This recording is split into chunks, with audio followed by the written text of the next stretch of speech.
memory, we shall overcome and walk right into a new start. Welcome to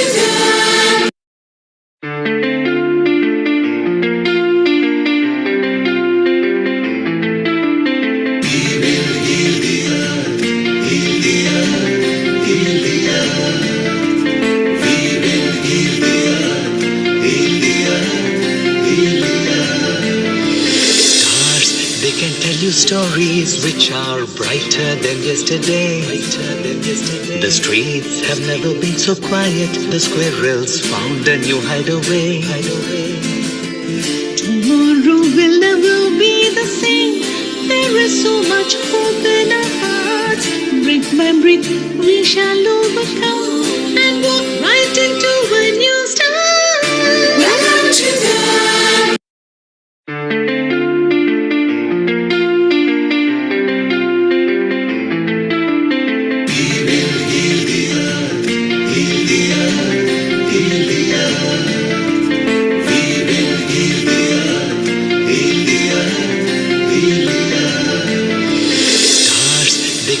the stories which are brighter than yesterday.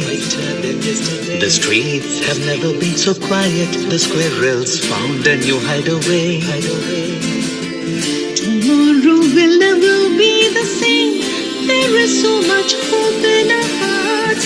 Brick by brick, we shall overcome and walk right into a new start.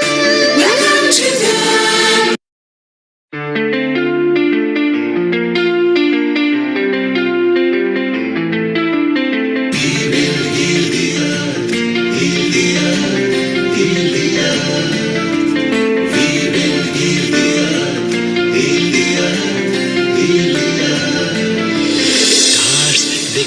stories which are brighter than yesterday. The streets have never been so quiet. The squirrels found a new hideaway. Tomorrow will never be the same. There is so much hope in our hearts. Brick by brick, we shall overcome and walk right into a new start. Welcome to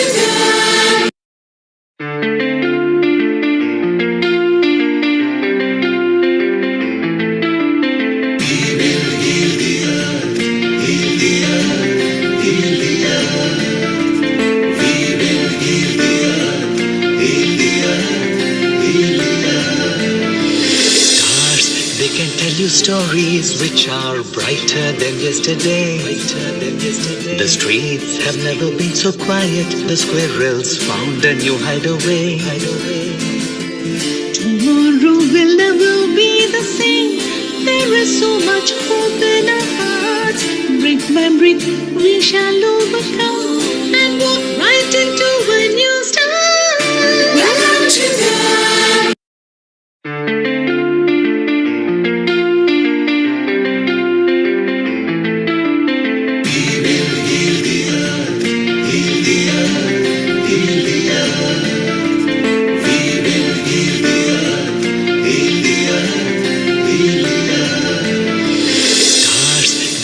the stories which are brighter than yesterday. The streets have never been so quiet. The squirrels found a new hideaway. Tomorrow will never be the same. There is so much hope in our hearts. Brick by brick, we shall overcome and walk right into a new start. Welcome to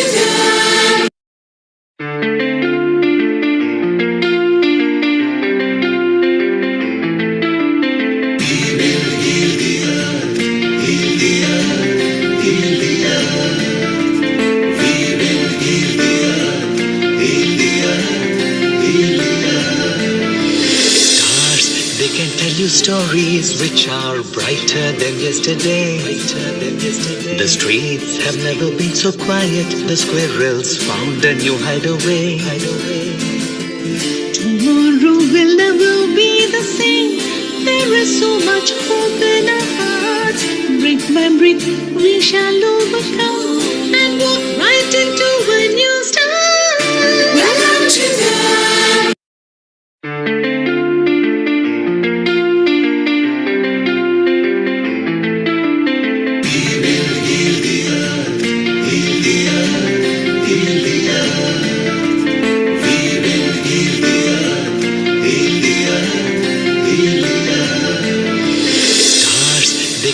you stories which are brighter than yesterday.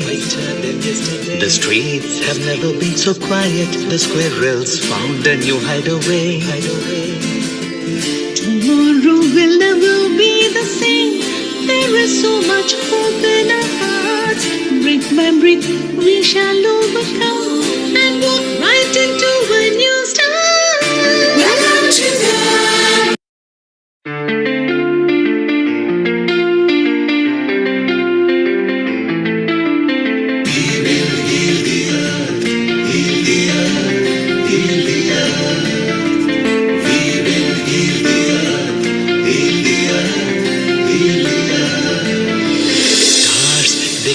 the stories which are brighter than yesterday.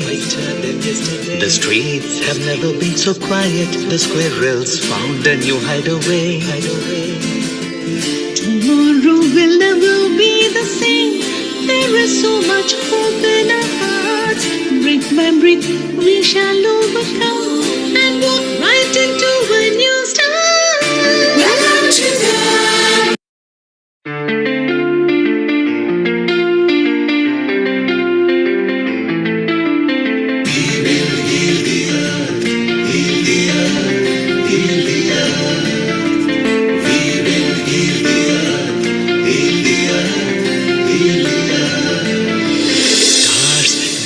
the stories which are brighter than yesterday. The streets have never been so quiet. The squirrels found a new hideaway. Tomorrow will never be the same. There is so much hope in our hearts. Brick by brick, we shall overcome and walk right into a new start. Welcome to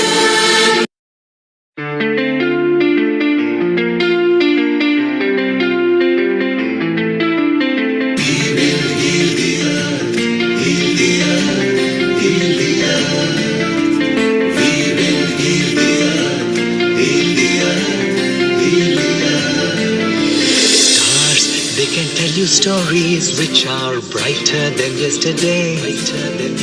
The streets have never been so quiet. The squirrels found a new hideaway. Tomorrow will never be the same. There is so much hope in our hearts.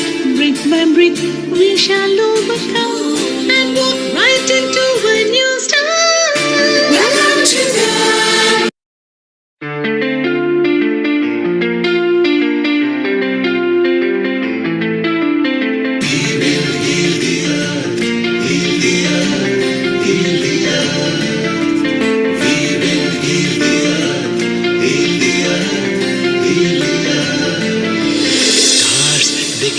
stories which are brighter than yesterday.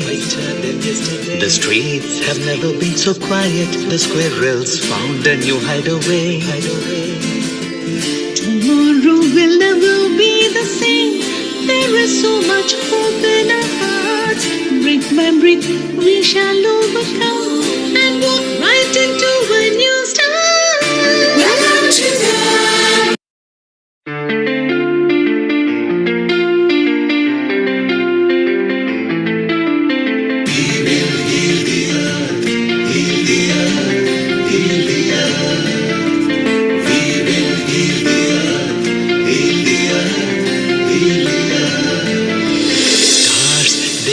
the stories which are brighter than yesterday. The streets have never been so quiet. The squirrels found a new hideaway. Tomorrow will never be the same. There is so much hope in our hearts. Brick by brick, we shall overcome and walk right into a new start. Welcome to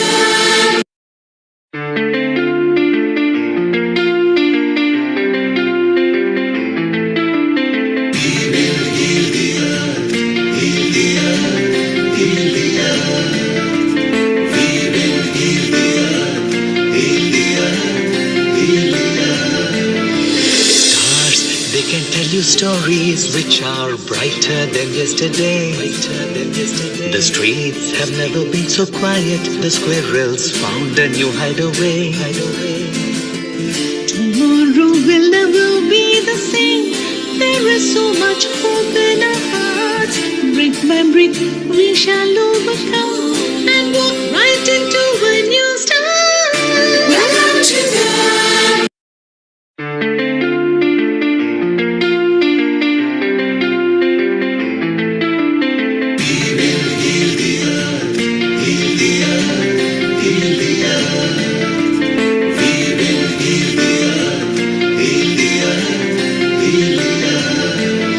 Stars, they can tell you stories which are brighter than yesterday. The streets have never been so quiet. The squirrels found a new hideaway. tomorrow will never be the same. There is so much hope in our hearts. Brick by brick, we shall overcome and walk right into a new start. Welcome to the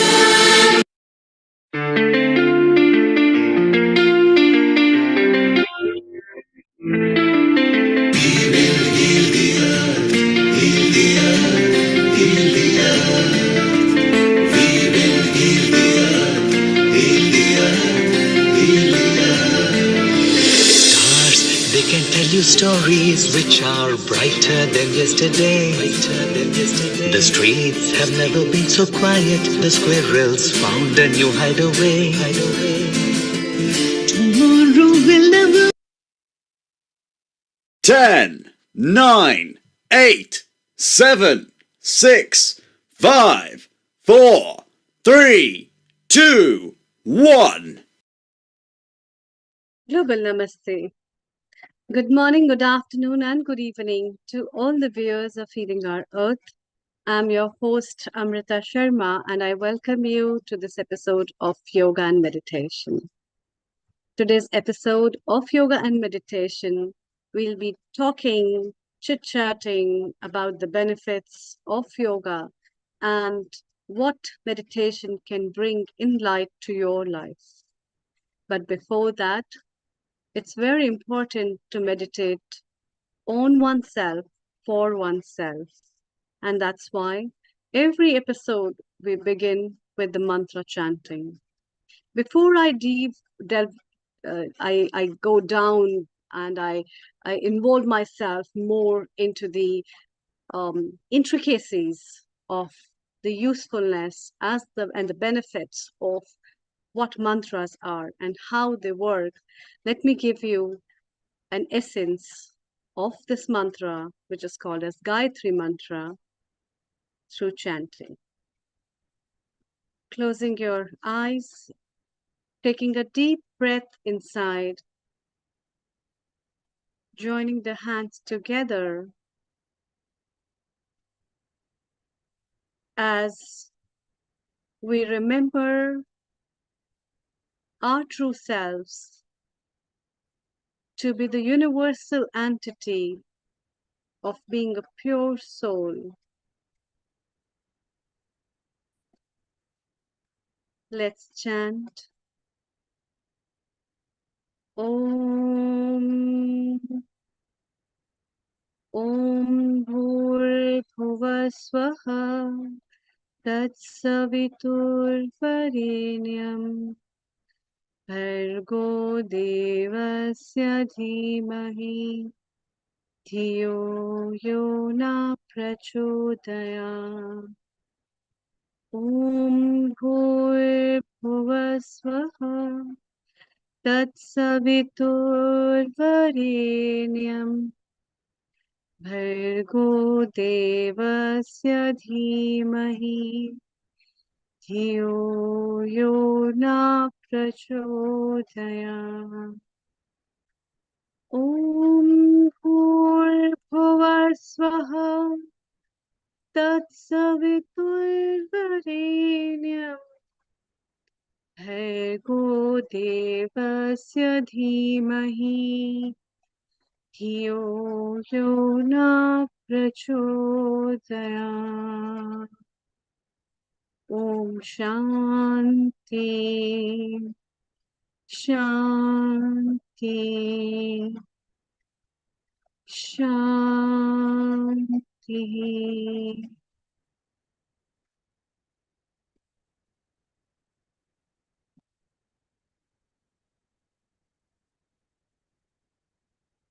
welcome.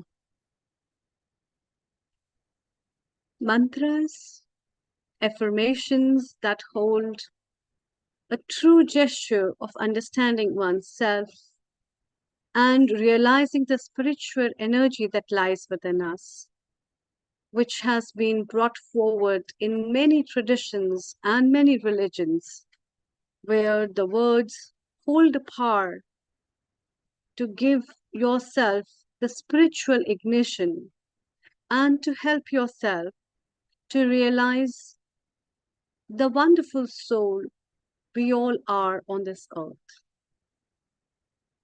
Mantras is a Sanskrit word that is derived from two words, man and antra. Man means heart and antra means words. The words that touch the heart. And the heart is the seat of that spiritual essence that gives us the energy of prana through which our body is vibrating and recognizing ourselves as human beings. To touch base on that, we'll be chit-chatting more about that before we invite our other guests. But today, first of all, I'd like to invite and welcome our founder and director, Neil Kumar, as well as our regular guest contributor, Dr. Anukul from United Kingdom. Global namaste to both of you and a very good afternoon. Global namaste, Amrita, and a global namaste to our senior resident panelist, Anukul Goswami. It's wonderful to have you both. And Amrita, you started with a calm mind because yoga and meditation are also a time where mantras should be chanted as well to bring the resonance of peace in the mind. Amrita, you are a yoga expert and you coach so many people as well. We can discuss about how yoga can help women, particularly in their menstrual cycles, etc. Generally, before we wait our Rena Forrester, who is part of Healing Our Earth regularly, just before she comes, what are the common mistakes, particularly some common mistakes some of the beginners make in yoga, and how can they be avoided? Yeah. As a yoga professional, I find people, when they start doing yoga, they mostly see yoga as yoga. Yoga basically is not an exercise or it's not a fitness training. It's much more beyond that.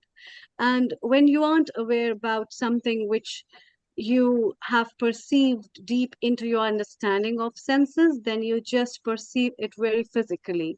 And when you perceive it very physically, for you, it is just an activity which your hands and feet or your torso is doing in a particular way.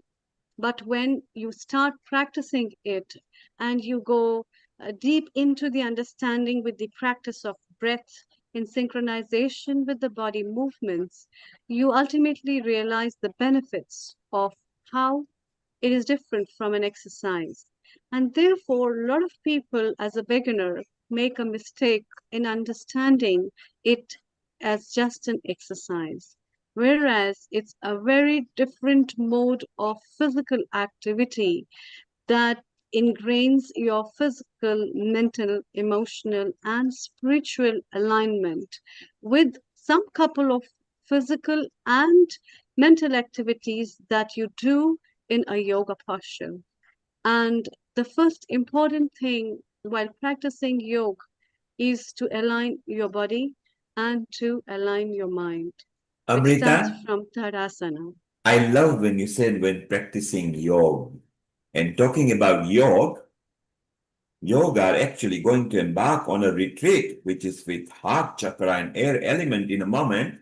So we will show the flyer in a moment. Before that, we take a comment from our senior resident panelist, who is also a general knowledge panelist.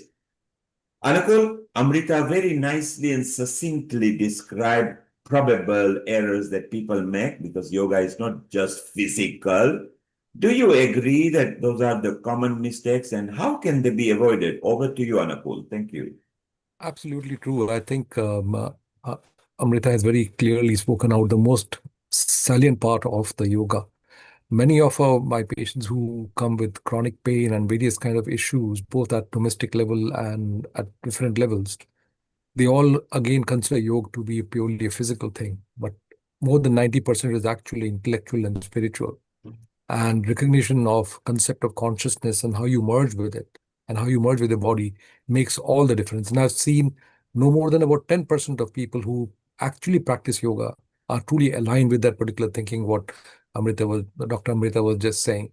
And I think that's a major, major way of making a change in our thinking process. It's brilliant. So, Amrita, tell us about the heart chakra and the air element retreat, which is happening at the very appropriate Dharamshala in Himachal Pradesh. What better place to have heart chakra and air element than that place over there? I think it's tail end of October and maybe one of the first days of November. Is that right? Yeah, it is starting approximately on 27th of October to 1st of November. And this retreat, which is the heart chakra and air element retreat, is being hosted by me personally, along with one of our very experienced yoga professional from Africa. And we both are giving this retreat from 27th of October to 1st of November, which is 5 nights retreat, where we are giving you a unique experience of staying in a very beautiful place called as McLeodganj, which is the seat and place of government in exile of Tibet, where Dalai Lama resides. And apart from an experience where you have an experience of a Tibetan culture at one end and the mantras of Tibetan culture, we also have a dwell of Indian Himalayan culture, where people from Himalayan region who have their indigenous life as well as their language and traditions, you get a unique blend of both of that. And we will be offering this heart chakra, heart opening retreat through sound healing, through Ayurveda consultations, through Ayurveda classes, well-being exercises, open air meditations, and exploring in and out with the nature, as well as some knowledge, refreshment, and well being. Wow, Amrita, I also caught at the beginning that you are going to be there. And what better person because you are from Himachal Pradesh. And Dharamsala is actually known to you personally as well. So for those people who are listening and connected to us, the applications are open now, so we can take as many people as you like. There is an early bird offer going on. You can contact our Amrita on this. She also mentioned Africa expert. So I gather, is that Shubha Nair you're talking about? Yes, Shubha Nair is from Africa. She has been practicing and she holds a great experience of more than 25 years of practicing yoga in various fields, from Iyengar yoga to multi-style yoga therapies, as well as meditation. And we both are offering this retreat that will become a good ground of understanding your own air element, as well as understanding about how our hearts are related so close to the nature, and how you can offer yourself a better ground to heal from the Himalayan air all alone. And just to let the viewers who are connected to us on the website, YouTube and Facebook, this will be posted on our Facebook from tomorrow onwards with the connecting contact number. Shubha actually also organizes retreat with the safari in Africa. So she is experienced, as is our very own Dr. Amrita Sharma. She guides lots of retreat people from different countries and leads them through the journey of the program for retreat depending from which country they are from Europe or Southeast Asia or America. So you will be at very good hand with our experts on here, promoted by yoga for body and mind, heart chakra and air element in the luscious panoramic background of Dharmshala, Himachal Pradesh. Thank you, Nishit, for sharing this as well. It's beautiful. Let's go back to you, Amrita. So maybe we start putting this in social media from tomorrow. So it'll be so beautiful. Yeah, thank Let's you. take a comment from Sam, who from Scotland loves Dharamsala as well. He goes to India quite often. Sam himself is a yoga expert and does retreat. Sam, a global namaste to you from England to Scotland. How are you? Good morning, everyone. Happy Nil Kumar. Namaste. I'm kind of, you put my name in front, I'm kind of bit of under stress.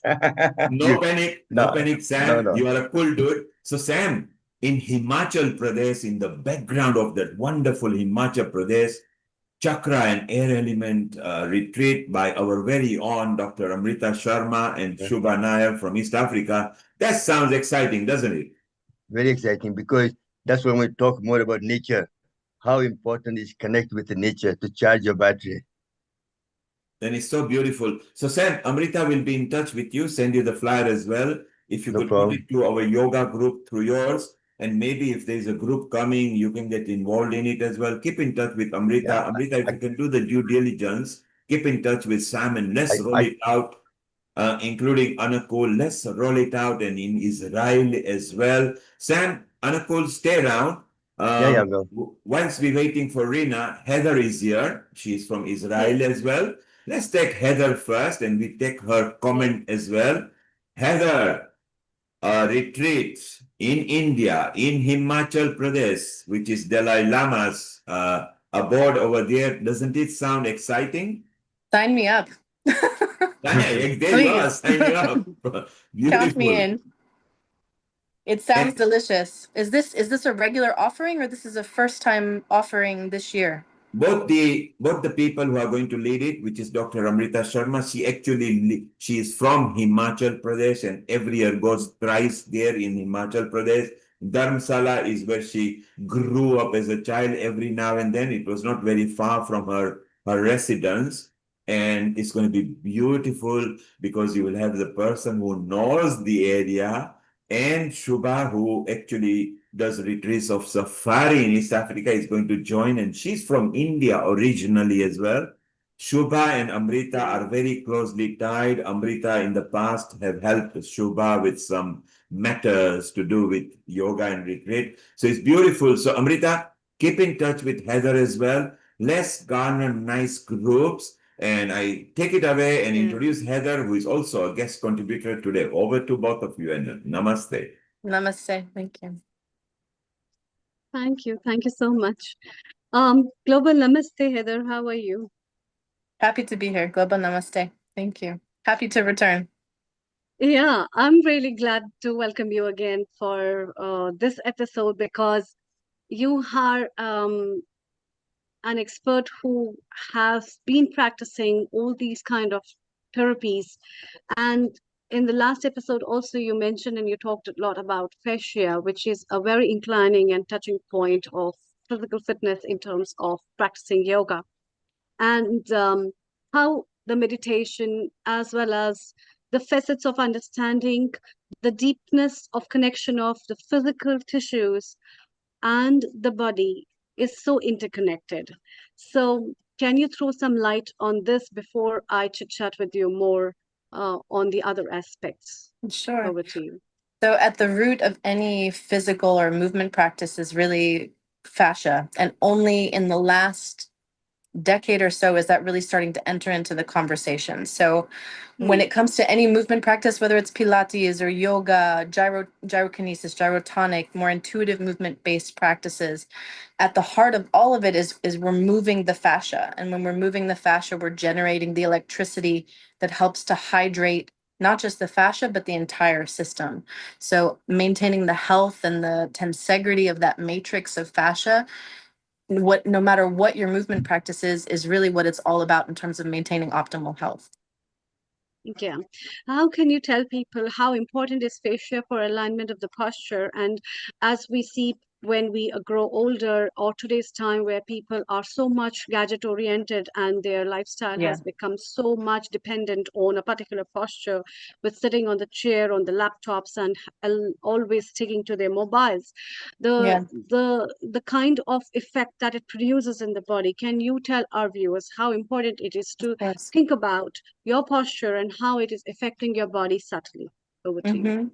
So the essence of fascia is that a healthy fascia has a somewhat kind of linear presentation of it, and it slides and it glides. And when you have compromised posture or a lifestyle that's more sedentary, that there isn't a particular amount of movement, then the fascia develops adhesions. It starts to densify in the areas that especially are more stagnant. So the stasis of the tissue is going to impede the movement possibility. So what happens with the fascia is it starts to crystallize. And as it starts to crystallize, it's continuing this process of dehydrating. And as it continues to dehydrate, the crystallization then turns into something that's very brittle. And it's making the system more vulnerable to expressions of dis-ease. Last week, we spoke about arthritis and joint pain specifically, but it can express in a multitude of other ways. So with regard to posture, you can see how the adhesions and densification of the fascia will block or make certain postures more challenging for individuals. I had a colleague recently share with me, she got to attend Gil Hedley's Integral Anatomy. If anyone's familiar with Gil Hedley's work, he's a phenomenal anatomist. Anatomist? I think that's the way how you say it. Yeah, you can And say. he addresses fascia. He's been addressing fascia for a long time. He's one of the pioneers of bringing it into the discussion. And in one of the cadavers that they had, I'm thinking of excavate, but what do you do when you're with a cadaver? When you're dissecting, there's the word I'm looking for. When you're Dissecting, dissecting a cadaver, this woman's body had a massive growth on her back, and they thought it was what is it called? Kyphosis, like an expression of scoliosis. But upon dissecting, what they realized is it was not any expression of scoliosis. It was fascia that had accumulated and densified and calcified layer upon layer upon layer. So it was presenting as a malformation in the spine, but it was fascia. It was fascia. It was the growth of fascia and the heavy densification of fascia on her shoulders and into the rhomboids. And it was in that area. It wasn't the spine. So fascia is really important for understanding the importance of maintaining that slide and glide, hydrated movement. Yeah. So for all the viewers who are watching us and are not knowing what fascia is like a cobweb of the body. It intertwines every small connection of the body that is connected to your bones, to your tissues, that interconnects your muscles, nerves, blood vessels together. And this kind of a cobweb, the more it is moving, the better it will be. The less it is moving, the more rigid it becomes. The less nutrition and hydration it gets, the more crystallized it becomes, as Heather is sharing. And that is what is defining our postures. And when we are talking about sedentary lifestyle, it is all about overusing some muscles that I always used to, and not using some muscles that have never been used. And all those muscles and parts of the body that we never use, there are the points that the fascia gets crystallized. And this is what you have been talking about, Heather, and that's why it is very important for people to understand how the anatomy of the body in relation to the exercises, in relation to the yogic postures and the asana, as well as the way you sit, the way you stand, the way you hold your body, the way you walk, has a great emphasis on the musculoskeletal system that is interrelated with many diseases, as well as your emotions and your body. How is fascia related with the emotions? Can you throw some light on that? It's a very interesting topic and one of my Yeah. favorite subjects for people to talk about. Yes. Definitely. So great question. Thank you for the opportunity to dive down that rabbit hole. And everything connected to fascia is a rabbit hole. So for anyone who feels inspired and is feeling a resonance with fascia, just dive in. There are so many resources out there now, which is exciting. So the relationship between fascia and emotion, it's just as fascia is for anyone who was on the call last week, I spoke about how fascia is a water reservoir. It's the collecting site essentially for 75% of the structured water in our body. So just as it's a reservoir for water, it's a reservoir for emotion. So we have this connective web that is holding, harvesting, keeping safe the emotions that we aren't fully prepared to process, integrate, and metabolize. So that's another reason to hydrate and to maintain a movement practice, to continue to move the fascia. So it's inviting the fascia, and it doesn't have to be conscious, but we're inviting the fascia to mobilize and to move the emotions, because the more you're moving the fascia, the more of an opportunity you're giving your body and all systems within the body. We'll talk about kind of synchronizing the systems a little bit in my session if we have the opportunity. We're giving the fascia an opportunity to metabolize and integrate the emotions into the system so that the emotions aren't creating the adhesions. We can have physical, whether it's posture or surgeries or some level of trauma that manifests in adhesions and densifications of the fascia. But I would also argue that emotions that go unprocessed and unintegrated, unmetabolized, or partially metabolized, they're sitting in the fascia and they can create the densifications that can cause challenges. So emotion and fascia are interlinked. They are one and the same as I see it. So when we're moving fascia, we're moving the emotions through our body. That's wonderful, in fact. So let's have 10-15 minutes of your session and then we follow up with Rena. Okay. Wonderful. Dr. Amrita, thank you. And thank you for the warm welcome again to the community of Healing Our Earth Global Namaste. So for anyone who's not fully comfortable, hello, Rena, welcome. Welcome, honey. So for anyone who's not in a particularly comfortable position, I just invite you to take a moment to adjust your feet. Find a comfortable position for your hands as well. And give a little shoulder shrug. Just draw the shoulders up to your ears as far as they can go. Make it yummy, make it delicious. Everything about fascia is savory. So invite a sense of play and curiosity in this really simple movement. And slowly with your breath, invite the shoulders to relax down and just sense the new space you created just from that simple, really, really simple movement. And let's come into the shoulders one more time, this time with an inhalation on the rise of the shoulders. Noticing if you can perhaps get a little bit more lift in the shoulders. Let them lift, imagining that you have a source of suspension pulling the shoulders up. So it's not coming from a place of effort. It's coming from a place of suspension, of feeling hung almost. And through the exhale, invite the shoulders to drop down. Beautiful, beautiful. And just come into the clavicles a little bit. And let's bring some movement into the clavicles. All of these movements and just the general practice that I'll be guiding you through today, everything I offer is just a series of invitations. And if there's an invitation that doesn't resonate, doesn't feel comfortable, I encourage you to honor that and really kind of tune into what your body most needs. And if that's stillness, that's also part of the practice as well. So as we're doing these circles in the shoulders, feel the relationship between the shoulder and the clavicle. I'm feeling a pop on the front space of my clavicle. So I know that I have tension here, which tells me as well that there's probably some sort of blockage or densification in the fascia.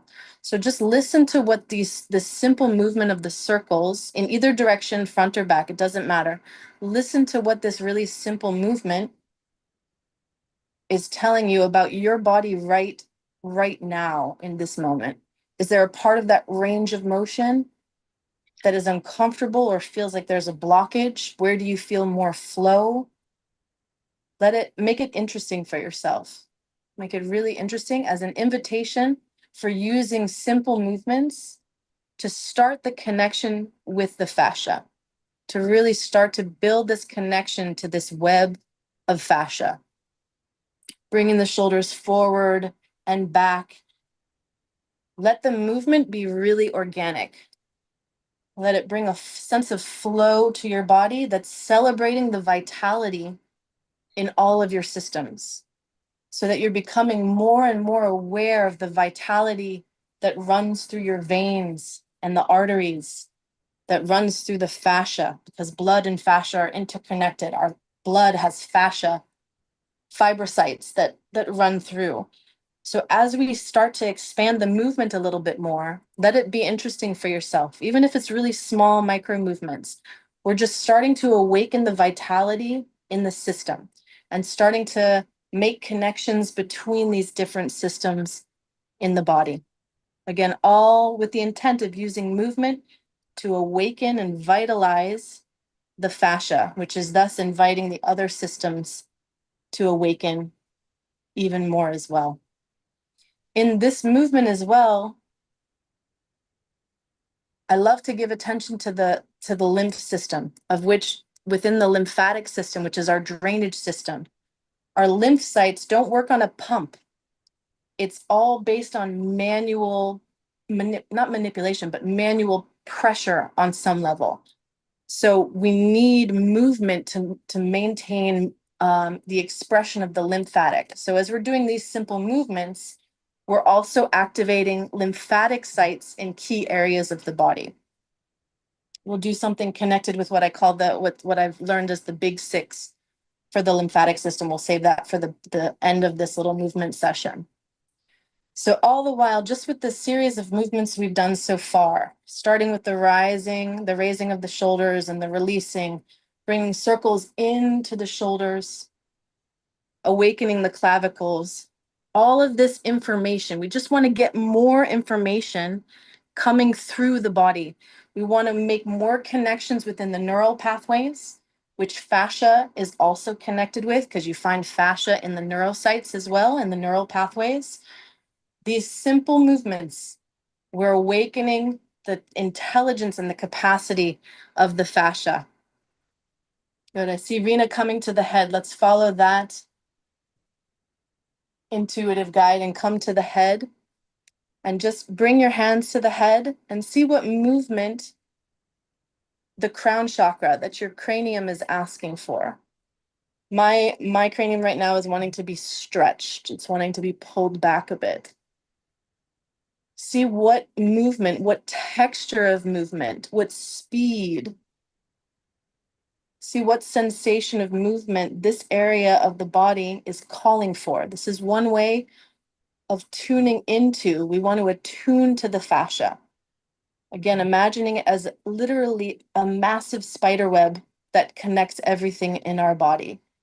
And it transmits information at the speed of sound. It has electrical capabilities as well. It's semiconductive. So even with these simple movements of attuning to what you feel this area of the body needs, we're sending messages everywhere in the body. And our hands are a really powerful mechanism for attuning into the intelligence of the fascia and what it needs. And this is where intuition is also really powerful and helpful with fascia, because your hands know your body the best. Good. Invite the electrical currents of the fascia to just work their magic. It's not something that has to be conscious. That's the magic of it, because we're just following the intuitive energy that runs in the system. Imagine fascia as well as a mycelial network. We have our own mycelial network within our body, like the trees in a forest that can all communicate with one another through the roots. This is what we're doing when we attune to the fascia and we send information through down the line, literally, but it's communicating in multiple streams simultaneously. It's literally, it's our multi-dimensional organ in perfect expression. So we want to celebrate that power and just give it the information that it's hungry for and trust in its capacity to funnel that information to the channels that it needs. Follow the intuition of the hands. Mine want to come into the ears, also a really key lymphatic site. So as you're coming into the ears, and just give it love and attention. Imagine that everywhere you're touching on your body for the remainder of this session, for the remainder of today, if we can extend it beyond just this framework. Imagine that everywhere you touch, you bring a sense of cherishing, and there's a sense of tenderness that comes through the touch. The fascia picks up on that. We're discovering that fascia has memory. It has anticipatory memory. So we want to play into that intelligence. And if we always bring a sense of tenderness and cherishing to our touch and the touch of anyone that we interact with, our fascia begins to have a recall of that, and it begins to anticipate it for the future. Beautiful. And as we're each touching our heads, this is really, it's so beautiful to see all of you connecting with this sense of feeling cherished. I love to see this collective gathering of hands on the cheek, which is something, you know, notoriously parents and grandparents do with their children. But to do it to yourself is also equally powerful. So as we're connecting with this very nurturing position of our hands on our cheeks, I invite you to just take a moment and breathe into this. Sense the vitality in this connection between cheek and hands. Come into that space. And as we're doing that, again, we're connecting with the fascia, whether it's conscious or not. The fascia is picking up on it. And imagine that since we're all mirroring each other on some level, our mirror neurons, which are neurons that we have that reflect movement back to each other. So I can be doing a movement and you can be sitting still, but your mirror neurons are sensing the playback, sensing the replay of that movement in your body as if you've already done it. But in this case, many of us are mirroring the same movement. So we have a little celebration of mirror neurons here. Let the magic seep through. So using the mirror neurons, imagine that the fascia in our hands and in the collective systems that we each have, imagine that they're all connecting now to each other. How many do we have on the call right now? About 11 or so people. So just within the context of this call, all of our fascia is now connected to each other. We're creating a continuum of fascial coherence. So we're not alone in the movements we're doing, even though we're each in our respective places in the world. Just through this simple act, and for those who are listening to the replay after, we're creating this cohesive continuum of fascia. So just take a moment to breathe that in and understand that movement has that capacity, and touch in this case has that capacity to connect us all to each other and to tap into this broader mycelial network that we're all a part of, where all movement never ends. Movement is just a continuation. So we're stepping into the flow of the coherence of that fascial continuum and a much larger continuum. And from that space of having connected with the crown chakra, I just invite you to bring your hands to your chest, to your heart. We spent some time connecting with the fascia, and I invite you to bring the same level of attunement to the bioelectric field of your heart. Remembering as well that the heart carries fascial cells, fascial intelligence. It's helical in nature. The heart is actually one spiral shaped muscle. If you unravel it, there's an anatomist in Spain who spent decades studying the shape of the heart, and he discovered that it's actually helical in nature. So as you place your hands on your heart, just imagine connecting, feel, don't even imagine, allow yourself to sense the helical nature of the heart and to feel its power and its connection to the broader fascial system, understanding there's really no separation.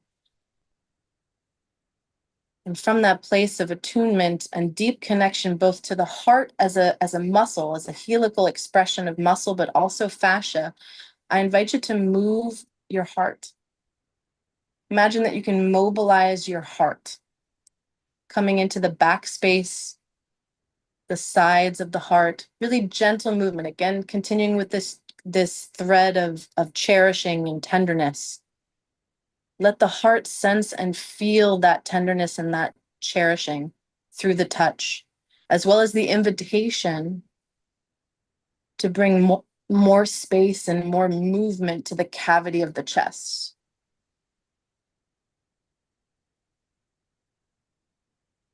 And in so doing, we bring the intelligence of the heart into the point of contact, into our hands, into our fingertips as well. So from that place of really mobilizing the heart and feeling the strength and the power of the heart, as you're ready, inviting the hands to separate from that space, really slowly, still feeling the magnetism that the hands and the heart feel for one another.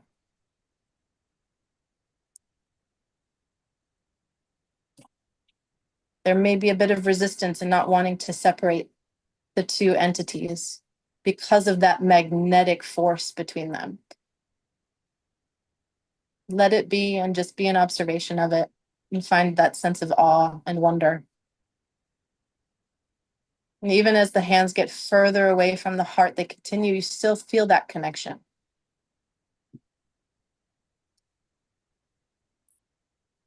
Continue to stay connected to that sense of magnetization and the connection we've just made between the fascia and the heart. And may you carry that connection, that coherence within your system and the coherence, the continuum we created in this little container. May you take that with you into the rest of the session and beyond. Namaste. Namaste. Amrita, isn't that amazing? And I was just Yeah. thinking, with what Heather did and what Rena is about to do and what Melissa will do, is perfect for next week's episode in the Glow Women's Self-Care. We can't go Yes. wrong. So Heather, next Sunday, Rena, Melissa, let's bring, because we need to bring the women episode, the Glow Women entourage that we've got world over. Women's self-care will be an important subject. So Amrita, if you can roll that out and your comments for Heather, and let's bring in our resident yoga expert as well. Rena, a global namaste to you. Global Namaste, Neil Kumar, Dr. Amrita, Heather, Healing Our Earth family. It's been a while and it's so nice to be here. Heather, that was really the exact session I didn't know that I needed. Thank you. With pleasure. It's beautiful that Israel is sending energy world over. So Amrita, take it away as we say temporary goodbye to Heather. We bring in Rena and over to you. Thank you, Neil Kumar. Heather, it was a very wonderful episode. In fact, everybody I could see enjoyed, and you have given such a wonderful tips that people can always remind of while sitting on the chair.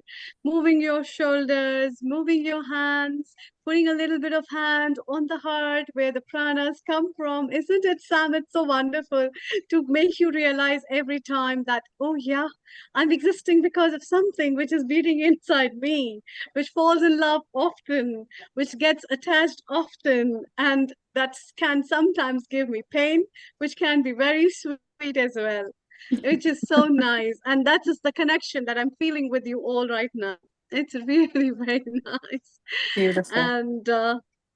And so in the next episode, I really look forward to have you all as the women of the country and the nation to bring world women together for the self-care, for nurturing and nourishing themselves. So thank you so much. And let's welcome Rena. Global Namaste, Rena. Global Namaste again, Dr. Amrita.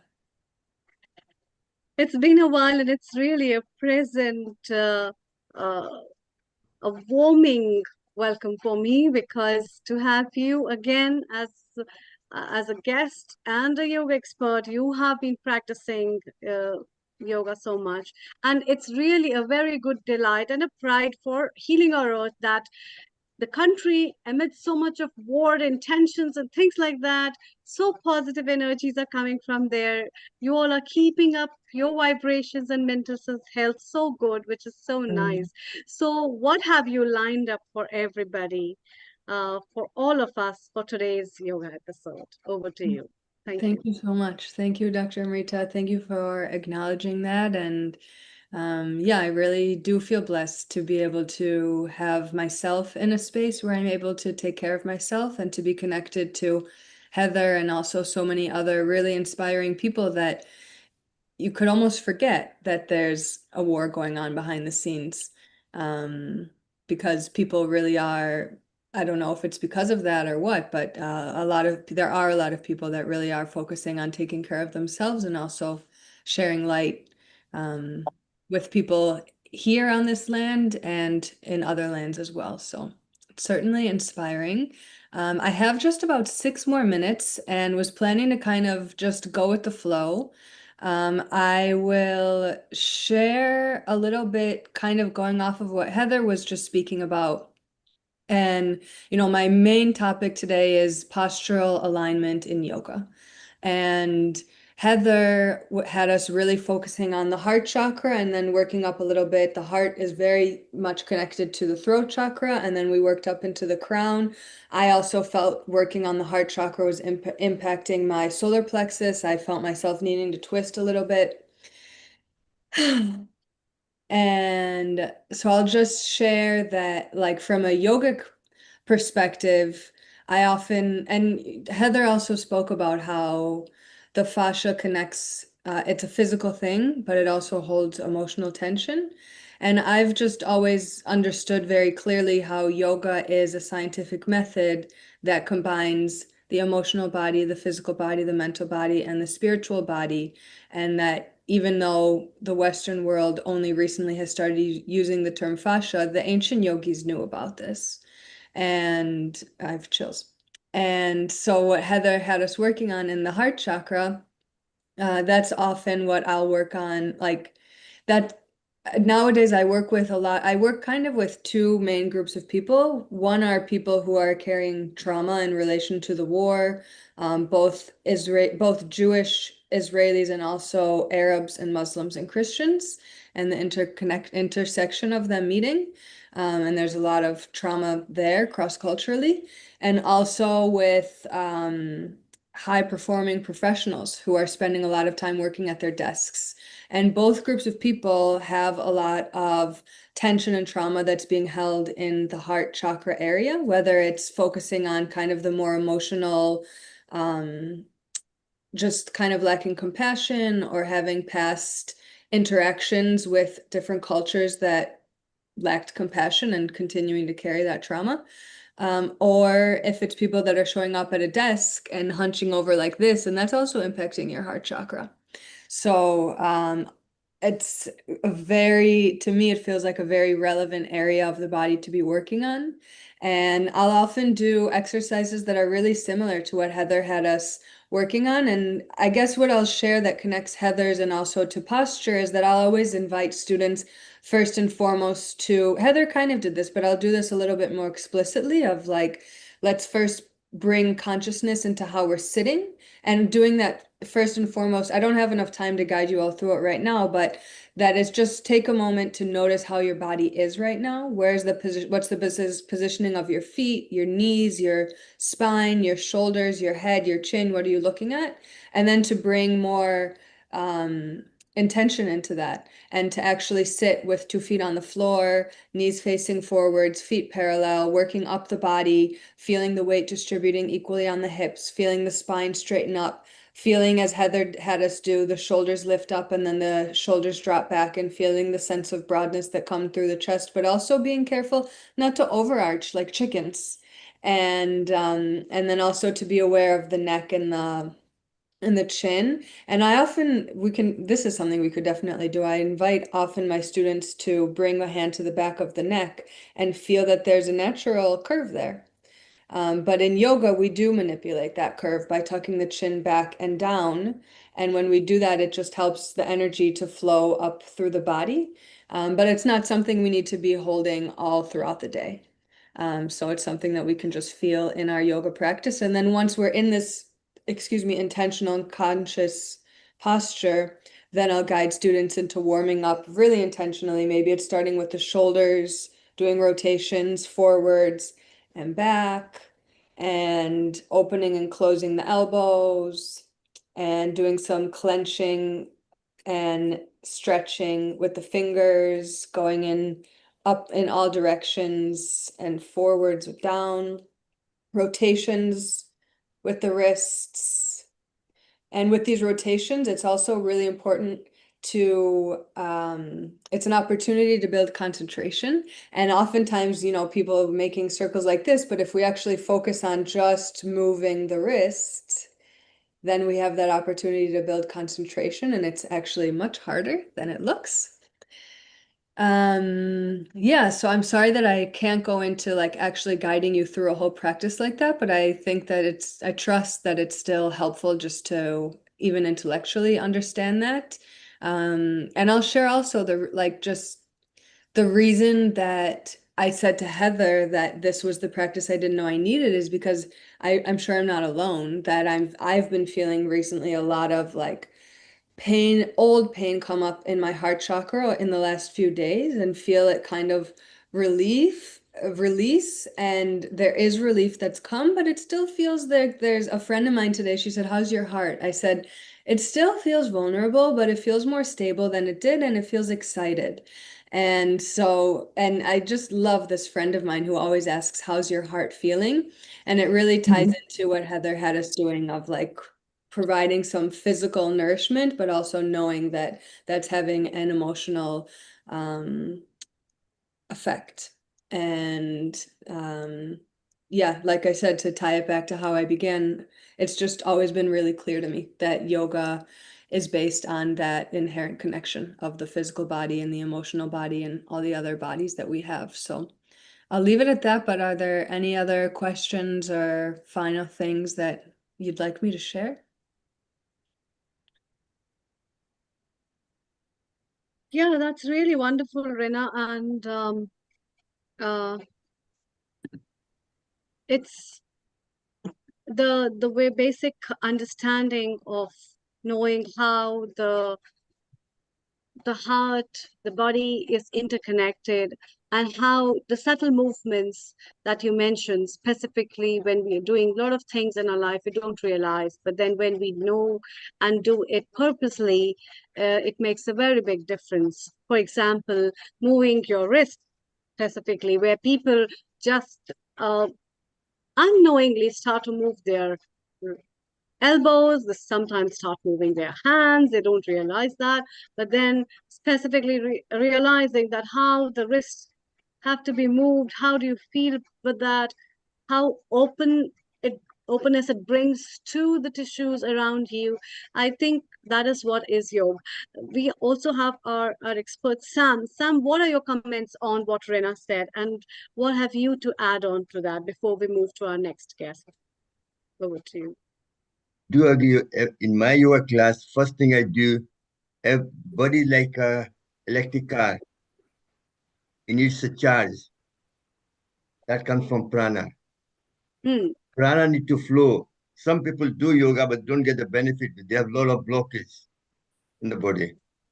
So I always start my class with opening hearts or releasing all the visual of hand. It makes sure it's also for prevention, arthritis, everything. But it's only most for once you open the channel, prana can flow and heal your body. Prana, if there's a blockage there, that's what happens. A lot of people have a lot of blockage. That's why we do all these exercise, all this neck exercise to open the chakra, because your vagus nerve goes through, past through your neck. Any neck exercise activates the vagus nerve, which activates the parasympathetic nerve system to uh, distress you, and the blood can flow through the right place, right amount, supply all the blood and oxygen and nutrients to promote good health. So it really, what they're doing is getting rid of all the blockages. And that's why you have to do that before you do pranayama to get the maximum benefit of pranayama. Otherwise, you're doing yoga, but you're not getting the benefit from that because you're like a spine, like Irina was telling you, what the posture is very important. Because when your posture is right, the energy can flow like Ida and Pingla. Your energy goes to the base and through the spine, it travels all the way back up. If your spine is posture is bent, then it's only touching the small surface. The energy can only go slowly up the way. When your posture is straight, then it can travel much quicker because your more surface area is touching. That's why when I do the exercise, also I do this mudra all the way up and do Kapalbhati for 40 times to stretch your spine. So spine becomes straight, then the prana can flow nice and easy, very at your own time, at your own space, all the way back up to your crown chakra, from Muladhara, Swadhisthana, solar plex, heart, throat, third eye, and the crown chakra to promote health. Lillian, I'll talk more, but I don't want to take too much time just now because a lot of people have to speak just now. But that was really excellent. And what they were doing exactly, I'm doing that automatically without knowing it. But they are more scientifically explaining to me. I'm doing it just kind of in a layman kind of word because No, but I think it's really wonderful, and it is very much connected with what we all are talking together about the same topic of the benefits of yoga. Thank you so much, Sam. Let's welcome, as we move from United Kingdom to France, I'm really glad to welcome Anisa. Global Namaste, Anisa. It's really Hi. very nice. Nice to meet you. Nice to be here. Nice meeting you. And Anisa, tell us more about yourself, what you have been practicing, and how the practice of yoga has helped yourself. And also, you're going to touch base about the wake up balances of life. And your Instagram page is about wake up balances and what it is talking about. Can you tell our viewers? And then we talk about the benefits of yoga and how we can lose weight and sustain health through that. Over Yeah, to you. Thank you. thank you too much. So my name is Anissa. I'm a health coach, holistic nutrition specialist, and also yoga teacher. I've been practicing yoga for quite a few years now. I started practicing Hatha yoga first and Vinyasa yoga, and then I moved on to a kind of hybrid practice of yoga using, Vinyasa yoga, Hatha yoga, also a lot of pranayama practices for me and for my students as well. And because I had a serious disease when I was 19, I had pancreatic tumor. I decided to start a whole journey around holistic health and how to balance my body to find the way to understand first the root cause of any sickness, any disease, or any imbalance in the body. And I viewed yoga back then as a way, a therapeutic way to find a solution for this imbalance that I had in my body. And I have to tell that it helped me a lot. And now I use yoga as a physical approach to wellness, but I also use it as therapeutic use for some of my students, for wellness in general, but also for weight loss, because it's all about having a very holistic approach to life and to wellness. And when you understand how your breath, your mindset, your thoughts, and your nutrition are connected, I guess you can find a real way to balance your body for a lifetime. And so this is what I want to talk about today. So That's really nice. I guess I've Your got journey. that's Yes, right, please. Yes. Marita? Yes, please. Please go ahead.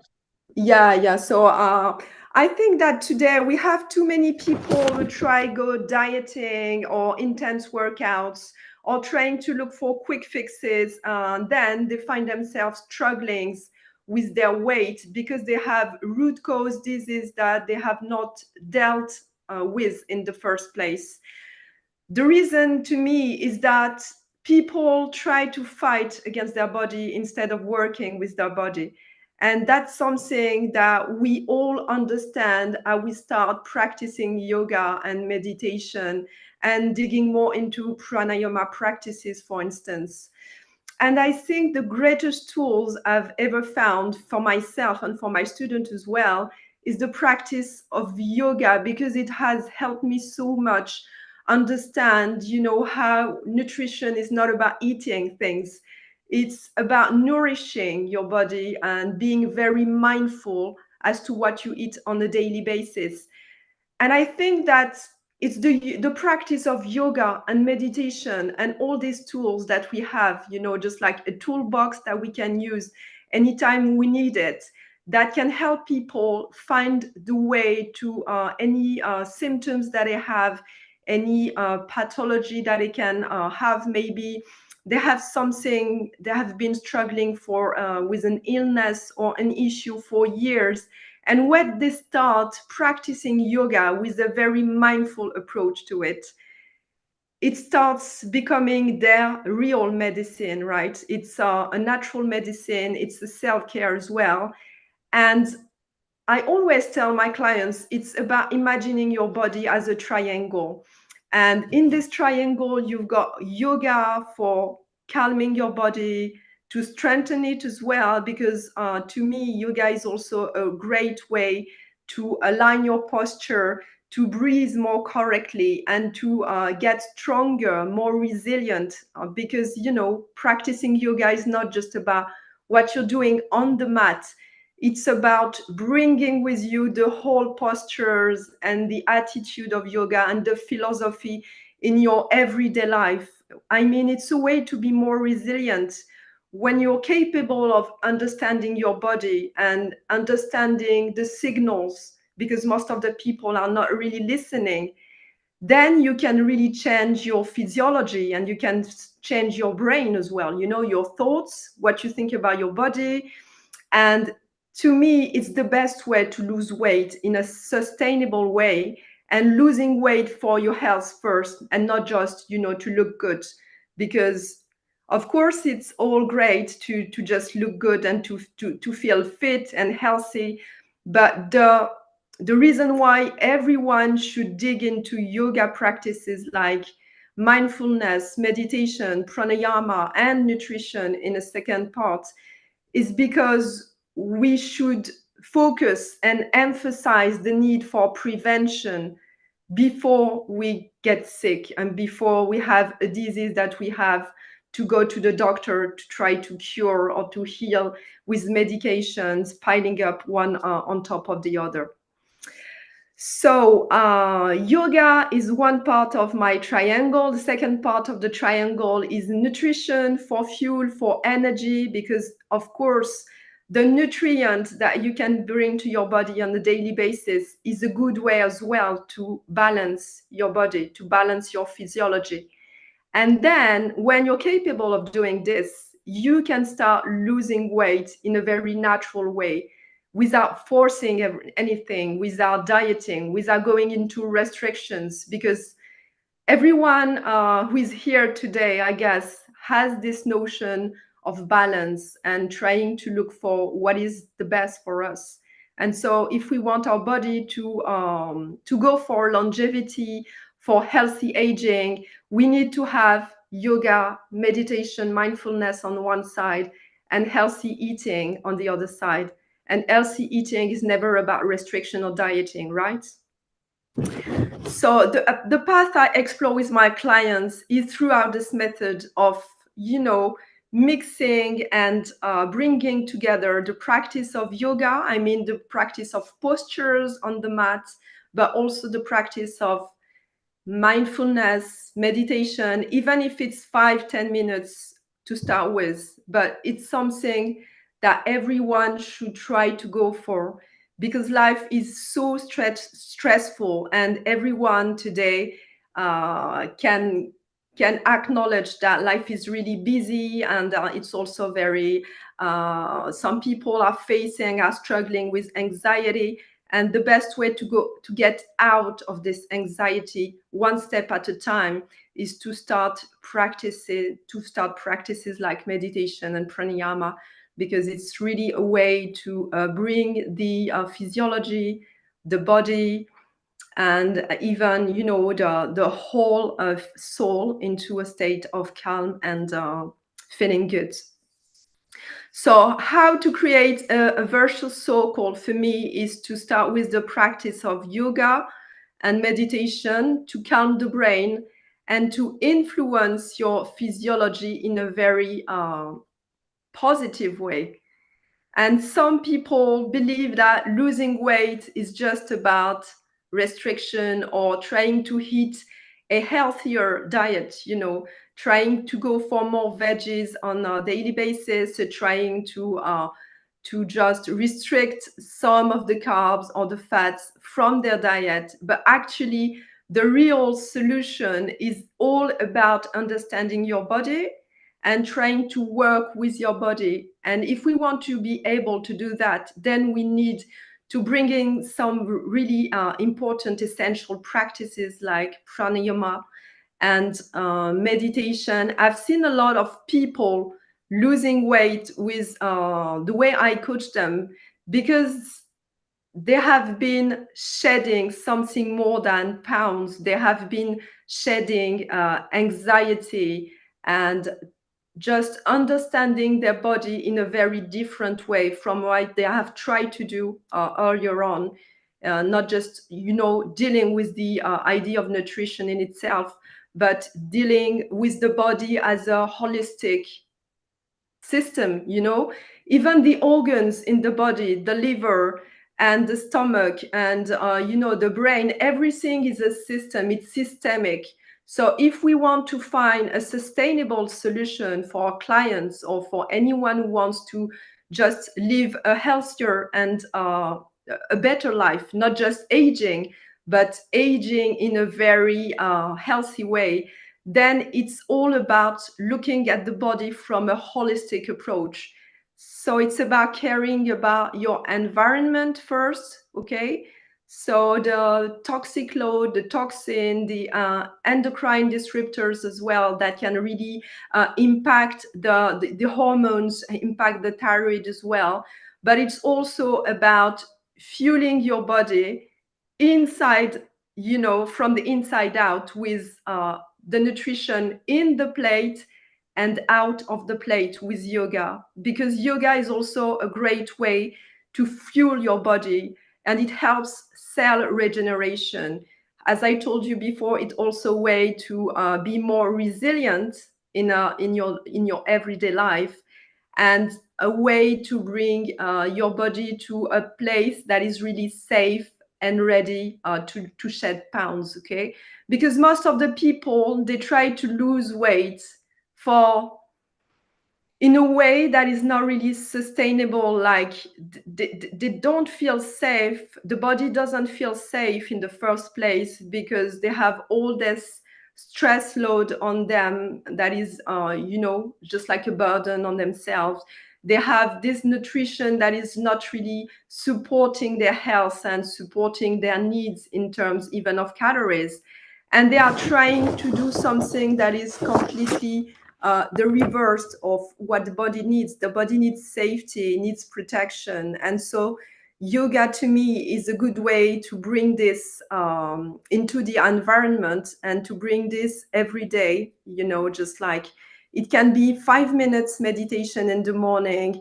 It can be some breath work that you can do even for 2-3 minutes time just before lunch, so you can really absorb the nutrients from the food you're bringing and not just eating for the sake of it. What I see people doing in Europe especially, but also in the USA or the UK, is that people get so busy and they get so anxious and overly stressed on a daily basis that they are just eating without even having this notion of mindful eating. They don't know what they bring to their body, and they don't even think about the quality of food, okay? And it's not about bringing things that are really expensive or they are hard to find. It's about coming back to the basics with nutrient dense food like veggies and good fats like olive oil or ghee, for example, that has been used in the Ayurvedic medicine for decades on. And it's about trying to go for food that is not refined and keeping away some of the fast food that seems to be part of everyone's life today. Because in the end, what brings your body to imbalance is that you're not taking care of your anxiety or your stress, plus you're overloading yourself with stress, trying to go for strength training or cardio training that is often too intense for you when you are already overly stressed and your body needs safety and you need relaxation and you also need to be in a state of calm, because when you achieve this inner calm and inner peace, what your body is doing is that it's capable of using, going into the parasympathetic system, the system in the body, which is the system of rest and digest. And when you can digest and absorb nutrients from your food, then you don't need to overload yourself with food. You don't need to have, eating like amount of food that are too huge for you.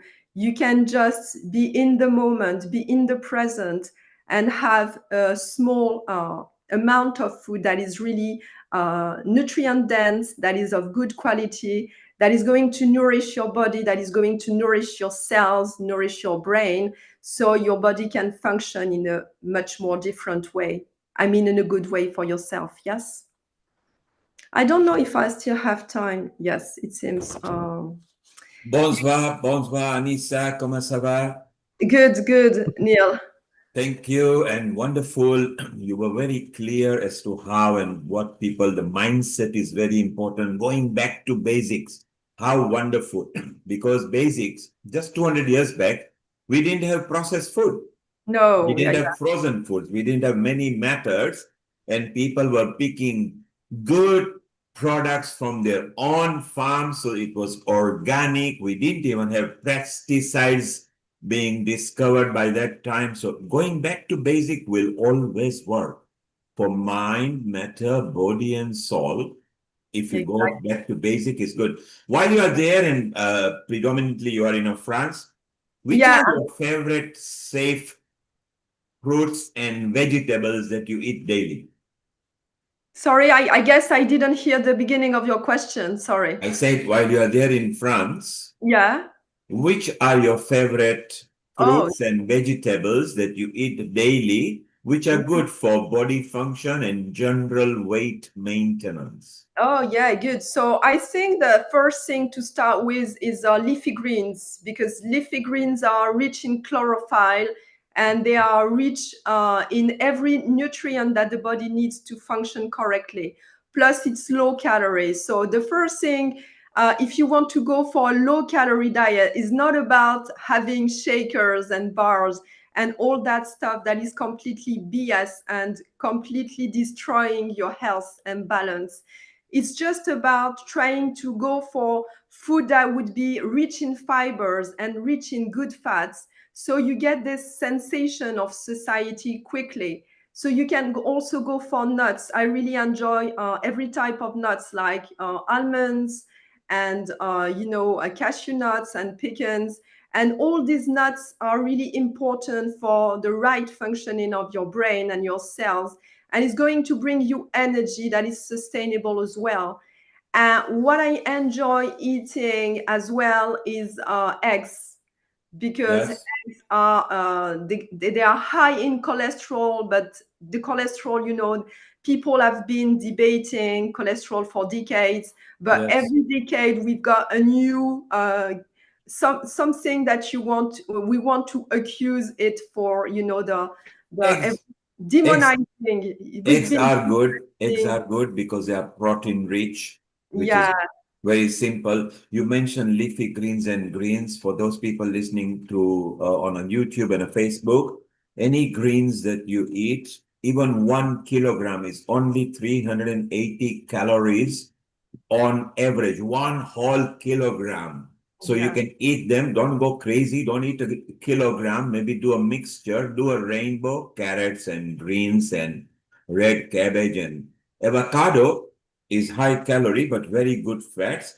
And Anissa mentioned nuts. They are very good for the mood. On average, 100 gram is 600 calories. So be careful. Have it twice a day. 50 grams. So if you do it 25 times 2 grams, that's only 300 calories. They're good for us.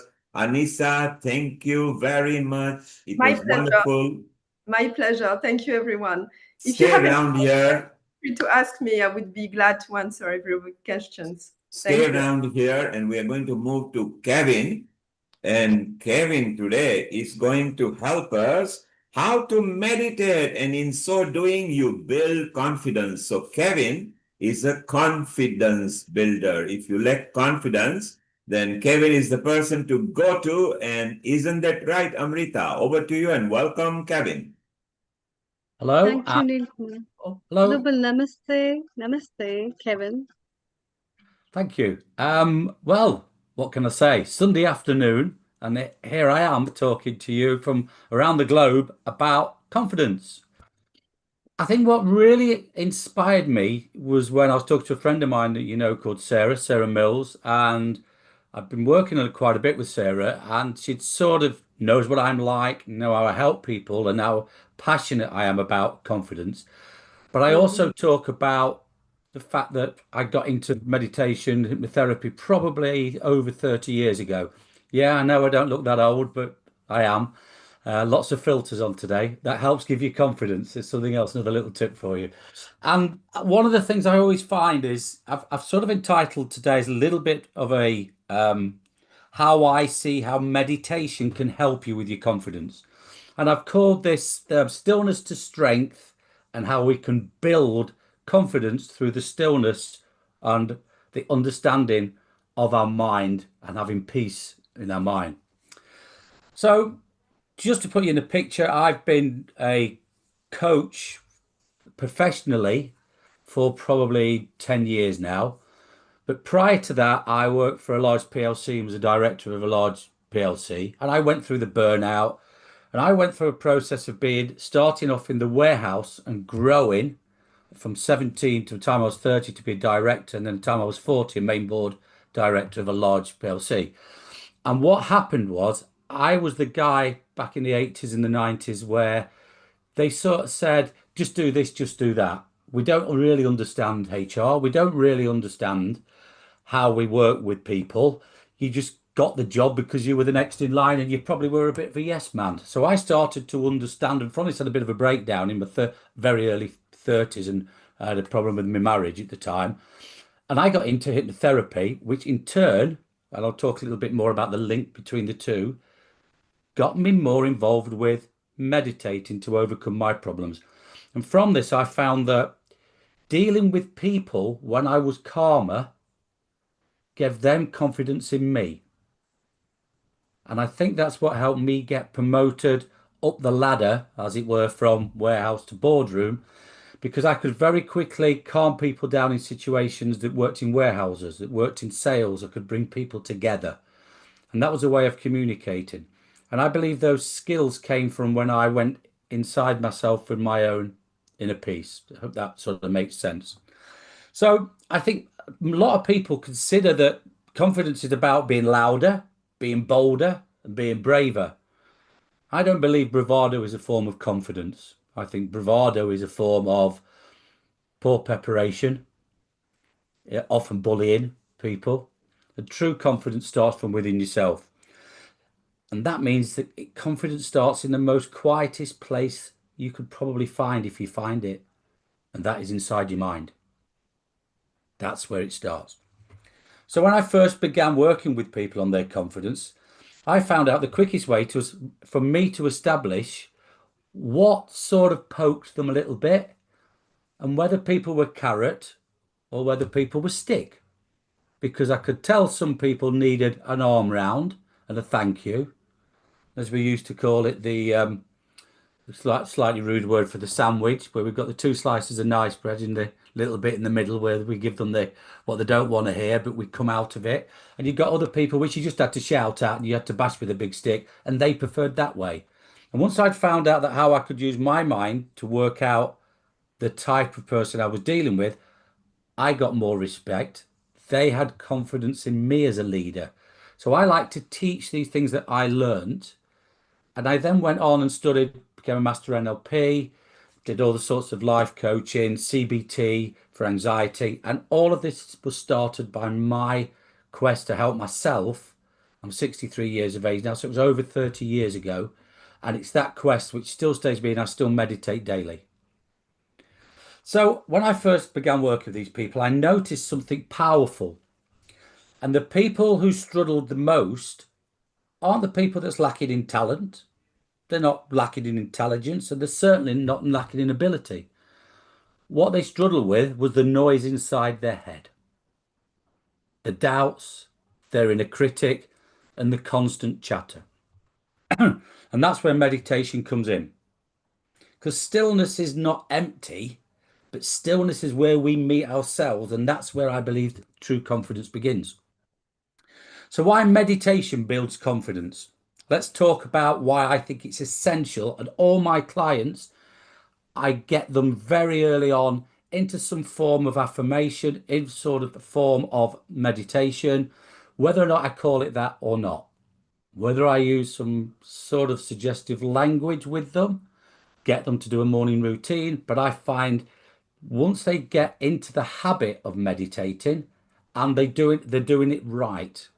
The key is that they do it. Like I said, it's the carrot or the stick. Some people don't know themselves whether they like a carrot dangling in front of them as an incentive, and some people don't know whether they like the stick.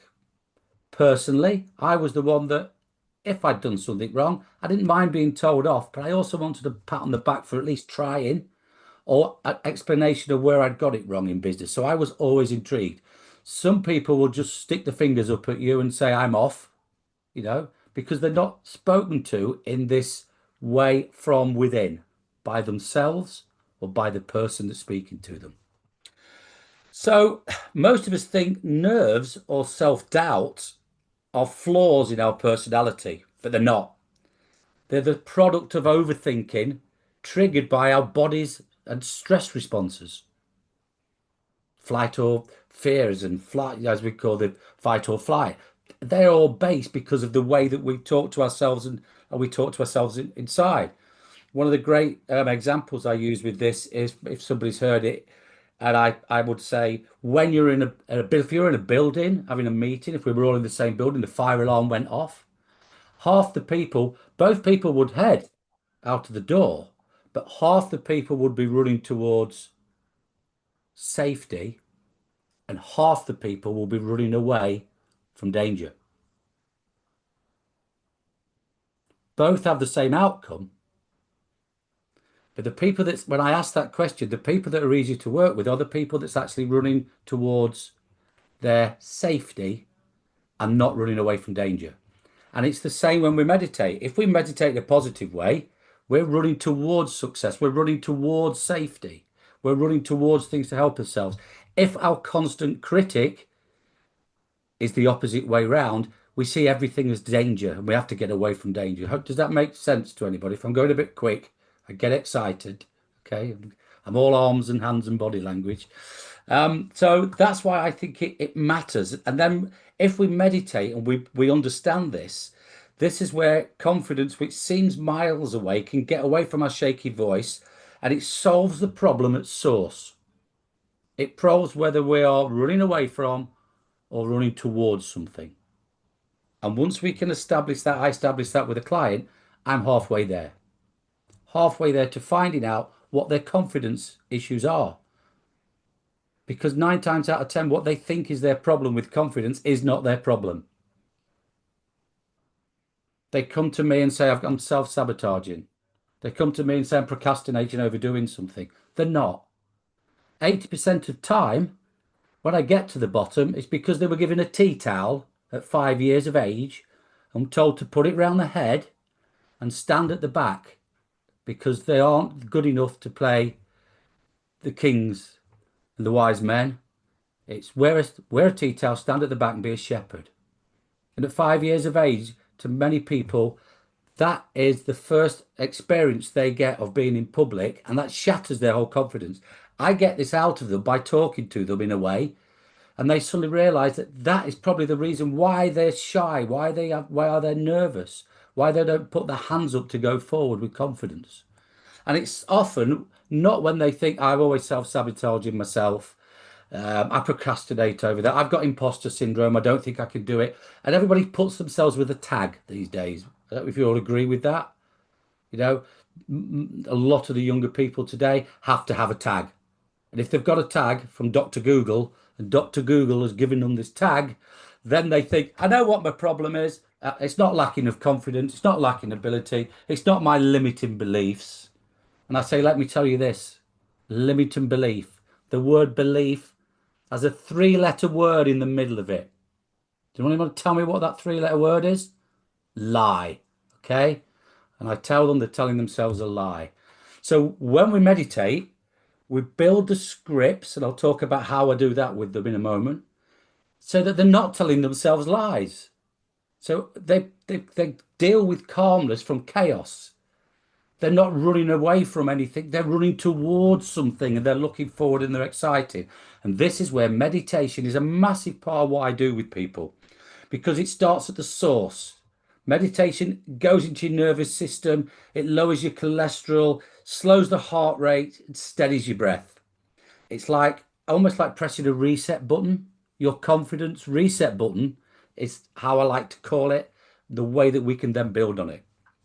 So why does it matter? It matters because confidence is built in the moment that we're standing on a stage. Whether we're going for an interview, whether we're going on a date, all these things rely on how we feel before we get there because of the way we're going to react. 9 times out of 10, we've already talked ourselves into what's going to happen in a running away from and not in a running towards way. So when we meditate, we train yourself to have pressure, deal with the pressure, deal with calm, and turn the calm into confidence. And if you've got confidence, I believe you take that in anything you want in life and in your business. Does anybody here know what the word confidence, where it comes from, by the way? Okay. So does anybody here speak Latin? Good, because my pronunciation is not very good. And basically, the word for confidence in Latin is fidentia. And if anybody knows, con means with. I'm a musician all my life, played in orchestras. And we used to have a guide, Italian guide, you'd say, con amore, with passion, with passion.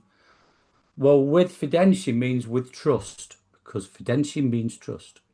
So the word confidence is built meaning with trust. So if we don't start with ourselves and trust ourselves, we're never going to trust anybody else. And that's the way to get yourself to accept that trust, to me, is by meditating. Now, we all know meditation's been around for thousands of years, used to build courage and clarity. Samurai warriors before they went into battle, monks repeated mantras and strengthened their minds against fear. And today we come across, I love when I hear people like Oprah Winfrey, and she talks about how meditation's helped her. Hugh Jackman, he practices transcendental meditation every day, says it overcomes his stage fright, which he still gets. You'd think these international stars wouldn't get it. They still get it. You know, I talk a lot about people like Jonathan Ross, if anybody knows Jonathan Ross. He's a TV presenter in England that can't speak with his R's, and he rolls his R's.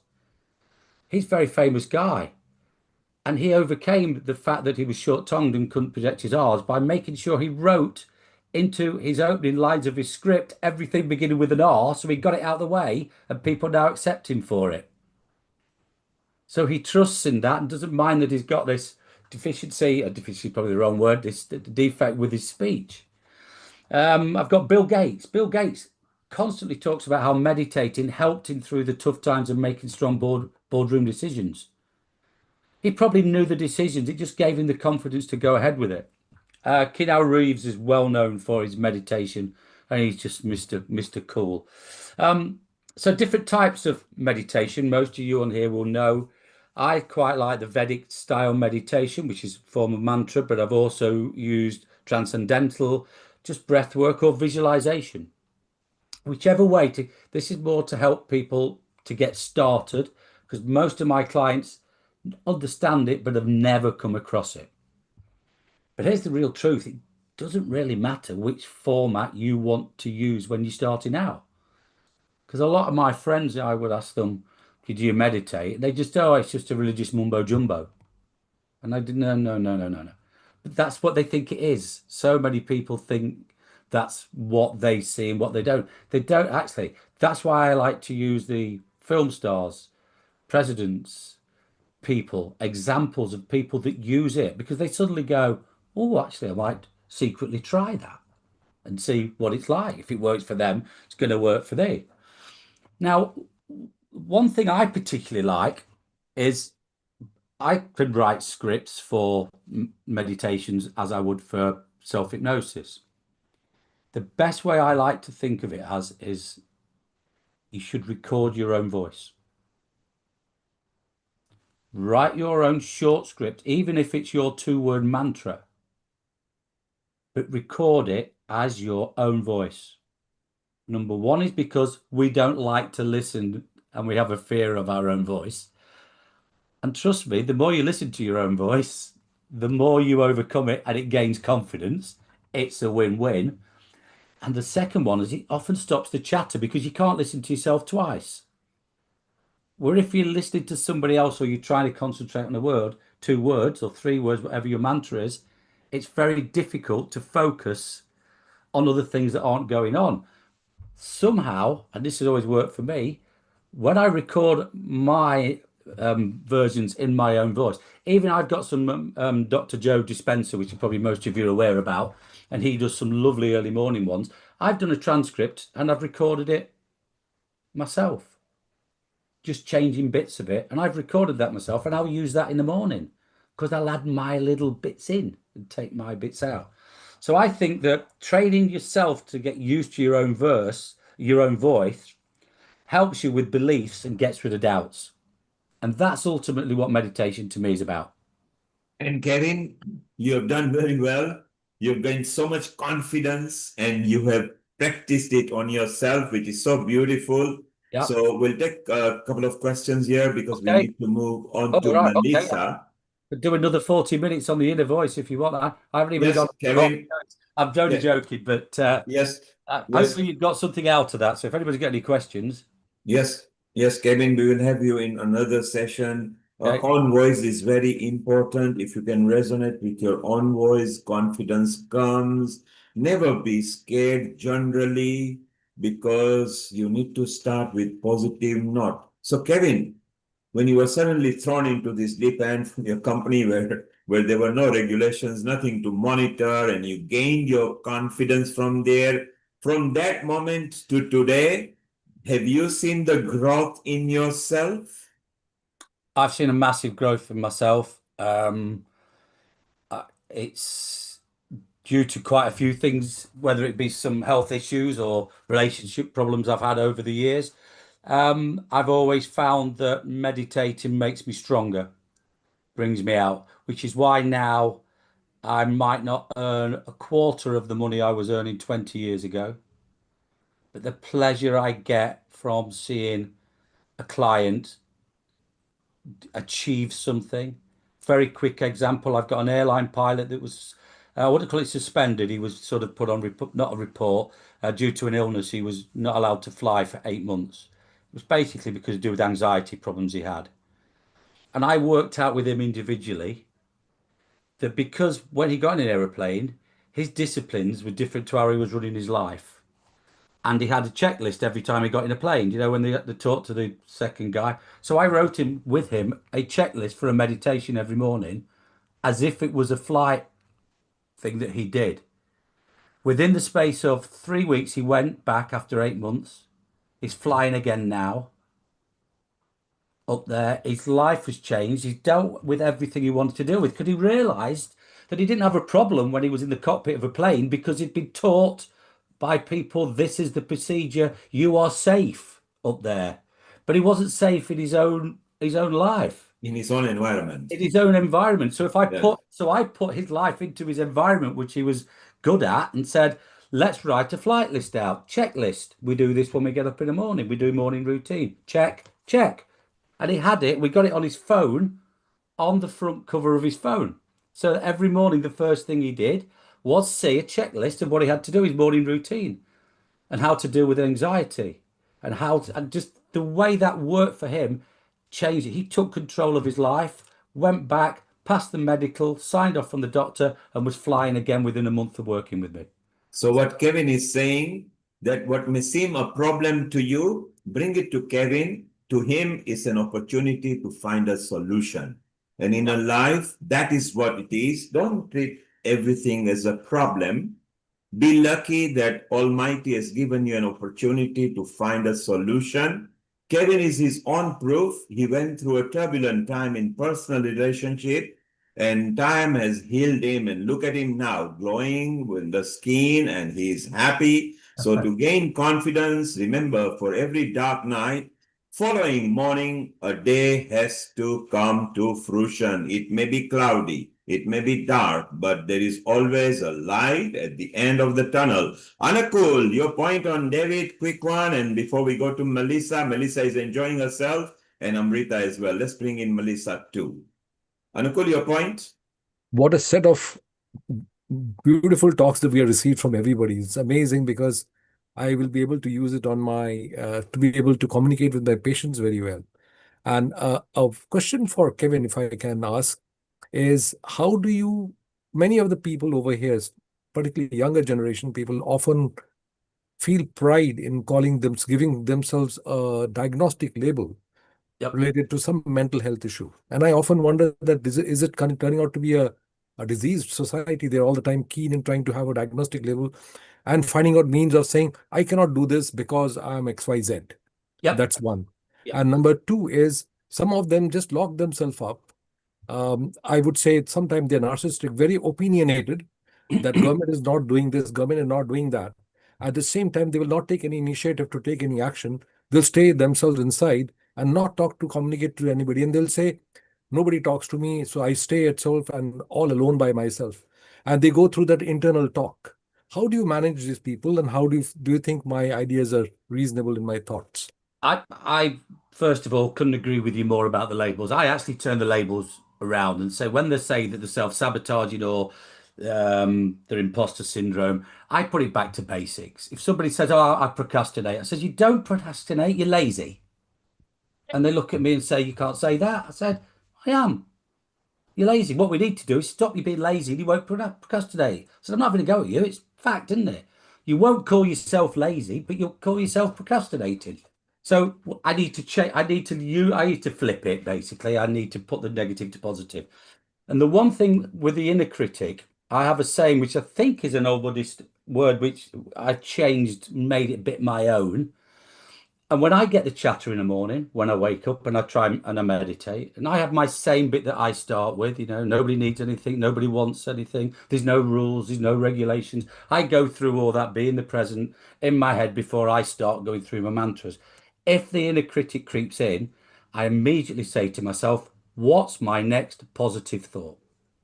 What's my next positive thought? As soon as I know I'm being negative, I have to change the narrative. I have to switch off and start saying, even if I have to say it 12 times, and I would say to anybody, as soon as they say, I've got this, I would say, repeat straight away to me. Repeat. What's my next positive thought? Tell me what your next positive thought is.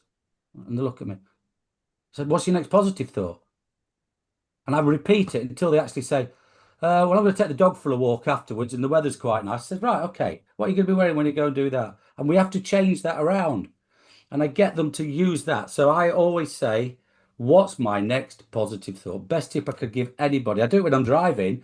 and somebody annoys me, and again, that everybody gets that bit of rose rage. I go, what's my next positive thought? How's this going to react? What's my next? And I'm still cursing them under my skin or apologising because I'm popping my horn. But I have learned to get over that by using that phrase myself. So there you go. There's my free little tip for you all. What's your next positive thought? Thank you, Amrita. Let's bring in Melissa. Kevin, well done. Keep Thank on you all. gaining your confidence, and you have shown to the earth there is a light at the end of the tunnel if you are patient and ready to look for it. Thank you. Yeah, head towards it, not away from it. Thank you. Absolutely. It is knowing which direction to bolt to. And remember, choosing a direction can bring fruition to your life. Thank you, Kevin. Thank Amrita, you, over to Kevin. Thank you you. so much. Thank you, Let's Neil bring Kumar. in Kevin, it's been a very fantastic talk. In fact, Anisa, Kevin, and I look forward to Melissa as well with Heather and Rena. All have put up so brilliant feathers to the perspective of today's topic of yoga and meditation. And I very well align with the thoughts of Dr. Anukul when patients come to me. And I was thinking the same thing, that yes, a negative statement and a tagline to yourself, I am like this. And then Kevin has given a very good answer to that, which I also follow in so many ways. But before we discuss further, and we'll be taking up panel discussions very soon, it's time to move from the meditation to an unconditional love. And I'm really fondly welcoming Melissa. I think, Melissa, you have been enjoying the sessions from the very beginning, and I'm Yes, absolutely. watching And you. global namaste. Global namaste, and a very Love warm it. welcome to you, Melissa. And I was just thinking about, my God, like the way your perspective to align things and to know about things and to see the things, and the topic of today is so beautiful in line with all the talks that we have been doing for past one hour or more. And in that, knowing about your six senses, meditating and thinking about the unconditional love. And there's so much of talk about unconditional love. But before I ask you to share all that, can you please tell our viewers about you yourself, what you have been doing, what has your journey been personally, and how you ended up into this field? And more important after that, what is love and how we can develop that love? Over to you. Thank you so much. Well, what is love? That's the thing, isn't it? Because everybody's been singing about it or writing about it, and it's love is just something that you feel. It's Yeah. unconditional. It has no limitations. You just put it Mm. out there all of the time. But the thing is, we don't absorb it. We forget that we're entitled to have that as well.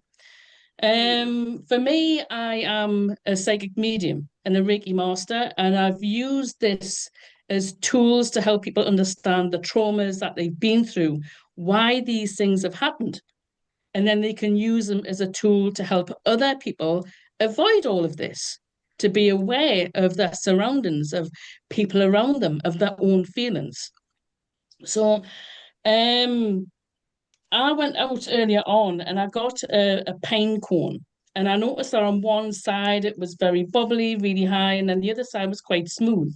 And I'm thinking, this is the way we are. We can be prickly, but then we can be so loving. And it's finding that inner balance between the two. So I wanted to connect everybody with themselves, with the universe, and with everybody else. And it's like being in this pine cone. In the middle of it, there's a stalk there. It was a seed and it's grown into something beautiful. And then now all of a sudden, everything is opened up. And I feel that from the time of COVID, even though everything came in, it was the point of being that seed where everybody reconnected through Zoom all over the world. And then all of a sudden, when we were allowed to play back out again, feeling quite safe, that we became overwhelmed by all of this stuff that we get to see. And the world is at war with itself, with each other. And it's because we're becoming more aware. But what I want to do with this meditation is help people not be overwhelmed by it and actually allow themselves to see that what is happening for a greater good. And even though it's tragic, something beautiful is going to come out of it at the end of it. So I'm going to do a meditation for you guys. And I've called this the Mountain of Gaia. And it's all about reconnecting with the universe, with the animal kingdom, the plant kingdom, with yourself, with everybody. So I would just like you to, rather than sit in that straight position, I just want you to sit back and relax. You know, just let your body sag. Be part of the settee, be part of the chair, be part of everything around you. I'd just like you to close your eyes as well and just take in a nice deep breath in. And then slowly breathe out. I want you to allow your body to soften. And with each breath, feel yourself arriving more fully in the here and now. So before you stands a majestic grassy mountain, green and inviting. And at your feet lies a large Hessian sack. Pick it up. Feel the fabric beneath your fingers, the crisscross texture, the weight of it in your hands. Does it feel light and smooth or heavy and coarse? Whichever, this sack is here for you. It will hold all of your burdens, the worries and the memories that no longer serve you. So begin now to place them inside the sack. One by one, let them go. Fill the sack until it's brimming to the top.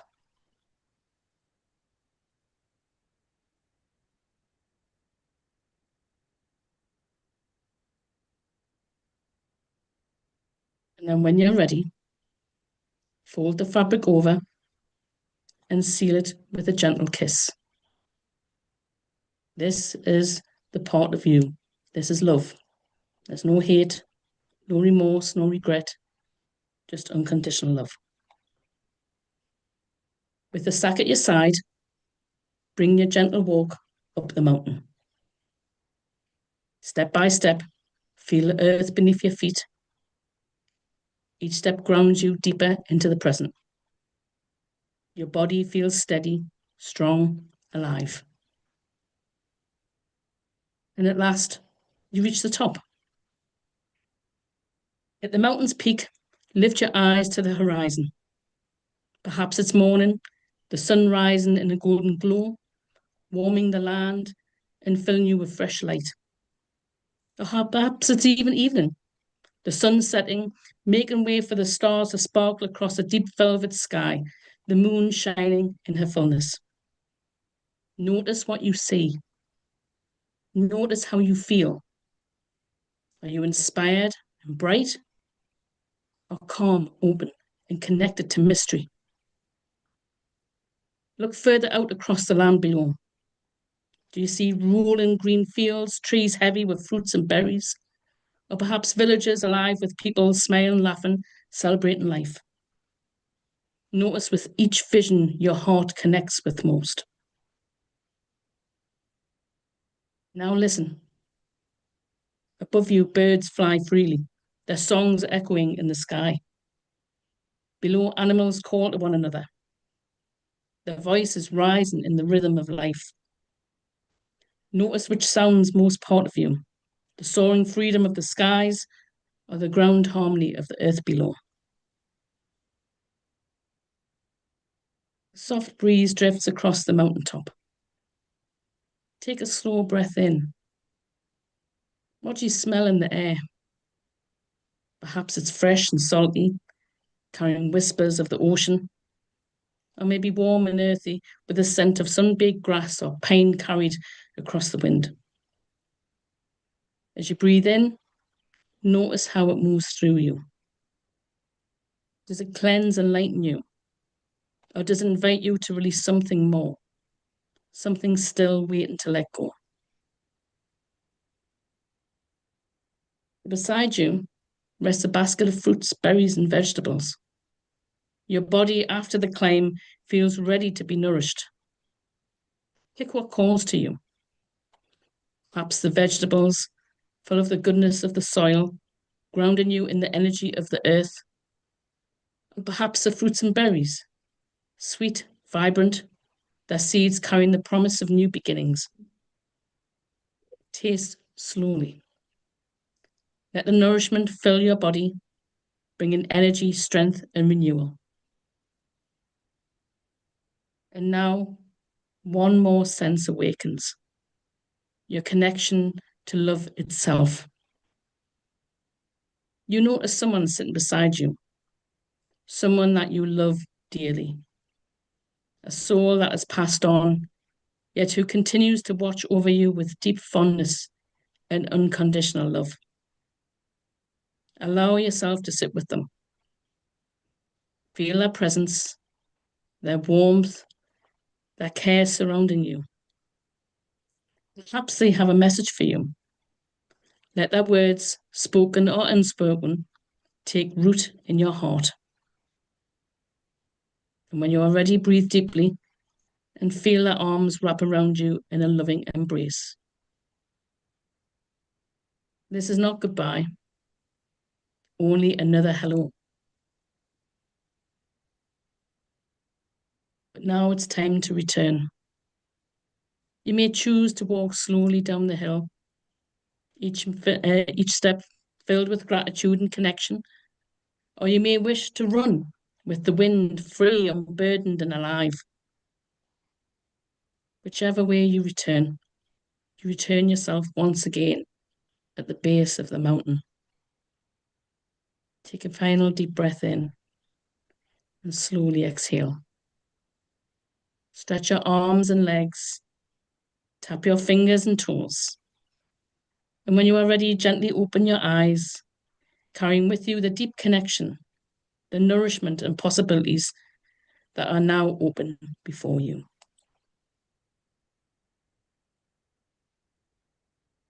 Good, I hope you feel okay.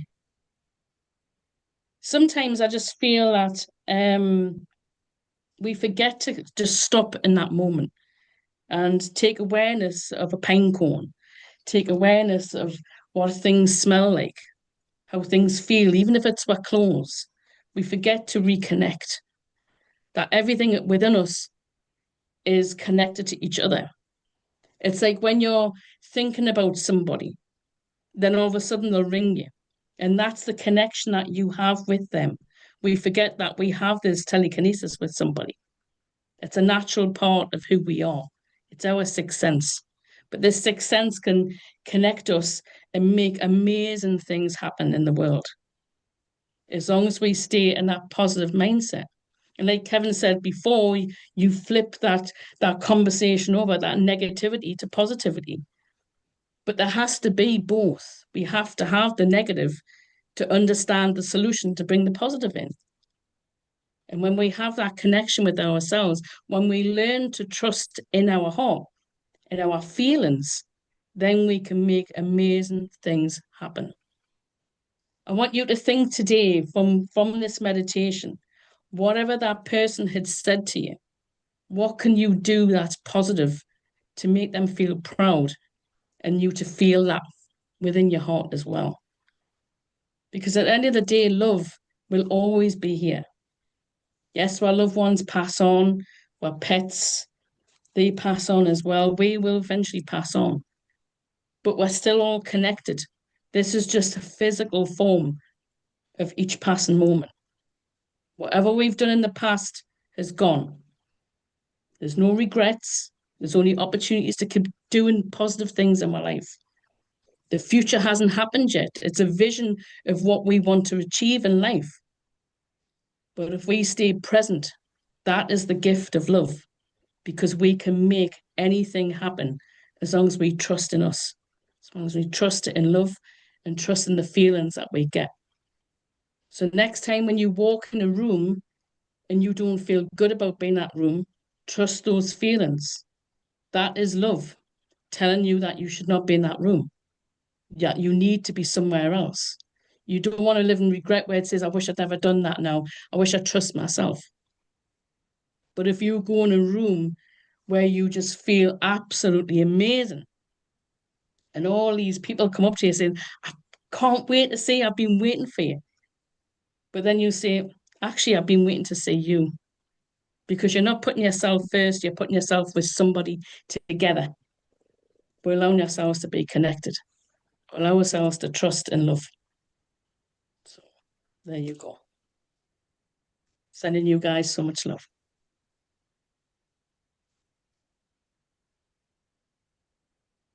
I think that was 15 minutes. Has anybody any questions? I have a question. Okay. There are many times as a doctor when we are seeing patients, and particularly when they have had lots of various kind of treatment under various doctors, and they are obviously within the NHS systems and things like that. Sometimes they're very frustrated with the delays, this thing and that thing. So obviously they tend to blow up. And how do you manage to turn them around? Because many of these people might be coming to you when they are already at the point they know that they need the help. But here it is where a particular person is generally frustrated with everything. Do you turn them around? What type of dialogue do you use for them? I try. I mean, it's weird because I can speak in the same language as that they can, and I'm not educated at all, right? I've learned through experience, and I work on a Friday at the Age UK, where there's a lot of people who have dementia, and there was one lady who was saying weirdly, because we were talking about this earlier on, she had all these problems in her upper spine, as if she had scoliosis. And I've wrote some notes down actually because I want to look into it and give her this information back. And I'd said to her, because her appointments kept on getting swapped all the time and stopped, and it's been a year now, which is far too long. And I said, but have you asked why? No, what's the point? I says, well, when you ask why, I says, then you can do other things to find out what you can do to help yourself. We're putting ourselves in a position where we wait until there is something wrong before we go and see the doctor. And I always see myself as the last resort. And we shouldn't be. We should never put ourselves in that position. We can avoid things by being more aware. So if it was somebody who come up with us and said that, question why. Because unless you know why, you're just going to get in your head and you're just going to start overthinking things and you get in that negative mindset and you can't find a way out because you're spiraling down all the time. But it gets to the point where, unfortunately, you either take your life or you ask for help. So my answer to that is ask why. I hope that makes sense. That's right. Lisa, what do you think as a Reiki healer? How can people benefit by knowing about Reiki, and how do you heal people through Reiki? Well, I refuse to be part of the Reiki Federation. And the reason why is that, yes, it's an organization that recognizes people who have done all the courses. And I mean, I've done the courses, but I just don't see that they can actually offer anything that is regulated because everybody is a different healer. Everybody has a different unique gift. I mean, for me, I have removed blood clots from people. I don't advertise this, obviously. A friend of mine, a year and a half ago, she had a really bad infection, and I think it was in a hip joint, and this infection went to her heart, and there was 5 days where she was getting MRI scans every day. And her mum had come to her, she says, I'm really worried. I know you can help. Again, last resort. So I had focused on her heart chakra, and I'd found that there was a lump like that. And I just gently cut around it and just lifted it out and then packed it in with unconditional love. The next day, she went for her next MRI scan and they said, we don't know what you've been doing, but whatever this was, it's not there. And they showed her the scans, the MRI scans that was there for the 5 days, and all of a sudden it just disappeared. You have to believe in what you are doing. If you don't believe it like 100%, then it's not going to work. You're just packing it up, and then you're not allowing them to trust in what you've done. You have to educate them afterwards as well. with this same person with a bones in a hip joint.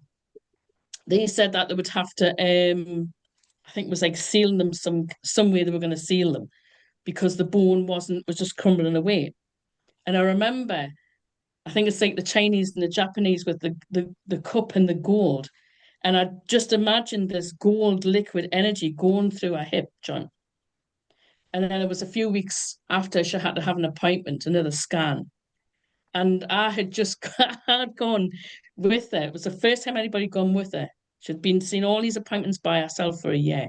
And I went to the shop to go and get some snacky snacks, thinking she was going to be away for ages. And when I come back, she was sitting on her own. And I thought, oh my God, I've left her on her own. I said, I'm so sorry. I said, I didn't mean to leave you there. I said, being so upset. And she says, what have you done? And I says, well, I've just bought some snacks. She says, no, what have you done to me? She says, because I've just said it's a miracle that the bones are actually rejoining again. She says that they were going to fuse it together. She says, but they don't need it because the bones are starting to grow together again. And it's because you have this belief system. You can call it Reiki, you can call it energy healing. It's part of you. Whatever is in here and you believe it, then you can pass it on just as easily as you can pass hatred onto somebody. So you move away from that. You keep that love in your heart and you give it to people. And eventually it will seep through and it will come out in a different way, in a more positive way. Brilliant, Melissa. Karma says what you give suddenly comes back sometimes. So keep on giving good and hopefully you keep on getting good as well. Melissa, stay around. Thank you to Sarah Mills for bringing a lot of different people to our family. You are also part of Healing Our Earth Now directly. Amrita will be in touch with you. Next week, we are bringing Glow Women, women's self-care. Let's bring on matters that empowers women to love each other and share the knowledge. And Sam in Scotland, get ready. We are coming to you. And before that, let's welcome Kit Sharp, who is our Tai Chi and a Qigong lead here at Healing Our Earth. And a global namaste to you. Kit, how are you? Very well, thank you. And Global global namaste, namaste Keith. to all the presenters and to the lady that keeps me involved and Rita sending me information, and I love that and pleased to be with you again. I only have a short time, so when I can fit in for 5 minutes after Sam. Hello, Sam. Namaste, namaste. That would be very pleasant because I got a couple of updates to announce. Okay, thank you very much. Perfect, Kit.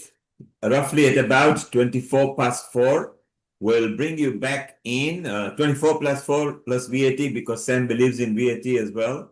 And we'll go from there. Sam, perfect time to rock you, Melissa, Anakul, Keith as well. Yoga and meditation. You are a very good yoga guru. You run sessions almost every day on Facebook Live. You do it in person.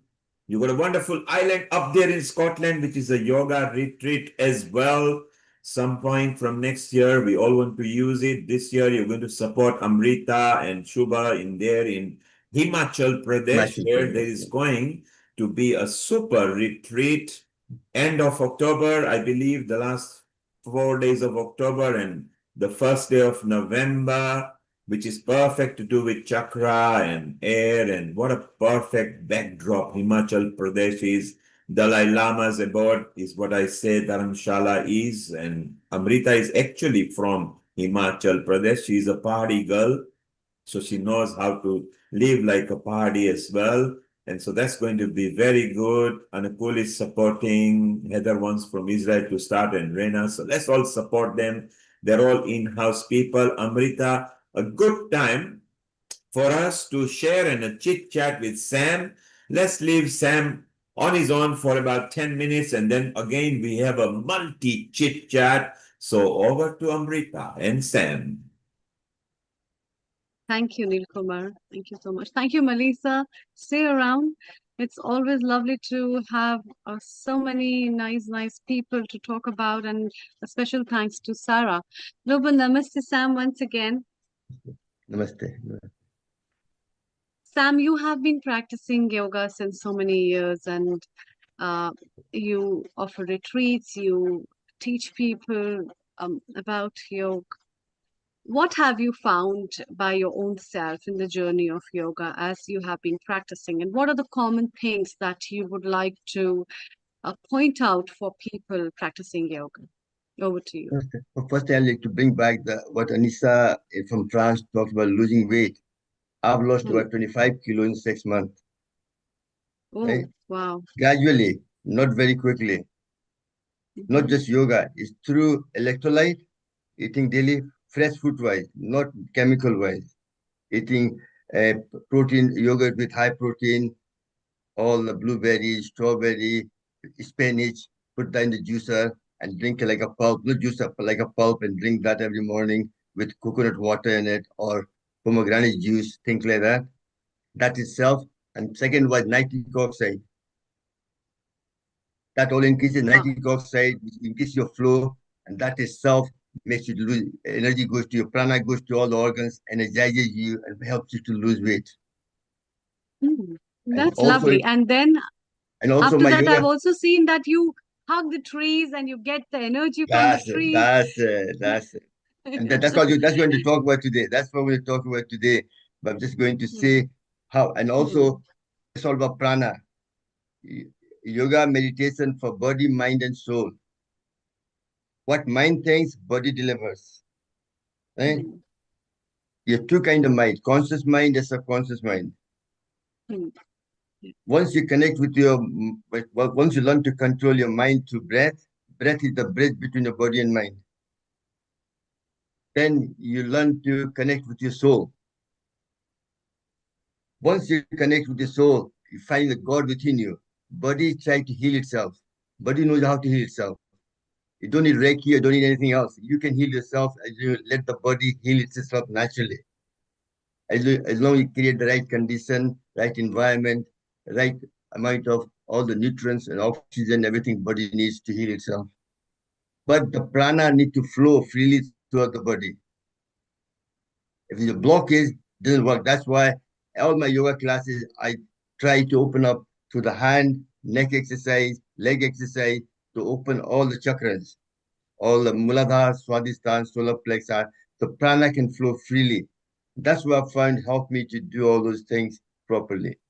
But one thing I found recently now is, I've been working on nature. Your body is like an electric car.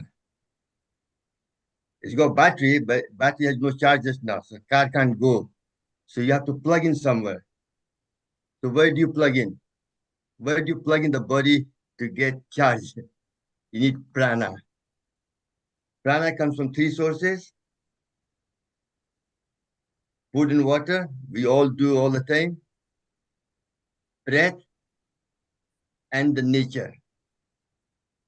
Today I'm talking more about nature, but food and water, you get less than quarter prana. More than 50% comes from breath. When you breathe in, universal energy, prana enters your body and energizes you and promotes good health. The rest comes from nature. The prana need to flow freely for you to promote health. That makes sense? That's how body heals itself. Otherwise, it can't heal. That's why हम बोलते हैं we say, I'm taking the whole world in my shoulder. That's why you have frozen, your blockage in the shoulder. That's why you have frozen shoulder, things like that. So you're trying to open up all the energy channels. It's very important to clear the things. So Lily, today I'm going to talk about the connecting with nature. So really, what I found, well, I lost weight also. One of the main things was you have to earth yourself. How do I charge my body? I plug into a massive earth, which is a big electron. Isn't it? That charges my body through walking bare feet, walk on the beach, close to, ideally in the water, or on the grass, especially covered with dew, or hug a tree. When you hug a tree, earth is rooted. So through the earth, other is like a mother earth, we call it. Like mother kam kya hai? Like I can tell you, if your mother son has some problem, if somebody's going to hit him, or he's going to have an accident, mother can feel it. That's what the connections are. That's what Melissa was talking about before a few minutes ago. There's a connection between the soul. Mother can always, that's why Mother Earth is there to heal you.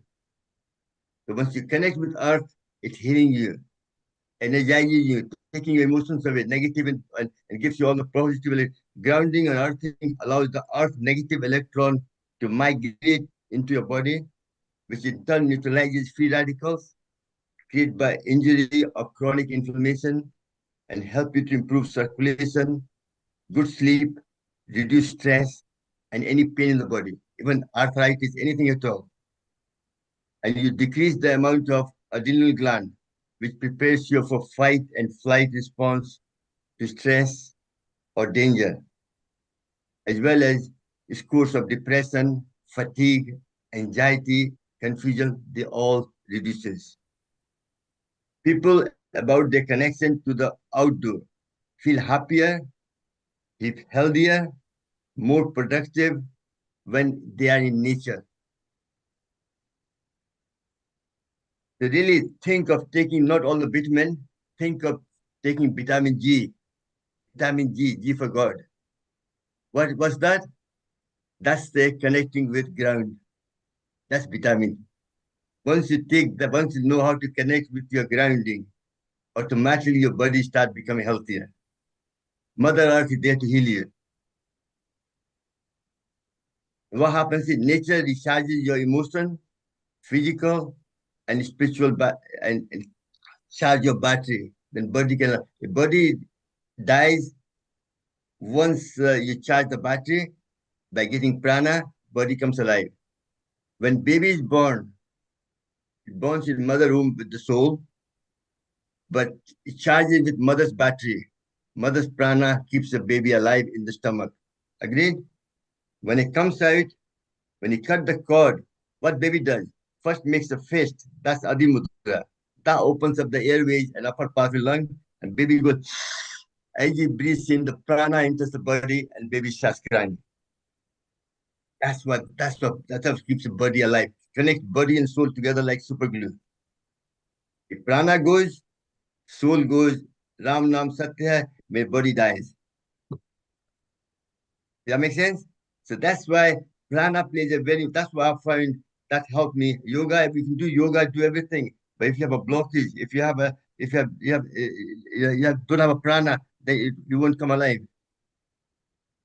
You need prana for everything. Chi, energy. China call it chi. In world they call it universal energy. You can call what you like. They all play, but it's really charging your battery is very important. If you be just like a toy without the battery is no good. If you give to your son, your grandson, I give my grandson a toy, no battery, he'll say, oh, it's not working. How does it work? So I need to put the battery to give him a charge. And that's why the body is like that. Body needs a charge to energize and promote good health. Even if you eat all the nutrients, but if I don't have a prana, it doesn't flow properly, then it won't heal itself. Prana is designed to heal your body, but it's got to flow. That's why we activate the parasympathetic nervous system and all those things we talked about. Everything will work what we're talking about. But first you have to have the flow and no blockage in the body. And that's why I'm 70 plus. So obviously we have a lot of blockages. So that's why we have to do all the exercise for hands and feet, all those things we do, neck exercise to make sure all the blockages is clear. Then you do the pranayam, then you get the maximum benefit of pranayam and promote good health. I can talk away, and I said electrolyte is very important. One of the main important things for losing weight is drinking water. I drink 1 liter at least of water with lemon into every night time as well. Body doesn't have any water reservoir. 90% of blood is made up of water. Most people die in night time with a stroke, heart attack, and so on. But they don't drink. Old people don't drink enough water because they have to go to pee every night, every so often. So the blood becomes thicker, and that's why they have a stroke, a heart attack at night time. So really, and so, but it's no point in drinking water. You have to have electrolyte to go into the cell. Water needs to go in your cell. Even the muscle contracts and contracts. You need potassium, you need magnesium, you need different minerals to make this happen. People talk about not eating enough salt. But when you have a health problem, when you go in an ambulance, what they do? they put the slime water in the body.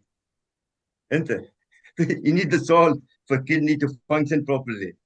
So it's really, sometimes people talk about cholesterol. 90% body is made up of cholesterol. Every organ needs cholesterol. If your skin is burned, you have fed high cholesterol food to heal your skin. And 70% of cholesterol is made by liver. So look, cholesterol is not a problem. It's a lifestyle. It's a stress. So it's really, to improve your health, you have to connect with nature. That's very important. If you connect with nature, everything will happen itself. Body will start healing itself automatically. Body needs that charge. And the biggest charge you have is the earth. The massive earth battery is there. We're going through small things. They are good. You're eating better avocado and all this will help. But you still need the big charge. Boost you the whole energy. Thank you very much. I think I've spoken a bit too much, I think, but I feel quite, this is something new I'm learning just now, and I'm finding very connected to it. Last 6 months, I've been working on that, and it helped me a lot myself. I feel more positive, before I used to sleep in the afternoon, now I can get up 6 o'clock, work to 12 o'clock with no problem at all, no lack of energy at all. I can run around. I do 10,000 steps every day to improve my blockage in the body, make sure I don't have any blockage. Things like that. It's all a lifestyle. Any question anybody want to ask? Thank you, Nilbhai. So, Sam, that was wonderful. And whenever you are connected to nature, back to nature, you will find your body is soothing, your mind is calm, your DNA is calm. So if you can imagine an air flight where there is a turbulence, a captain has to remain cool, otherwise we are all going to spiral down and out. So back to nature is very good, being earth with the nature. Whenever people go to India, it doesn't matter what nationality you are, you learn to walk without footwear. Yes. And you walk in places like Dwarika, Varanasi, Vrindavan, Mathura, and as you get connected, you forget that you are either British or Westernized or American or somebody, and you go with the flow of everybody. And believe me, connecting to the earth is so beautiful. You are back to your roots. Yes, Sam.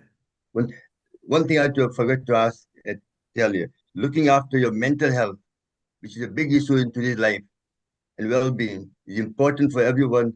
There are things we can do to help support your mental health, including connection to the earth, nature.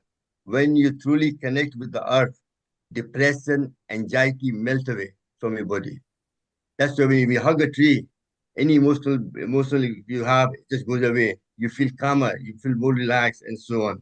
Listening to bird, breeze, rustle of the leaves, feel the touch under your feet, and so on. Everything matters. And Sam, even if you can't hug a tree because the trunk is very big, don't worry. Touch the tree, look at the leaves and the twigs. Maybe they may shower their blessing by just slight rustle with a gentle breeze of air. It is not stupid to talk to the tree.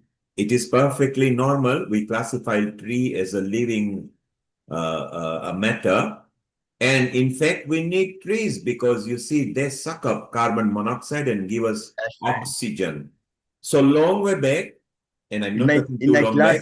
Nilva, in my class, sometimes I joke, I say, if you can't find the tree, find the opposite sex, somebody and hug him. You can make a slap, that's different. No, just a joke. And Melissa loves that. Melissa loves that, as does Keith. Keith has got more experience than any one of us hugging people of opposite sex because he's slightly senior to us. Keith, you are laughing. That's true, isn't it? That if you can't find somebody, hug a child, hug a friend, hug a wife, your lover, whatever you like. So it's beautiful. And you don't have to go too long back. In India, there are special trees which are always planted, and within that there is a compound of concrete made, which is where all the city elders or town elders or the village elders or the local elders would sit and actually chit chat. So women, You are not only good at gossiping, men 200 years back were very good because it was men who first used to get together. We see in Wilma and Flintstone's story that Flintstone comes from outside meeting his friends and Wilma is in the house cooking. Well, the times have changed. So it's not only women who love gossiping. 200 years back, there were men who were chit-chatting about this, that, and the other. So it's so beautiful. Kate, maybe it's a good time to have about 5 minutes from you, and then we can even chit-chat further with Sam, Anakul, Melissa. There are a lot of people over here. So Kate, tell us a latest development with Tai Chi and Qigong, because they also go yin and yang with yoga and meditation. Over to you, Kate, for next 5 minutes. Thank you very much. Sam, I believe that the relationship as we get older with regard to our mind being active is incredibly important. I try to keep going with various projects at home which challenge the mind, and whilst I'm using a bit of energy. Equally, we know from the discussions we've had on here, we talk of chakra and we talk of dantian, the harmony between our Chinese and our Indian health cultures.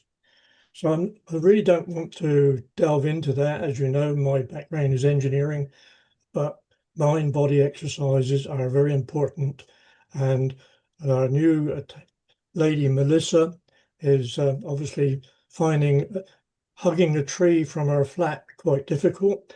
But anyway, update on Tai Chi and Qigong.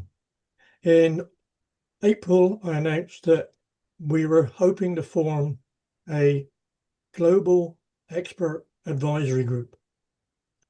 The purpose of that group was to be looking at how we could identify and confirm that there was scientific evidence and financial returns on investment for particular medical challenges that we know are needed in the Western world. We have 5,000 years in India, 4,000 years in China, and we have a few decades in the Western world. However, the Western world demands that we prove things. I have become aware of all the reports. Well, no, I can't say all the reports, but many reports. I always look for conclusions, facts. How do we identify? And I just came at the end of Melissa's, but she was talking about bone structures.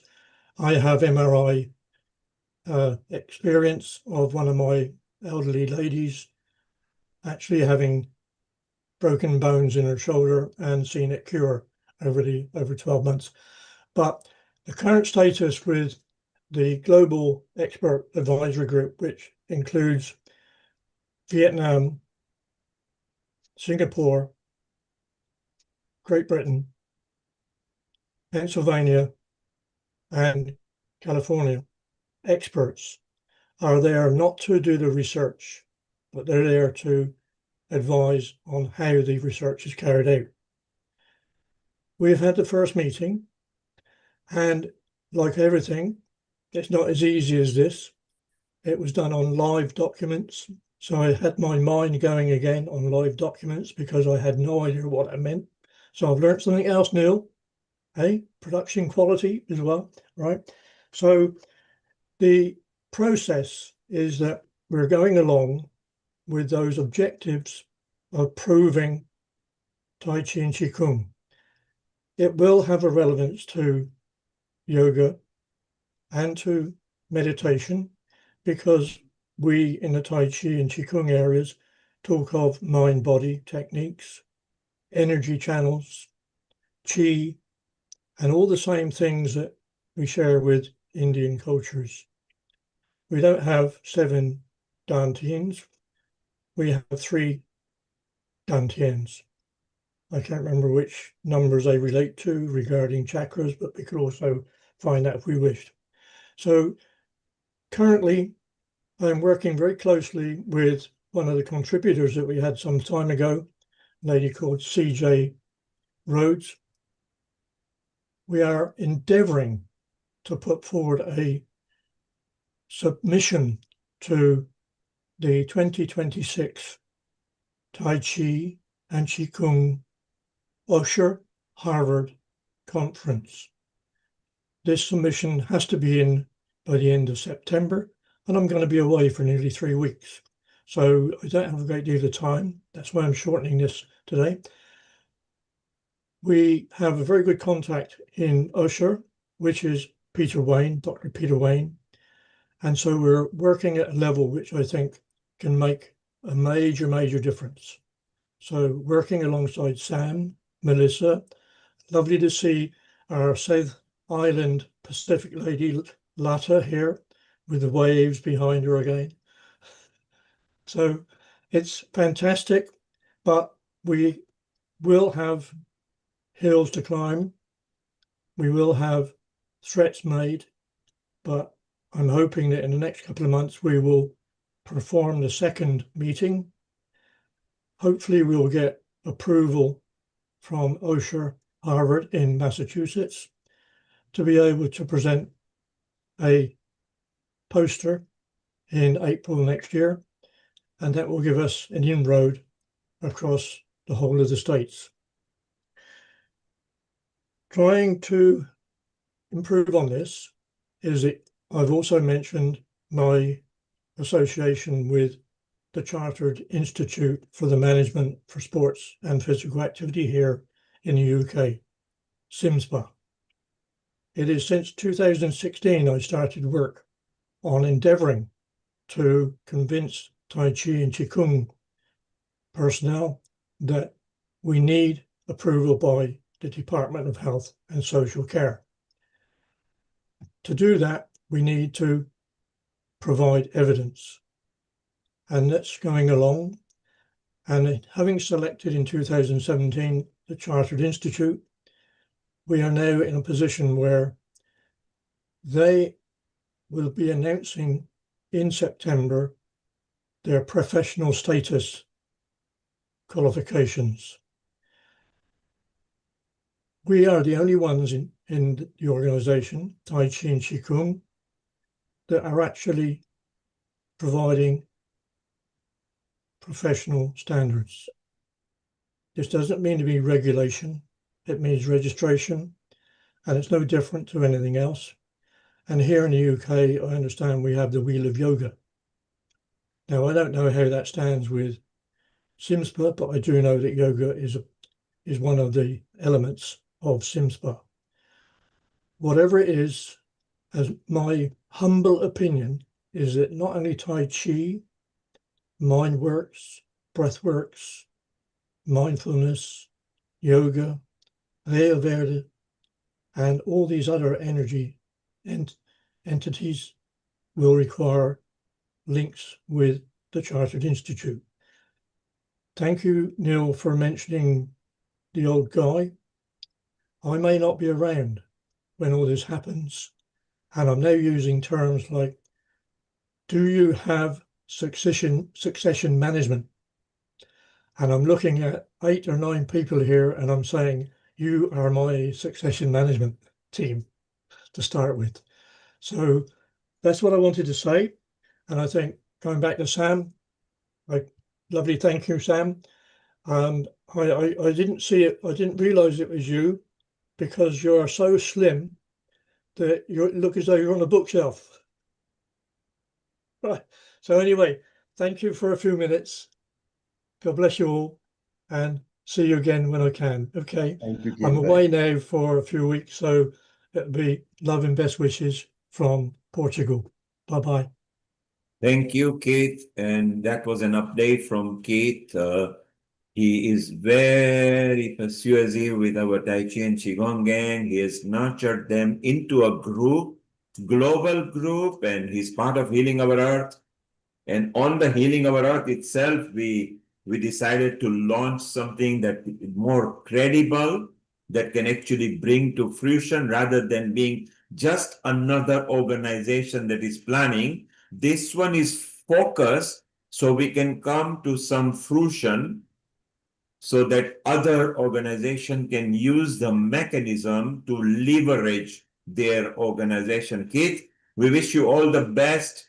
We are all behind you, Anukul, Sam, and all the Healing Our Earth, wherever they are in the globe. They are all right behind you. May Earth bless you forever.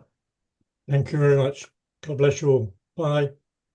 So, as ever, our smiling Keith, who is full of energy. I'm not going to reveal his age, but he's 60 plus VAT plus normal tax plus bit of national insurance and everything. And he still has that full energy. Whenever we feel like we chat and we plan things, and Keith is always up and go. He deserves a good break for a while, because when he comes, he's going to put some system into, because he's from systems, he's from engineering background.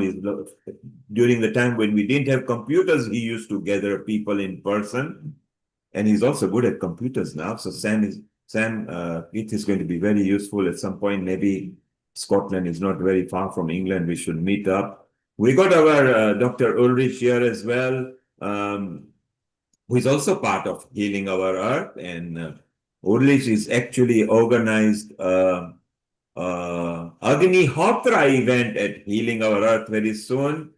Guten Abend, Ulrich. Wie geht es dir?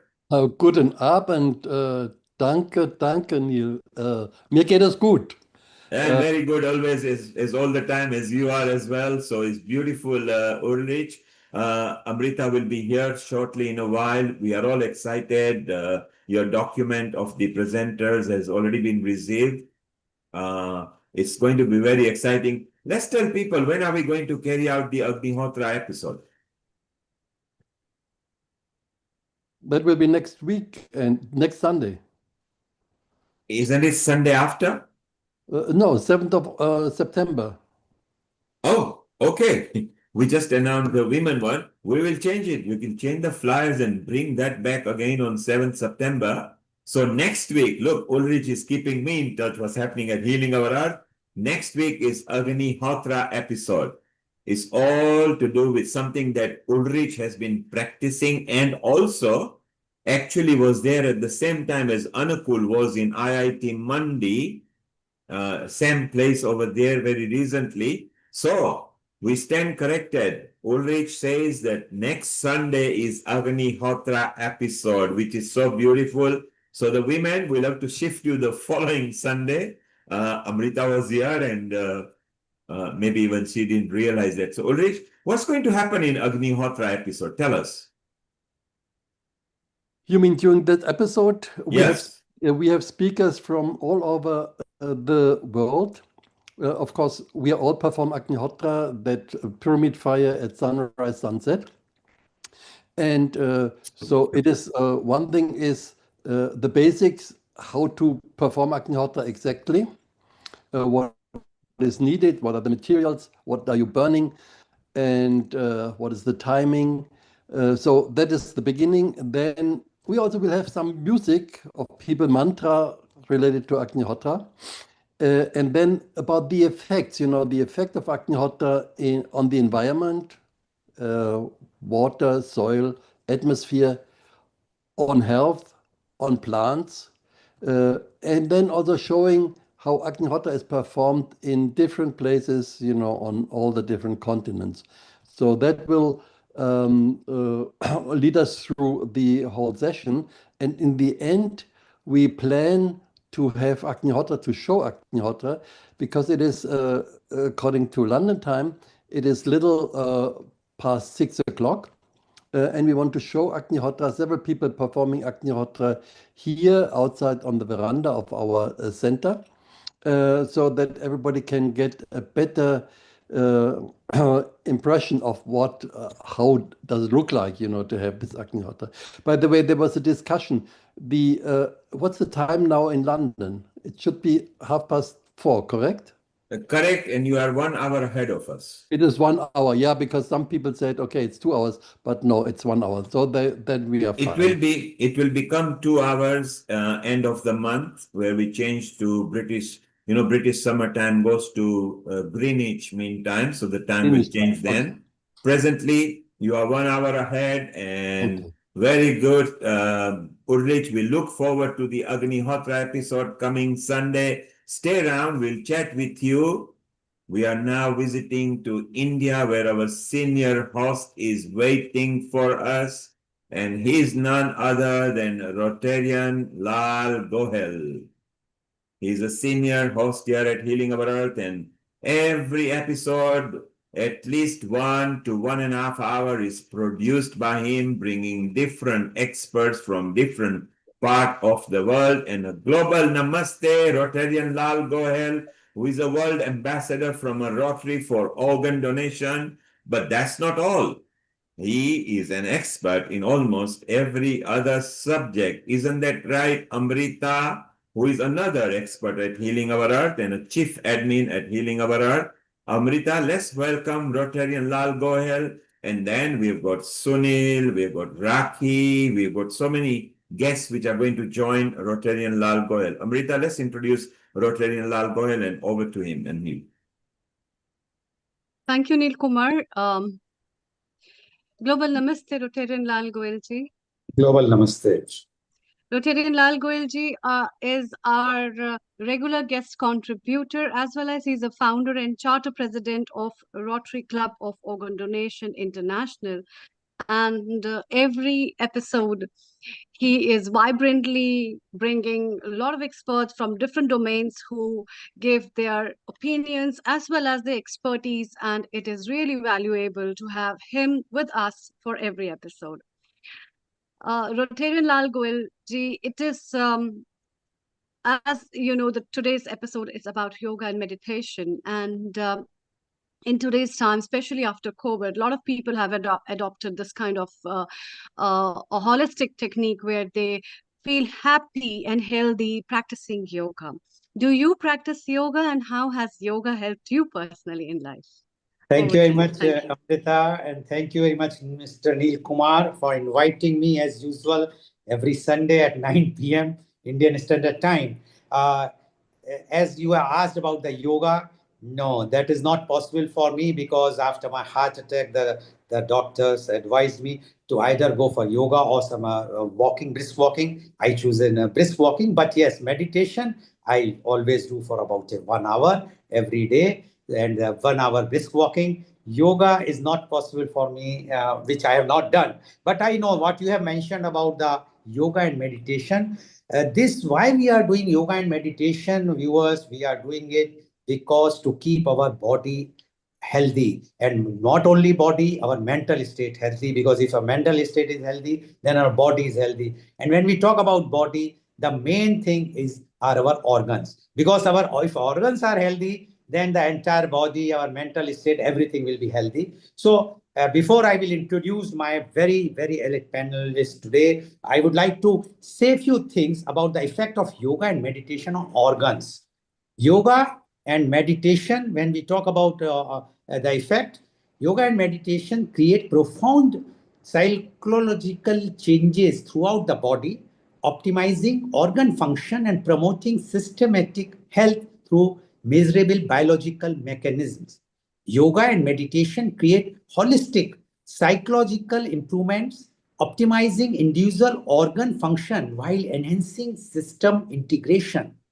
Even 10-20 minutes of daily practice produces measurable benefits, making these ancient practices powerful, accessible tools for maintaining organ health throughout life.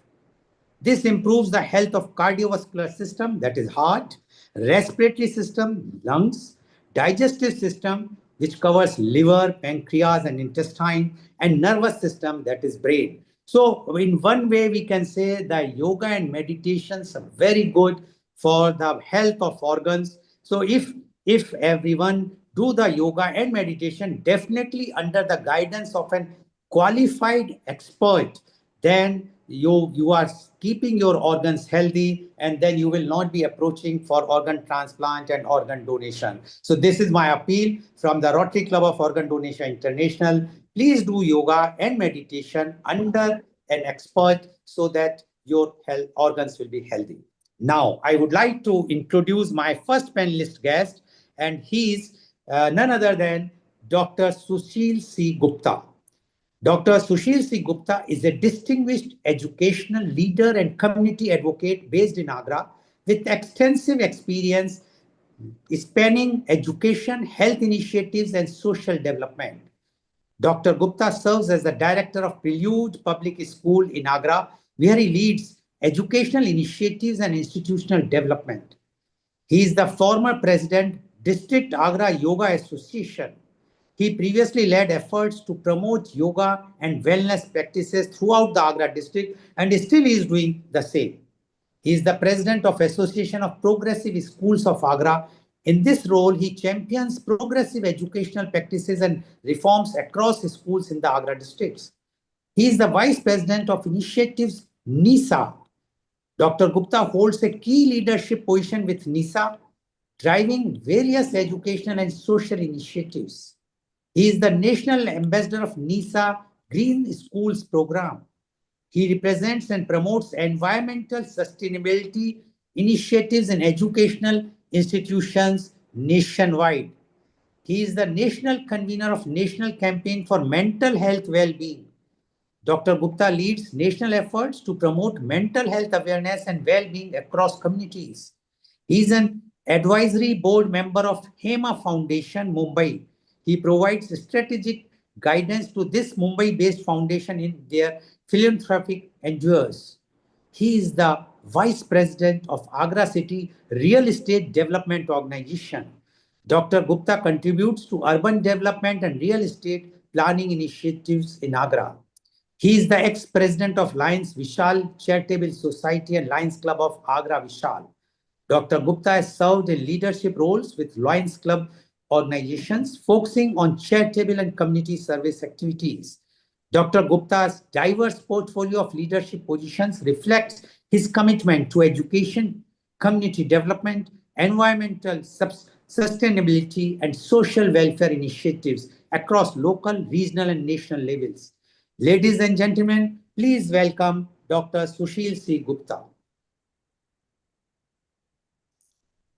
A very good evening to all panelists, all the members who are in the joining this yoga session. And really, Mr. Lal, I appreciate you the way you are taking the Zoom sessions every Sunday and all that. So thank you very much. And I think we will be discussing more about yoga and all that. And I would prefer if you give the chance to ladies first, because in India we always say that we should give the chance to ladies first. And we have got very two beautiful ladies on the panel. So I would request let them come first and then we'll discuss in detail. Okay, Dr. Gupta, this is a nice way to take some excuse. I know you are quite busy, you are in a function, so no problem. I will give you chance. I will take the ladies first. And I would like to tell all our viewers, this is also very important, that he is a crusader. He is an activist for environment. And what he has done, I have visited his school several times. His school is a model for the environment. One can very well see the construction is in a very small place. The area is huge. So he has not constructed, he has not covered the entire college space, but he has left everything for the environment. And every day morning, he sends a green morning. This is his the way to express so that people should know what is the importance of about the environment. So thank you very much, Dr. Gupta. Please, whenever I will be taking the two ladies first, and then definitely, and I will take you back. So now I would like to invite my second panelist, although now she has become the first panelist.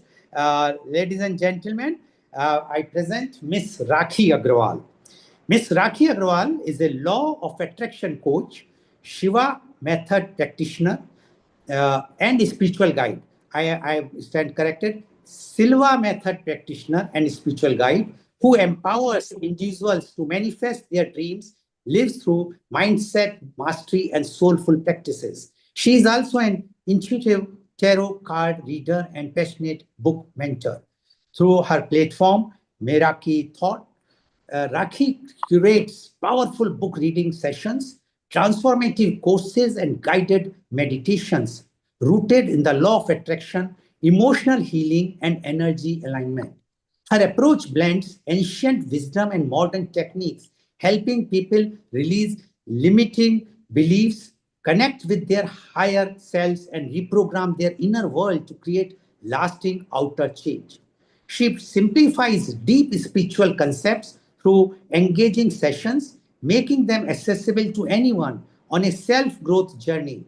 With a strong foundation in holistic practice like yoga therapy, Ms. Rakhi integrates body mind awareness to support total well being, but her primary focus remains on thought transformation, inner dialogue, and manifestation. Ms. Rakhi Agrawal continues to inspire thousands through her free sessions, courses, and the Meraki Thoughts YouTube channel, creating a safe space where learning, healing, and magic unfold. Please welcome Ms. Rakhi Agrawal. Thank you. Thank you so much.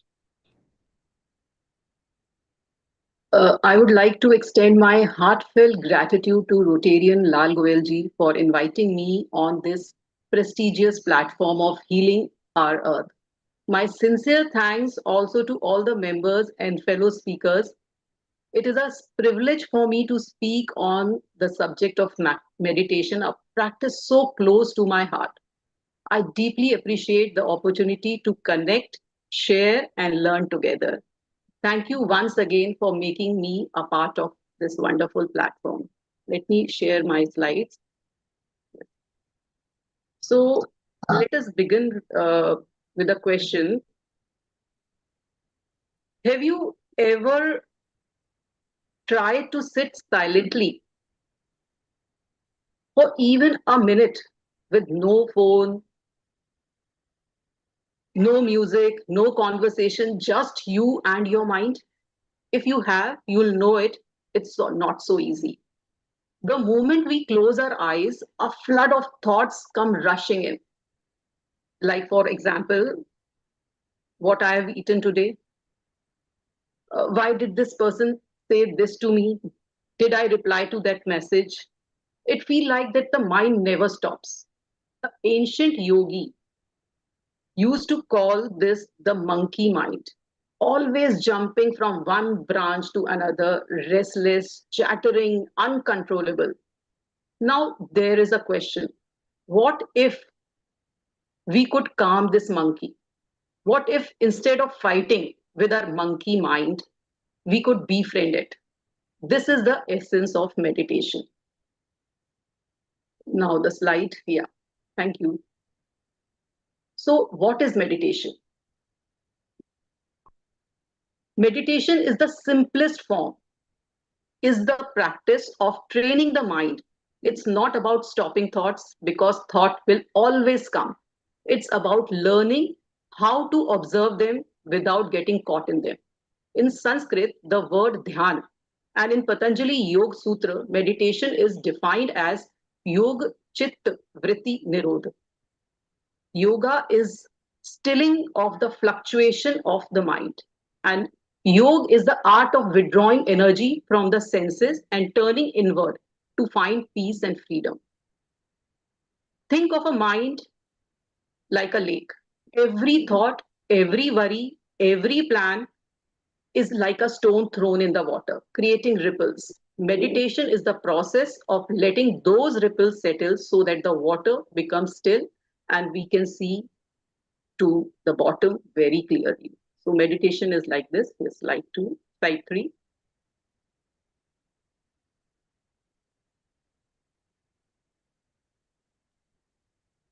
So in this picture, you can see sage Patanjali, the Indian sage of around 2nd century BCE, compiled the Yoga Sutra, a collection of 196 aphorisms that forms the foundation of yoga philosophy.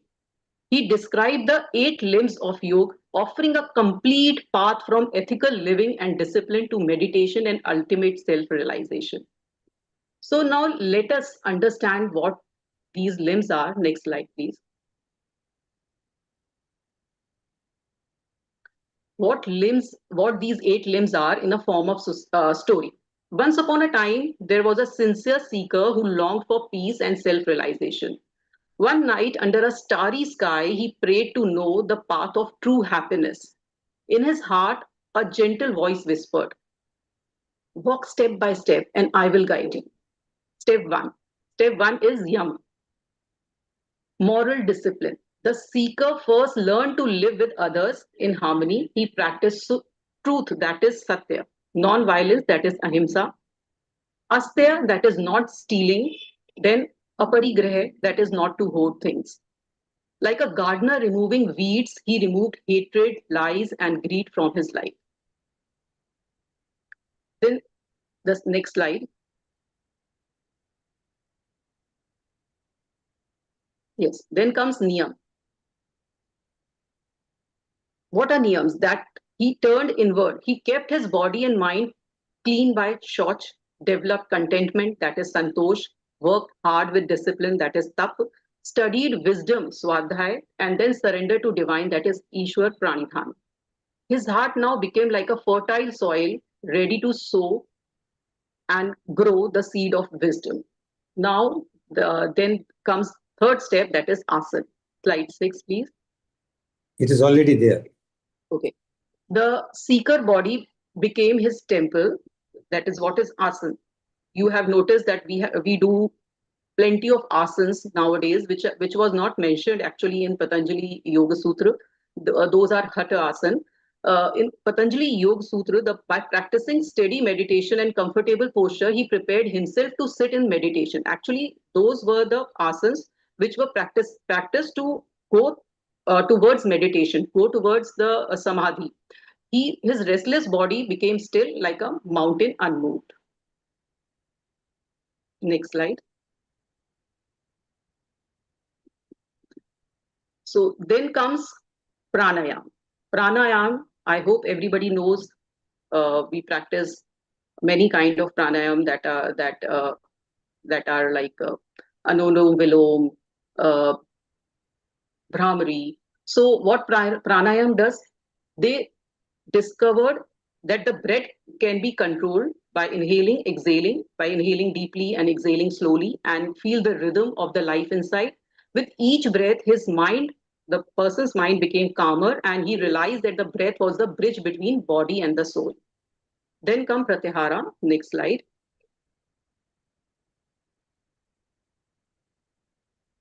Pratyahara is withdrawal of senses. One evening he sat quietly. He heard the sound of birds, many sound which were disturbing him, like the sound of wind, people. But instead of being distracted, he withdrew his sense inside, like a tortoise pulling him, like the sound of wind, people. But instead of being distracted, he withdrew his sense inside, like a tortoise pulling his limbs inside. He no longer chased the outer world. Next slide. Horses now focus like a beam of light. He discovered that the concentration is the doorstep to meditation. Now comes dhyan. Uh, Sorry, the last one was dharna. Now comes dhyana. Slide 8. His Yeah. uh, uh, his concentration deepened. He entered meditation. Time dissolved.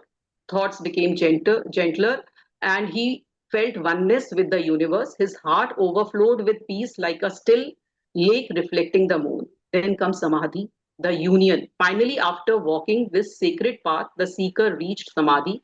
Here, there was no separation between him and the divine. So he was not the body, not mind, but pure consciousness, boundless and eternal and blissful. Now, please, next slide. Yes, thank you. So Gautam Buddha, who lived around 5th and 4th century BCE, also taught so many things about meditation. He practiced dhyana, moving through stages of concentration, and later taught vipassana, that is insight meditation, samta, that is calm abiding meditation, then anapanasati, that is focusing on your breath, going inward and outward.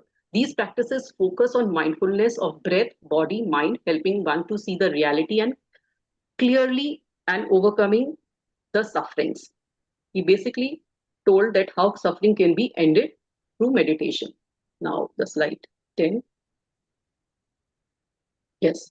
Now, why posture matters in meditation? Why everybody says that you should uh, sit in some position? And what position should be there while doing meditation? The posture should be steady and comfortable, allowing the body to be at ease and the mind alert. Traditionally, one sit cross-legged on the floor in the form of lotus, that is Padmasana, or half lotus, that is Ardha Padmasana.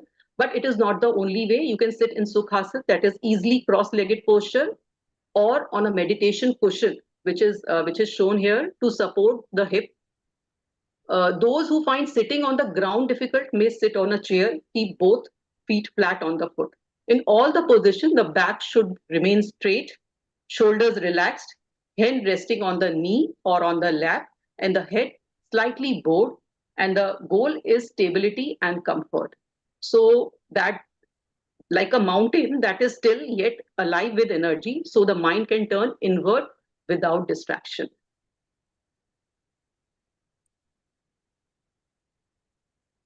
Slide 11. Now, breathing. This is the main part. When we inhale, what goes inside? Pran goes inside. Now, what is pran? Pran is the life force, the vital energy. It is more than just a breath. It is the life force behind the breath. Pran goes inside with every breath. What goes inside? Pran goes inside. Now let us see how we breathe. For example, if we are angry, we breathe very fast. The breath becomes very shallow. The energy rises abruptly and stuck in the chest. When we are anxious, the breath feels tight in the stomach and we may even hold it without realizing it. In sadness, pran flows down, feel heavy, making the body dull and tired. These are the simple signs of blocked, disturbed pran. Through meditation and pranayam, we learn to release these blocks. Deep rhythmic breathing act like a gentle stream that clears away the blocks. When pran begins to move smoothly again, our breath feels natural, the mind calms, and we return to the state of balance, clarity, and inner peace. Our chakra gets balances, and many benefits are there when the pran flows easily. Next slide. Now comes what happens during meditation. Our brain is always active, and this activity creates brain waves. These are tiny electrical patterns that changes with our state of mind. First is beta state, that we are listening, we are saying, whatever we are doing, problem solving, worrying, anxious, busy, restless state of mind, that is beta state. Then comes when we begin to relax, when we close our eyes or meditate lightly, then comes the alpha state. The brain shift to alpha. Here the mind becomes calm, creative, and peaceful. It feels like that the quiet moment just before sleep and just after the sleep, what we call in Hindi, unidi sthiti. Then comes the theta waves. Theta is the period when the meditation deepens, the brain moves into theta state, that state when you are dreaming.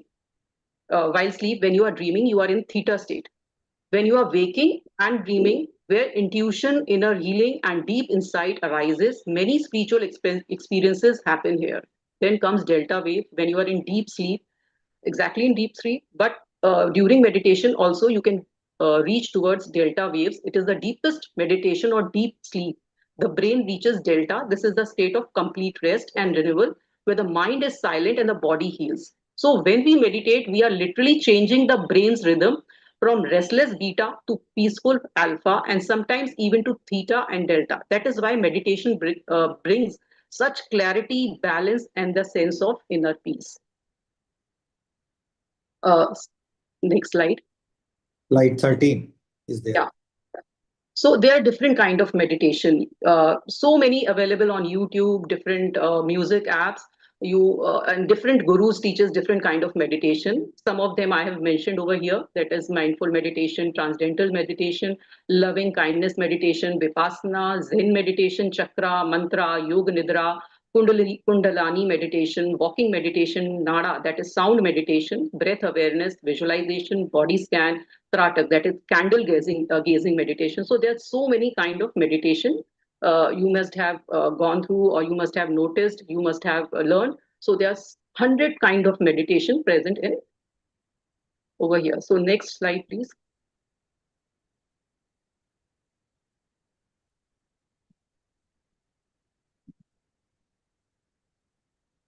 So the time of meditation plays a significant role in the depth of our practice.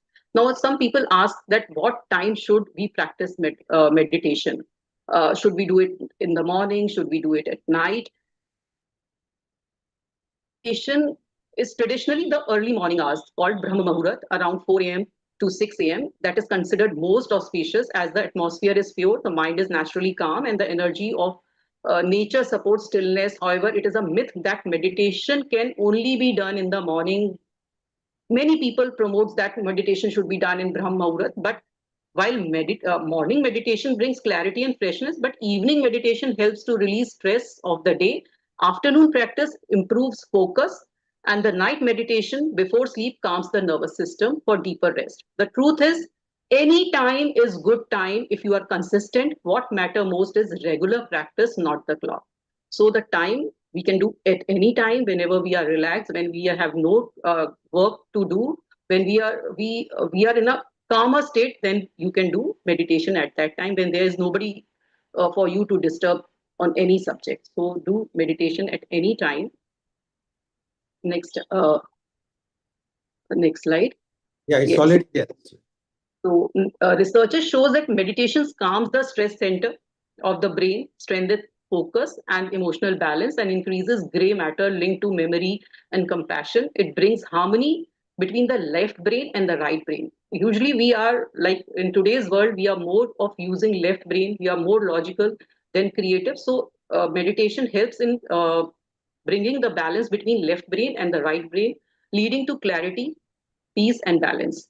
So there's a brain scan over here, which is telling that, which is depicting that MRI scan of a long-term meditator shows remarkable changes in the brain. Regular meditation increases the gray matter in the region linked to memory, focus, and emotion balance while reducing activity in the amygdala. That is the center of stress and fear. Amygdala shrinks while we meditate. It also strengthens connection between different brains network, especially the default mode network, helping to reduce mind wandering and improve present moment awareness. These findings prove that meditation is not just a spiritual practice, but also a powerful tool to rewire our brain. So meditation rewire our brain. It promotes neuroplasticity.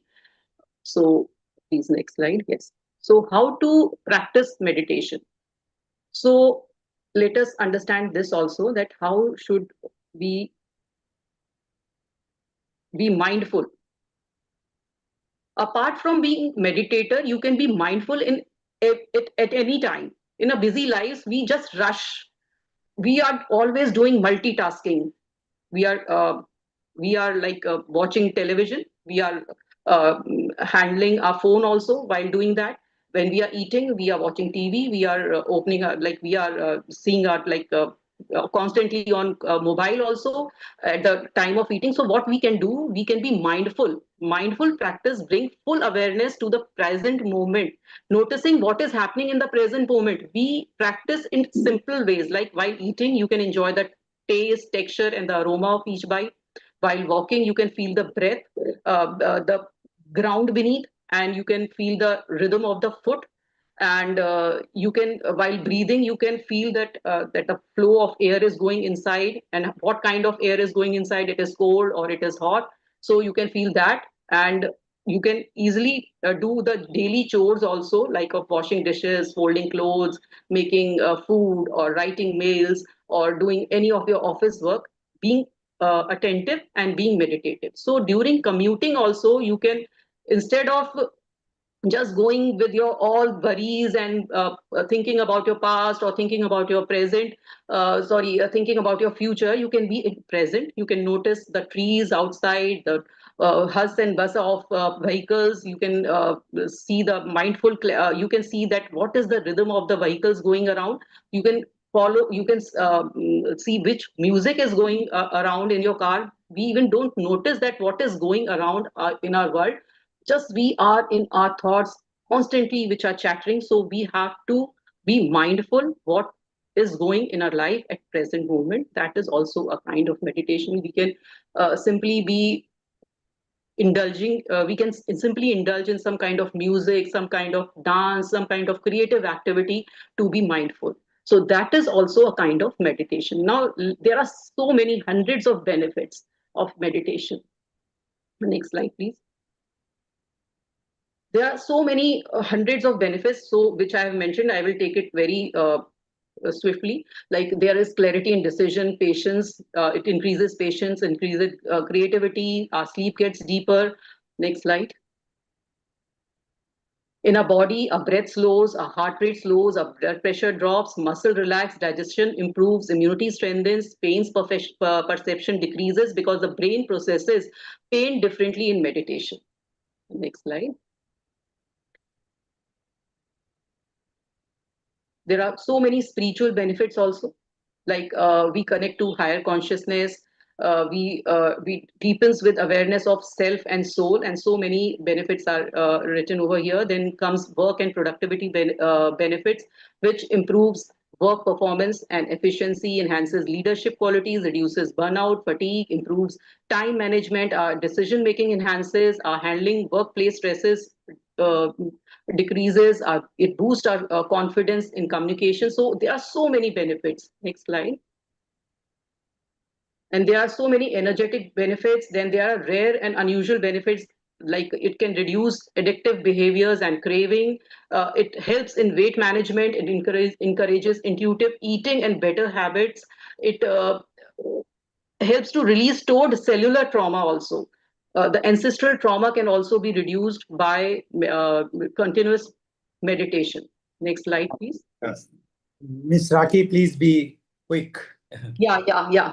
So then comes the brain and nervous system, which I have already told. There are so many hundreds of benefits. Next slide. So the meditation is a therapy. It regulates healing, regulation of the optimal functions of internal organs. All the internal organs also benefit while we meditate. Next slide. So there's a plan, 40 days plan for beginners that we can follow for how to meditate. Like daily, we can meditate for just for 2 minutes daily for 1 to 5 days. Then 6 to 10 days, we can increase to 3 minutes.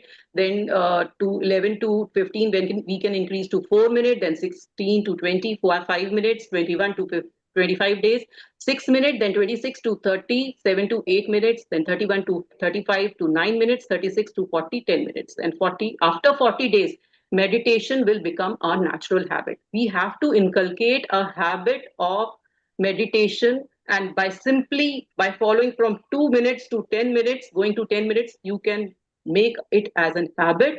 Because if you are missing for a day, if you are busy for a day, just meditate for 1 minute so that your mind understand that I have to do the meditation daily. So this way you can inculcate the habit of meditation. Next slide. Now the conclusion. Meditation is not escaping the world. It is returning to the center. It is a journey within. Thank you so much. I have taken so much of your time. Thank you. Thank you. Thank you very much, Ms. Raki Agrawal, for giving your very enlightening presentation. Yes, we have a time constraint, but I'm sure the viewers watching across the world on different social media platforms will be definitely benefited. And if they have any queries, definitely they would like to be in touch with you. But please stay there. I would like to now go to my next panelist guest, and she is Miss Pallavi Kashyap. Ms. Pallavi Kashyap's professional journey began with a strong foundation in technology. Born in Bihar and raised in Patna, she earned her bachelor's degree in engineering IT from Pune University and spent nearly 7 years building expertise in the corporate world. In 2014, she made a pivotal transition from corporate life to follow her calling in holistic healing and personal development. This shift marked the beginning of her dedicated service in transformational work. Ms. Pallavi Kashyap brings a comprehensive skill set backed by the multiple global certifications. She is a certified pranic healer, energy healing and chakra balancing, ICF certified mindset coach, international coaching standards, master NLP mental health therapist, certified therapeutic dance movement practitioner, NABET certified the trainer. Her methodology distinctively integrates science and spirituality, focusing on releasing emotional blocks and trauma, reprogramming limiting beliefs, activating and balancing the energy body, aligning clients with their highest potential. In 2024, Ms. Pallavi extended her practice internationally, conducting healing and coaching sessions in Singapore, demonstrating the global applicability of her work.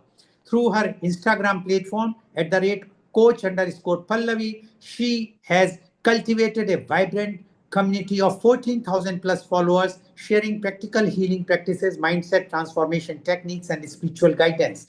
Ms. Pallavi clients consistently describe their experience as healing, awakening, and life-changing. Her content and sessions have empowered thousands of individuals to heal their energy patterns, manifest abundance, and achieve greater peace and clarity. Her core philosophy centers on the belief that true wellness transcends merely overcoming challenges. It involves activating inner power, elevating energy vibration, and consciously creating a life characterized by freedom, joy, and abundance. Her area of specializations are pranic healing and energy work, mindset coaching and belief transformation, mental health therapy and emotional healing, movement therapy and somatic practice, training, and professional development. This comprehensive approach positions Ms. Pallavi as a bridge between traditional healing modalities and modern therapeutic practices, serving clients who seek both practical results and spiritual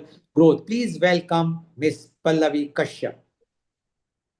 Atma Namaste, and thank you and very grateful for this opportunity, Lalsa, and thank you and grateful to all of you who are here. And definitely, right now I will request not to put up the slides because I would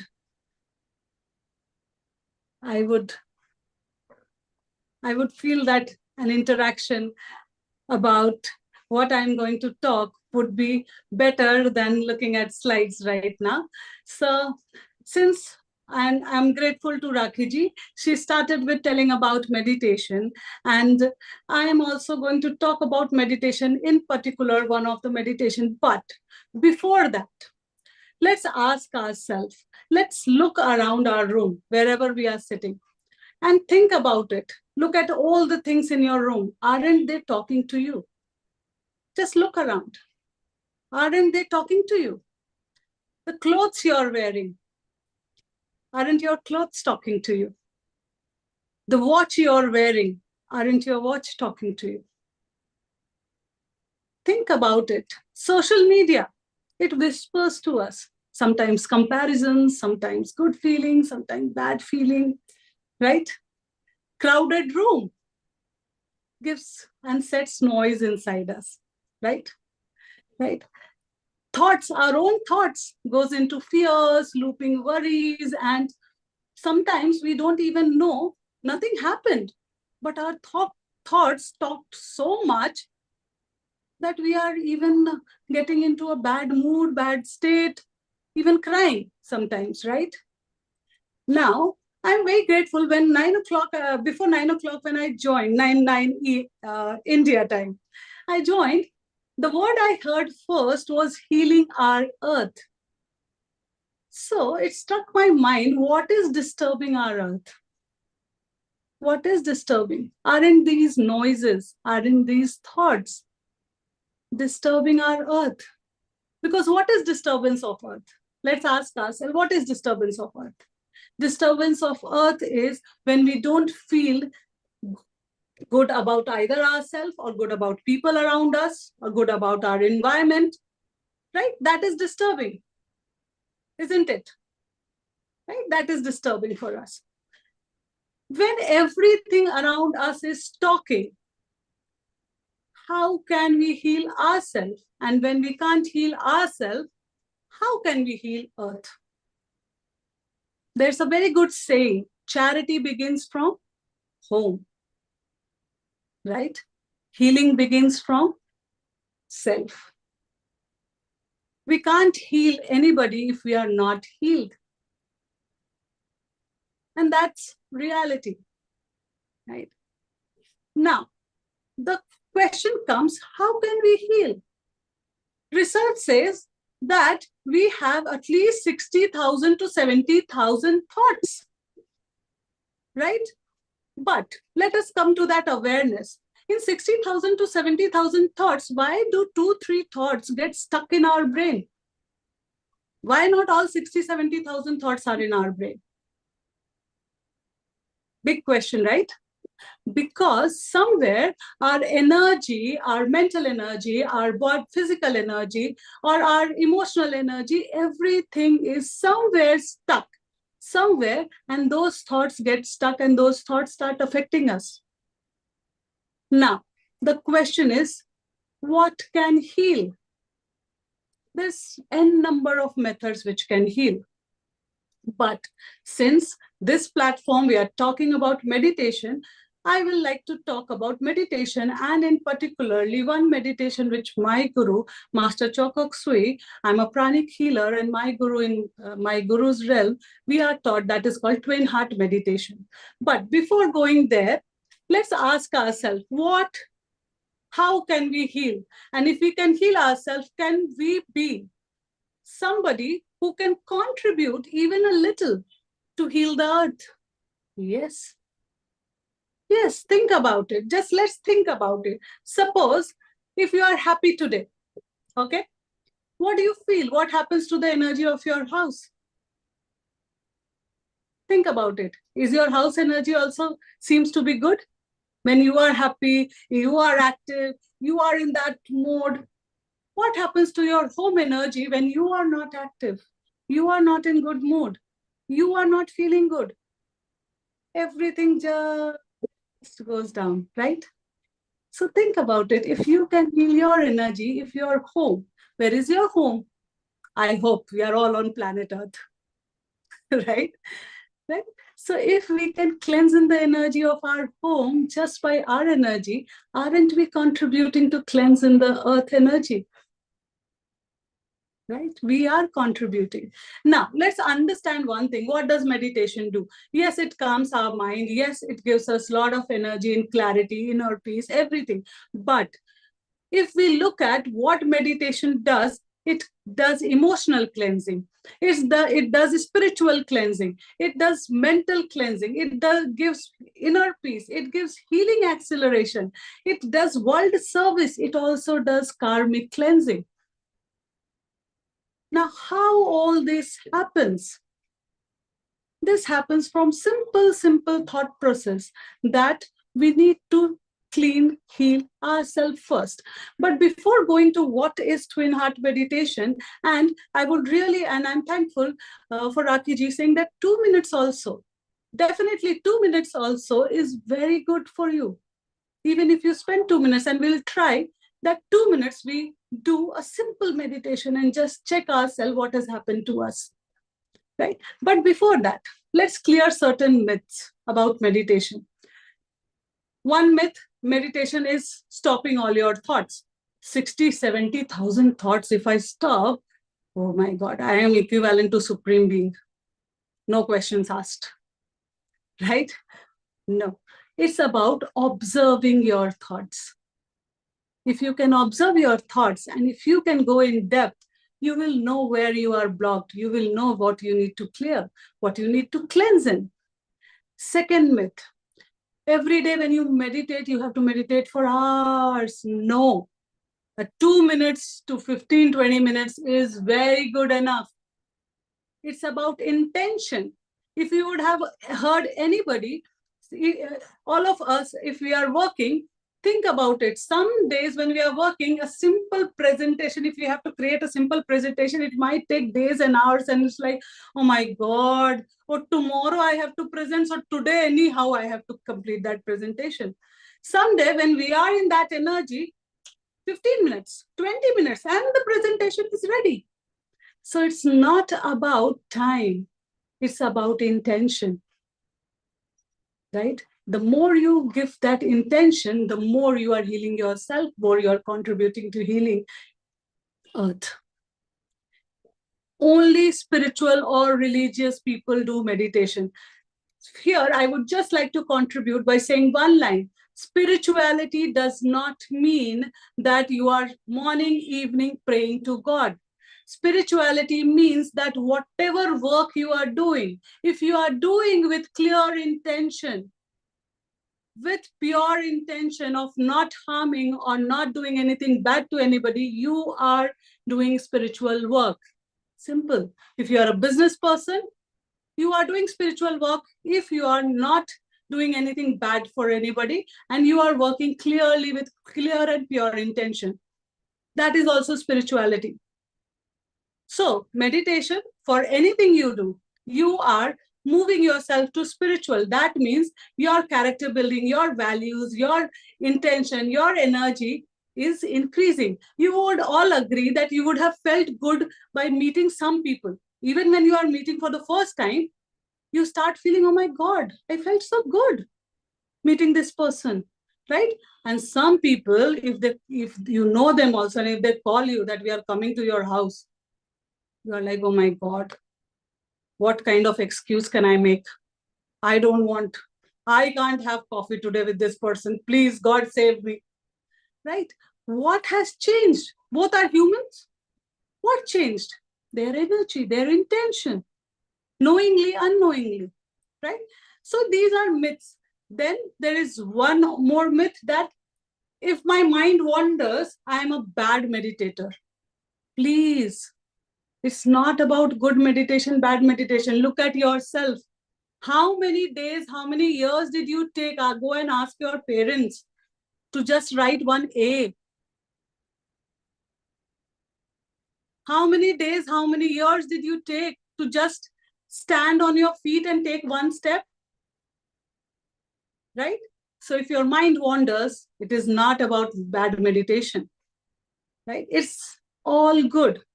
Now I would want to come to twin heart meditation because I know the time is limited. In pranic healing, Master Chokuk Sui, we got to learn twin heart meditation. Now, why twin heart? There are many meditation, and thank you to Rakhi that she mentioned so many meditation. There's a meditation on loving kindness, and twin heart meditation comes under loving kindness.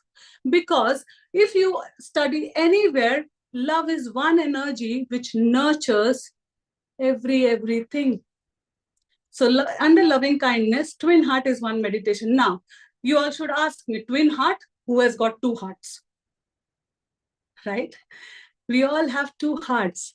One heart is our physical heart, right? And the second heart, which is this portion is called divine heart. Why? Because the divine blessing, the divine energy comes through this portion, right? So when we activate these two portions and then when we meditate, it is called twin heart meditation. Why do we activate these two portions? Because think about it. If I ask you all to recall any good moment of your life, what happens to you? Just recall one good moment of your life. Suddenly a slight smile comes on your face, right? What is happening? Your energy changed, right? Now, if I ask you something good you did for anybody who is not a family member, but for anybody, any person on this earth or for this environment, just recall anything you did good. Doesn't that also bring a joy in your heart, right? Because the divine blessing, you did something for the other person, right? So twin heart is a guided meditation, and here with these activation, we're loving kindness and we share it with earth. We have a prayer of Saint Francis of Assisi, and we do that prayer, and doing that prayer is all about sending love, joy, sending a lot of calming energy to earth. And on earth, you can imagine anything from plants to animals, to humans, to beings, to whatever is happening, which is disturbing you. Daily, when we go through news, war and this and that, it disturbs us. What is happening? If it is disturbing us, think about it. If 100 people are reading, it's disturbing 100 people. If 1,000 are reading, it's disturbing 1,000 people. If n number of people are reading, n number of people are getting disturbed even for moments. So what is happening to the energy? Right? The energy is getting disturbed. The healing of earth is getting disturbed. Right? So definitely I'll take you through 2-3 slides, but before that, let's do a simple 2 minutes twin heart meditation. If you all agree to it, just give me a thumbs up. Right? Okay, wonderful. So what we are going to do, I'll guide you vocally, and we'll just have 3, in middle, we will have 3 Om sound, right? That I will only do it, but why Om sound, I would like to explain.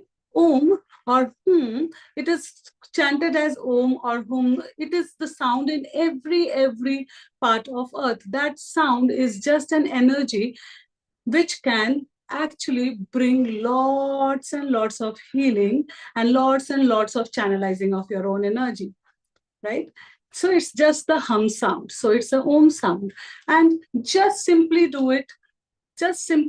No taking tension. What you have to do, we will focus. I'll tell you to focus on heart and focus on crown. And I'll ask you to raise your hand like this, right? And in between your both hands, you just imagine earth, right? Earth. And then you just bless earth, right? So let's begin. Let's do it quickly in 2 minutes, okay? So I request you just close your eyes, inhale deep. Just keep your hands relaxed right now. Keep your hands relaxed. I'll ask you to raise your hands. Just keep your hands relaxed right now. Inhale deep, exhale deep. Inhale, exhale, and relax yourself completely. Inhale deep, exhale. Bring your body into a most relaxed position. Inhale again, exhale. Keep your eyes closed. Let's first invoke to the Supreme God, to your spiritual teacher, your guru, to all the spiritual teachers, to the holy angels, spiritual helpers, and all the great ones. We humbly invoke for your divine guidance, divine love, illumination, divine oneness, divine bliss, divine help, divine protection. We thank you in full faith. Now, just inhale once again. Now just focus on your heart. Recall any good moment of your life.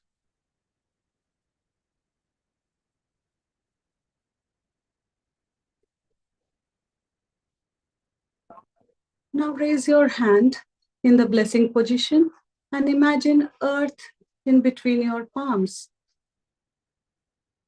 Now let's use the prayer of Saint Francis of Assisi. Let's say to the Supreme God, make me an instrument of your peace. Where there is hatred, let me sow love. Just sow love wherever you feel there's any hatred. Where there is injury, pardon. Where there is despair, hope. Where there is doubt, faith. Where there is darkness, light. Sadness, joy. Feel you are sending joy.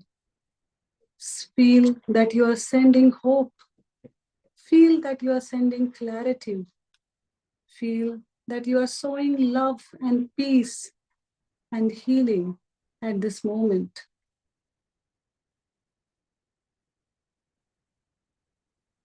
Keeping your eyes closed, inhale and exhale. Now focus on your crown. top part of your head and recall another beautiful moment of your life. And let's say, from the center of the heart of God, let entire earth be blessed with loving kindness.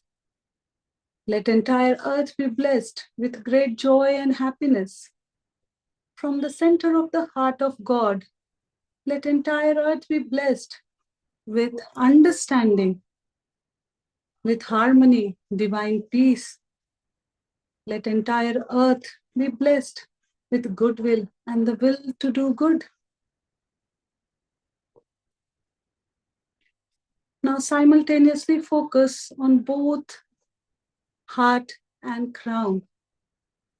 And let's bless each and every person, each and every being with love and kindness.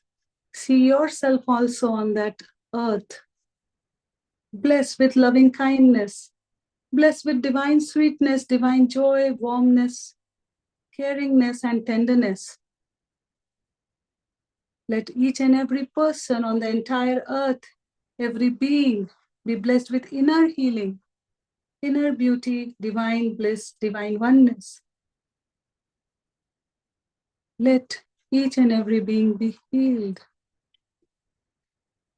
And with this healing, we are sending energy of Om. Om.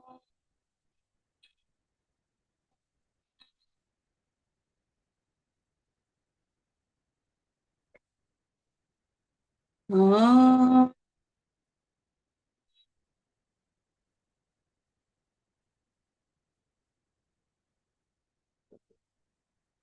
Om.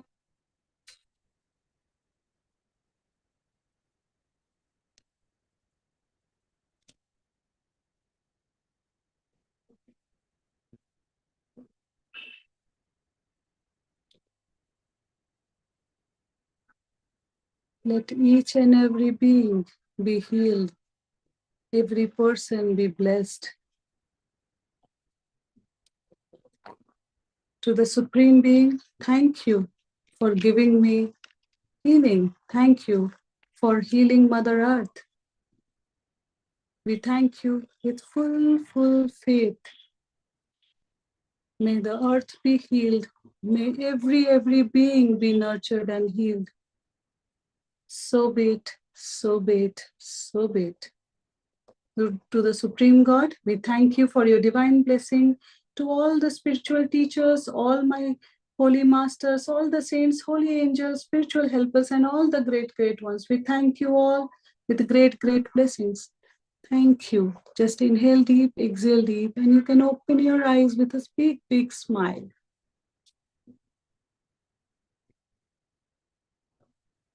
Okay.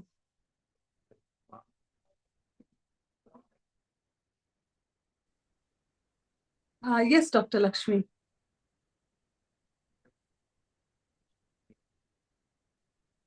Dr. Lakshmi, please unmute yourself. You have a question. Yes. It was divine. It was wonderful. I thoroughly enjoyed it. I used to do this kind of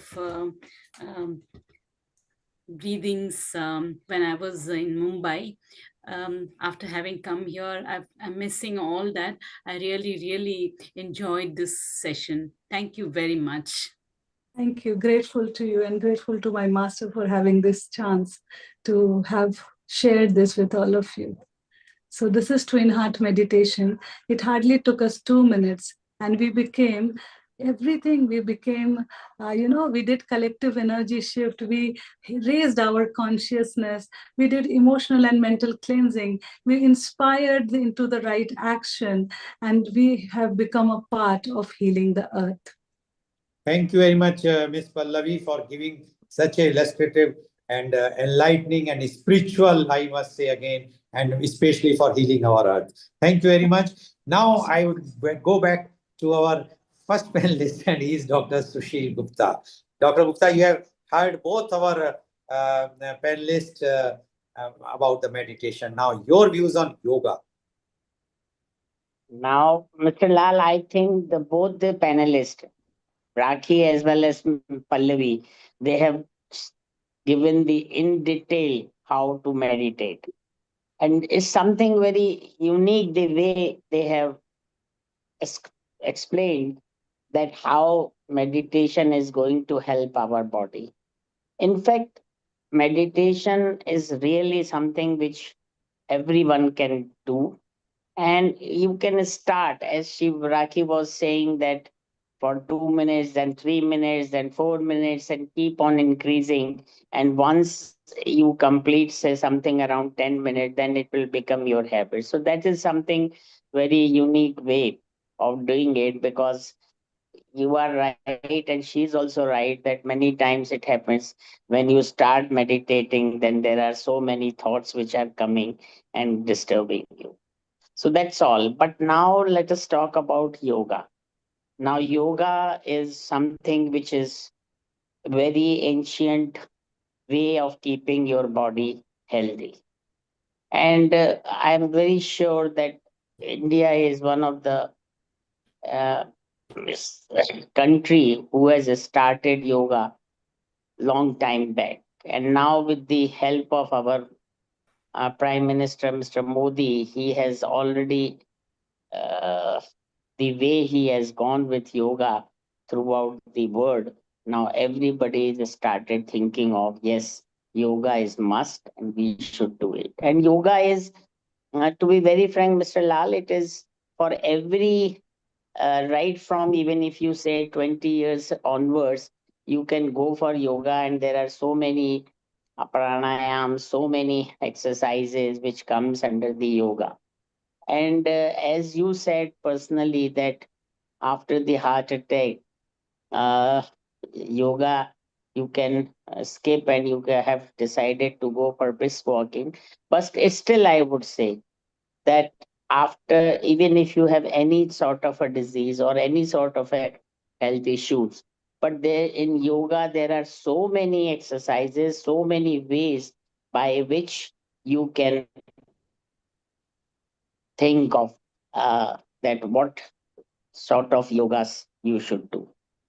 And in fact, I think both the later speakers have totally uh, told us that how to meditate, how to go for yoga and all that. And I don't think anything they have left. But still, if somebody wants to have some question or something like that, because it is already more than an hour we have. So I think if you let's go for the open session where Rakhi, Pallavi, myself, and you can answer if there is any questions. So that's all. But still, I would say that we should think of yoga right from the beginning as soon as we can, the way we can. And there are so many experts in yoga, and especially in India.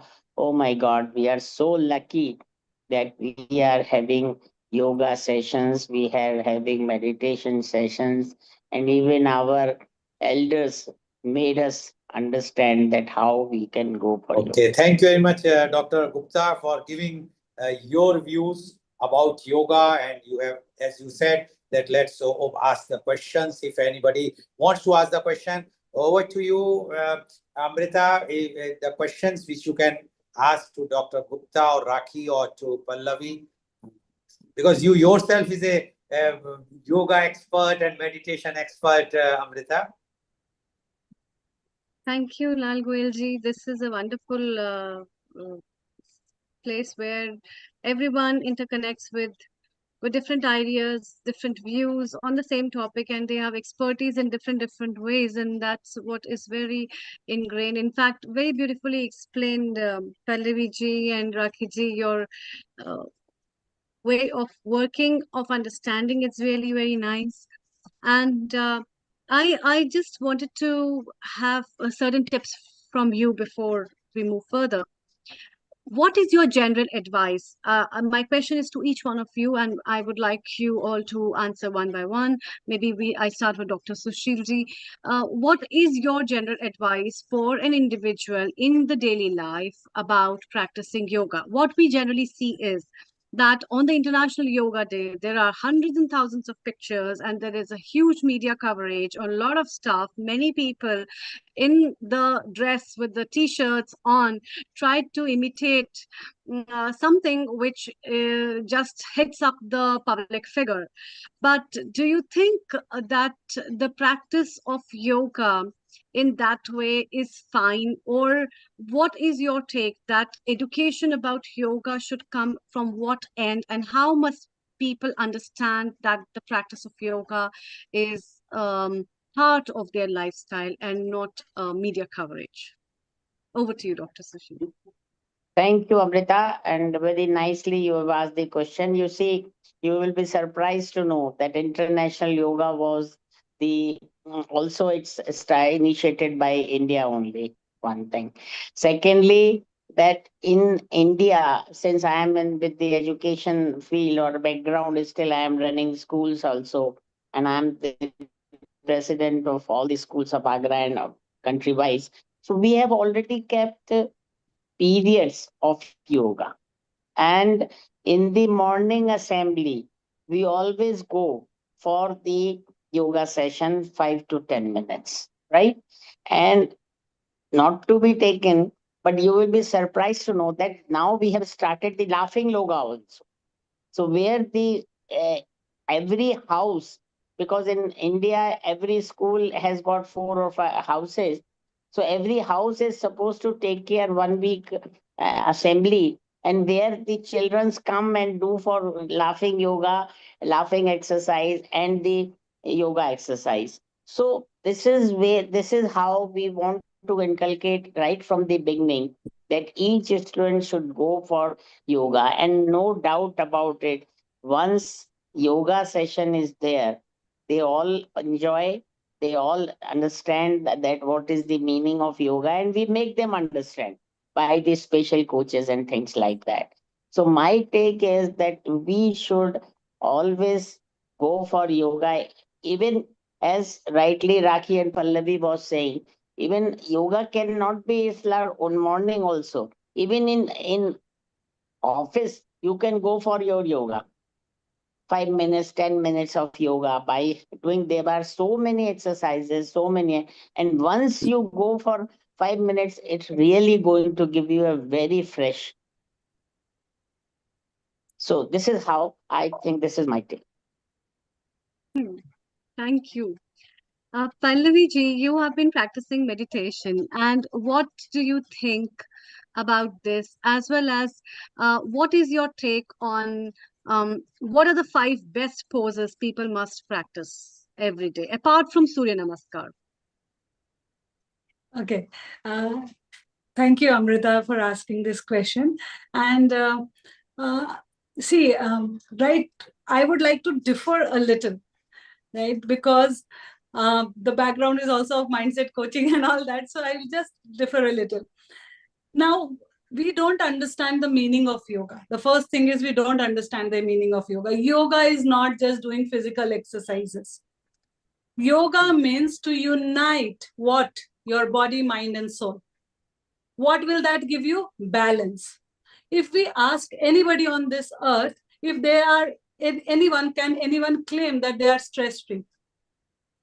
Nobody. Why? Because stress has become part of our life. Now, what we seek when we are in stress? We seek balance, nothing else. If we become very rich and if our family members are not with us, we crave for family.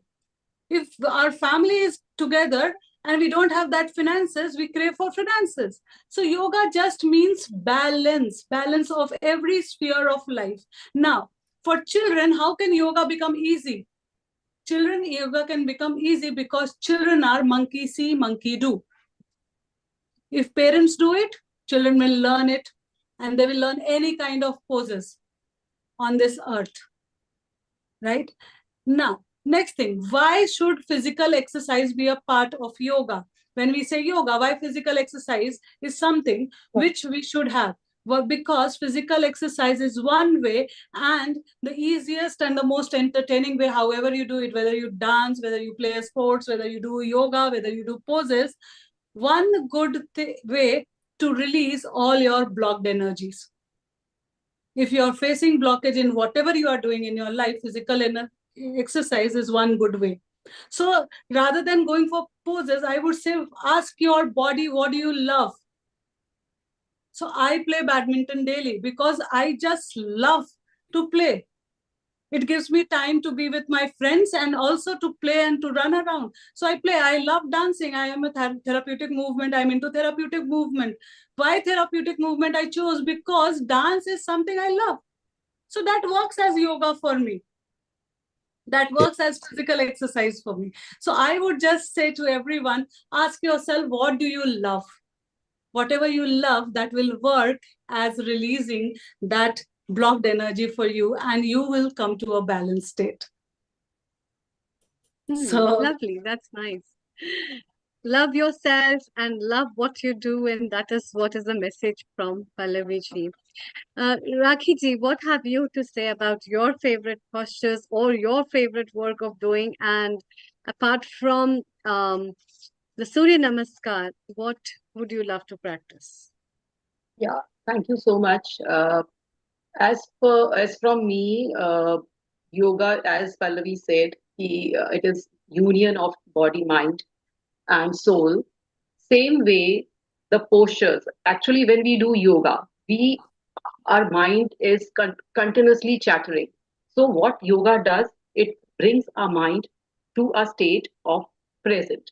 When we focus on each and every moment, you do any kind of any poses, but what you have to do, you have to concentrate on each and every poses. If you are doing yoga and your mind is chattering from here and there, then there's no benefit you will get from yoga is actually, when you are doing any kind of asana or any kind of pranayam, you have to bring your mind towards center.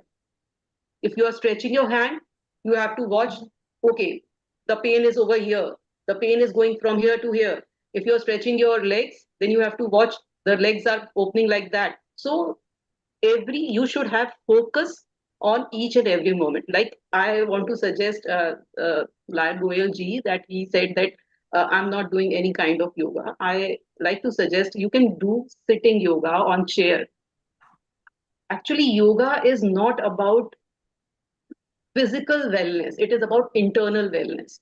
Each your body, uh, like you said about your heart surgery, your heart will improve when you will do yoga. Your each and every internal organs will improve when you will do yoga, because it is all about making union with your body. So posture doesn't matter. What matters is how you are doing yoga, because as you Raki, just to cut you short, and you will carry on.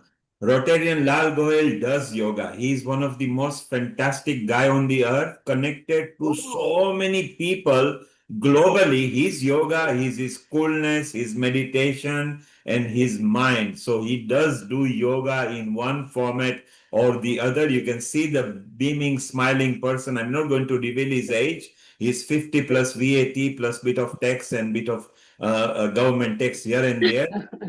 Amrita, thank you very much. Please carry on chatting with Rakhi, Pallavi, Rotarian Lal, Sushil, Anakul. Urlich wants to announce the Agnihotra episode next week, and you please announce the Himachal Pradesh retreat. And I'm going to bid temporary goodbye. I'm just behind the scene, and I love you all. And take it away, Rakhi. It's all yours back again. Thank you very much, Neil Kumarji. And because you have all are mentioning me, see what I said that yoga should be done. In my initial thing was very clear under a expert guidance. But what I am seeing today, with all due respect to everyone, so many people, everyone is having their own opinion. And this is creating a confusion. And if you are having some element in your body, you have to be 100% sure that this particular pose is not posture, will not do any harm. Betterment is fine, but it should not harm. And that is why I feel that the proper way is that we should go under a expert advice, under the expert guidance for yoga. Otherwise, yes, as Neil Kumar said, rightly said, everyone is doing no yoga. Whether he's a child or whether he's an elderly person, we are also doing yoga. in our different way. If I'm sitting, if I'm just putting my leg on the top, raising my legs, that is also a kind of yoga. So all those things we are doing. So that is why I feel that yoga and meditation is also very good, because I learned meditation from Mahesh Yogi myself. Okay. And what he taught me is that you have putting a mantra, as Miss Rakhi said, that it's like a lake. When you are putting something in the lake, there will be waves. And the time will come and it will be still. And that is the real moment. It can be a fraction of second, but that fraction of second will give the eternal peace. And that eternal peace give you the entire thing which you require in 20. If you are sleeping for 12 hours, you may not get that relaxation what you will get in that fraction of second. So I feel yoga and meditations are very good for the body, mind, and soul, as Pallavi has also mentioned. And what Dr. Sushil Gupta has also mentioned, that in school, because the problem in India is that we are going away from our originality. We are adopting the new things, which are very much. But in his school, which I have also witnessed, what he's doing, he's going bringing them back to our ancient time, and that is very, very important. Along with the latest thing is his school is 100% air conditioned, whatnot, whatnot. But still, that those things are very much important. So I feel yoga and meditation are good, and I am also doing, but in a different way. So please don't think that I am against yoga. I am also for yoga. I am also for meditation, but under an expert guidance. Thank you very much. Over to you, Amrit. Absolutely right. Very, very right, Rotarian Lal Goelji. In fact, being in the field of medicine and practicing as a lifestyle counselor as well as a physician, I myself have come across so many people who, due to wrong practices of yoga or wrong guidances of yoga, have landed into troubles. And not only that, practicing pranayama without any ideas about what is good and what is bad. And so most of the time I have to recommend people, if prana can give you life, it can take your life as well, because if you can be hypoventilated, you can be hyperventilated. And same as the practices with the yoga. That is why it is very important to understand the people whom you are contacting. And it is not just about giving a therapy, it is much more than that. And a person who has a complete knowledge about the anatomy, physiology, medicine, complete understanding about spirituality, philosophy, along with the practices of yoga, would be a perfect person, because of the system of education where the people are being given certificates with 100 hours of training program or 200 hours of training program, or more than that. Few number of hours cannot make you a right practitioner, even if you see the posture. So my basic question when I was questioning about International Yoga Day and the practices was just about this. It is very important for you to guide yourself what is important. And we have Professor Dr. Ulrich with us next week.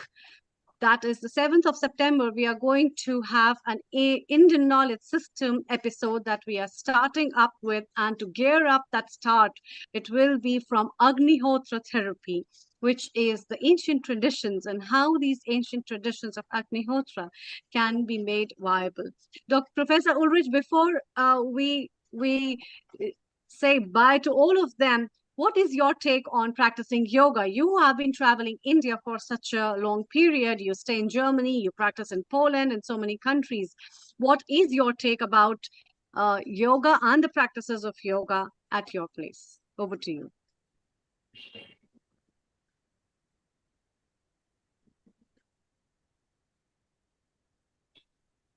Okay, I was muted. Thank you, Amrita. Yeah, see, I'm a little bit lazy, so I do some pranayama. I do a little bit of hatha yoga, but not much. At least I try to sit straight when I'm sitting for meditation. But one thing is, if you say yoga and meditation, actually that is not really correct, because meditation is part of yoga. yoga is union, yeah, and meditation is part of yoga. And so in this case, I'm doing yoga. I'm not doing much hatha yoga. When I was younger, I did the Surya Namaskar, and actually that was really good. And now I tried again, but when bending down, I did not touch without problems the ground, so I stopped it. But actually, I should start again a little bit, not much, a few minutes per day. I will do that.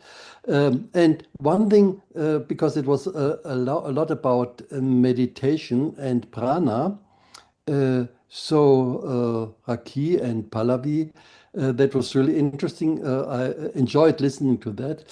And you know, one thing, and that connects us to the next session about Agnihotra, it is said that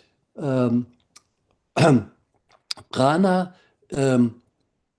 atmosphere and prana are connected, and prana and mind are very much connected. And you know, if the atmosphere is polluted, prana can't flow harmoniously. And the thing is, you perform Agnihotra, and then the flow of prana is harmonious again. And therefore, immediately you have an effect on your mind. And that is also, it's much better if you want to sit for meditation. You know, in this atmosphere, it is much easier. Just imagine you want to meditate sitting at the railway station in Delhi. You will have some difficulties. I mean, a perfect yogi can do it wherever he is. But normal people would have difficulties. So if at home you perform Agnihotra, you know, that will help your meditation and it will help your yoga. It will help all these practices. So I invite everybody here to come join us the session next Sunday. It will be on Agnihotra, Homa therapy around the world, also the effects in different areas.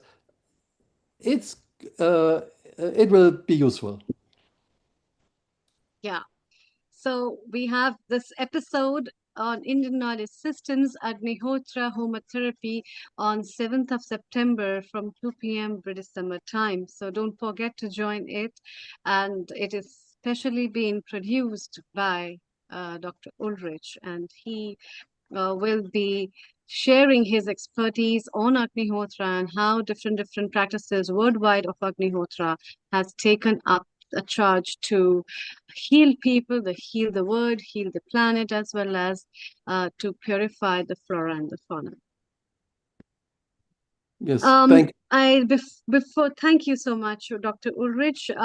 Lataji, you have a question before we say goodbye to these our guests. You want to ask something to them? Yeah. Global Namaste and welcome to Global Namaste to our guest speakers, Bharti and Pallavi and Pallavi Raki. and Raki, yeah. And I really enjoyed your delivery because it brought back to my mind how my father used to do it, you know, about 25 years ago. And he was practicing it, and I didn't take it very seriously on board. But had I started it then, oh my goodness, I would have been way ahead, miles ahead by now. But I've only just sort of started because I have been hindered, in fact, to not do it when I should have been doing it and connecting my mind and body, because you know, it brings so much peace and calmness and balancing, and the breath and breathing exercises is amazing because you get to know your strength and weaknesses, and so you connect, and so you become yourself healing. And then of course there's millions of dimensions of this, and you know, it just, you learn something new about it every day, how you can apply the knowledge, and I think it's just such a wonderful journey, and experience. And yeah, I think we've got to be careful because there's a right way and a wrong way to do it as well. And so we've got to become very much self-educating as well to connect to our very own needs. And we understand our makeup better than anybody else does.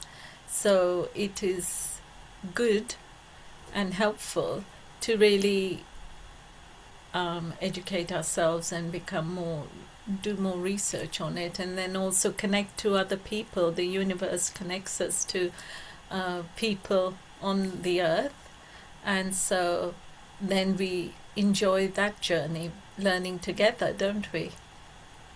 And I think that's so important to learn together. Thank you. I think we must take leave now. Thank Amrita, you very much, Rotarian Lal Goelji, and thank you, Dr. Sushil, Pallavi, and Rakhi for joining us. It is really nice to have you, and we look forward for your cooperation for the future episodes. Thank you so much. Thank you very much, Please and global stay namaste. on. Thank you very much. Global Namaste. Thank you. Thank Global Namaste. Thank you. Dr. Anukul, it is really nice to have guests to know their viewpoints, and you have been there since the very beginning, and you are yourself an orthopedician. You believe in holistic healing. And what is your take? And what are your favorite asanas before we move, apart from the sitting asana, before we move to Melissa and talk a little bit with her as well? My favorite asana is keep on thinking. Those Rocky I was talking see. about. My Rocky was talking about they've got to take care of your monkey. I was just going to complain. I have got more than one monkeys. In fact, got multiple monkeys jumping all over the place, and Right. and so I never get a chance to even for 1 minute. Even when I'm going to bed, I've got a lot of thoughts in my mind. So that's where I've got my interest. It keeps on going on, and I've enjoyed every bit of my thinking. But that, by the way, interesting yogic principle, they say is not the right thing to do. I'm aware of that, is not to have the process of thinking all the time. And you also said how the books talk to you. My room is just full of maybe about 300-400 books, and they all talk to me all the time. So my mind is all the time hopping in different places. But I've got one small question to ask to all the very learned people and good practitioners is I come across with my patients who are all the time resistant to suggestions. And that is one of the things that I keep on working under. And I've discussed these matters with quite a few other people, even not necessarily in our system, it is very clear. You got to take control of yourself. We can't do anything about it. Goodbye. I mean, that's the short answer. But in reality, that's where I do not finish my story. I mean, I usually start the things from there because most of the patients have complained to the hospital that I'm not going right. Nobody's bothered about listening to me and take reasonable time. Even for things like physiotherapy, usually physiotherapists will just give out a printout of those exercises and give it to them. And they said, well, I go there and I just got a printout. It doesn't make any sense. I must emphasize the importance of touch. And that touch is so very important between humans, number one. Number two is the environment that they are living in. And in the course of studying much more environment, I was just wondering, where is the place of, what do you call that, Vastu Sastras? I said, well, that's interesting. I was talking about with somebody, Vastu Sastras is how your house is positioned, where it is and how it is. Because I speak the mountains and everything. It does not matter where you live in mountains. It's the people who you live with, no matter what adverse condition it is, you can make it a fantastic place to live. And they also talked about how to cleanse your mind before you do your yoga or your dhyan. And interestingly, cleaning your mind, they said, well, that's interesting because when I was talking to some other people in other places, they said, no, it also depends upon your karmic activities, what you have been involved in a karma. And in that karma, then comes the next aspect is Jyotisha. So you're coming to very, very complex stories. So I'm not going to walk into that place. It's a very complex area, I understand. So I will not talk about it. But in reality, the resistance comes. That's why I've asked some people, why is this person being so resistant? And the person will say, he will not listen to you because this is not his right time. It's amazing answers. But I don't know where we take that and how we take that into converting people into coming into meditation or whatever it is, those cycles. But once the people realize, they might be able to come to it. I don't know. The answer is we don't know. Yeah, in fact, it will be very interesting, Dr. Anukul, to discuss about time and the time domains and the healing therapies related with time, because many traditional systems have talked a lot about the importance of time and time domains in terms of karma, in terms of the healers, holistic healing, and the time. So I think that will be a very interesting thing to take on. We will work on this because this triggers up time not only in terms of just a time as a source of series of events, but in the terms of your health, in terms of your well-being, and that is what it is. Melissa, have you come across something like this ever Yes. and how All of the time. all of the time? All right. All of the time. So because yeah, in spirituality, I try to take the woo-woo out of it, because you've got spiritual organizations that want to bring religion in or different belief systems. And to me, it doesn't matter what you believe in, as long as you use it for your greater good. And a lot of the time, it's fear. People are so scared of leaving the comfortable place of being in pain, because it's all they know, to go into somewhere where it is peace and calm, because they're terrified that it's going to be taken away from them. So I get people to work step by step, just trusting in something. At first, it's if you want a sign, look for a synchronicity. If you want to know that you're on the right path, just, to whoever's listening, it doesn't matter. But something that means something to you. So, like, for instance, you want a piece of red Lego. I want to see a piece of red Lego, just to know that I'm on the right path. And then it could be anywhere. Somebody could just say, "Oh, I stepped on a piece of red Lego this morning." And you think, "Oh, it's come in." So you start to trust in these little things. And like we were talking about timing there, everything is divine timing. It's not when the divine says it's right, it's when you know in your heart it is right to move. So what you're doing, even though you're saying these things to people, right? And they're just like, "No, I'm not doing it." It's been planted. That seed is in there. It's just that the universe has give you something, you've passed it on to them, and it's up to them to do something with it. But because they're not doing anything, this is where karma comes in, and people will keep coming forward and to the point where they build that tower and it topples, and they have to do something. And they'll probably come back to you at some point in their life. You'll meet them again, and they'll say, "I just want to say thank you. Even though I didn't listen to you, I didn't trust you, something came in, and then I remembered what you said, and then I went away and I did it." And that's when you know that even though your voice wasn't heard then, it has been heard. You've got to trust in what you're putting out there, because then you've done it, you've acted on what you've been asked to do, and then everything else comes in to back you up. It's just you don't see it. It's trust. You have to trust in yourself. The reason I said that in particular was because I read a particular book, which is very important both philosophically and otherwise, is Kautilya Arthashastra. And it's a fantastic book on economics and also political science.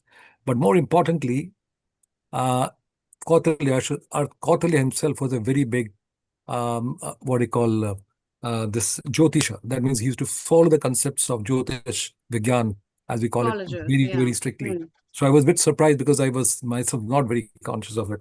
But something I know nothing about. So I think I'll just listen to what others have to say about it. Okay, thank you, Dr. Anukul. Thank you, Melissa. Let's say hello to Sharon and take up a quick question from Meeta Ji. Global namaste to you, Sharon, and a very warm welcome. And also global namaste to you, Meeta Ji. Very warm welcome. And global namaste. Before we talk, Sharon, more about all this, your quick question, Mitaji, what do you want to ask? It's going to be a long question rather than a quick question because I've been listening to the program right from the beginning and so many things. And Dr. Ankur Goswami just mentioned Jyotish, and my father was a Jyotish. He was a hobbyist Jyotish, but his predictions were very accurate because you need to be also spiritually aligned rather than doing business and taking money for astrology. He just developed that that hobby when he was living on his own in Kolkata. So for 3 years, and he was pretty good. And as a result of that, because it involves,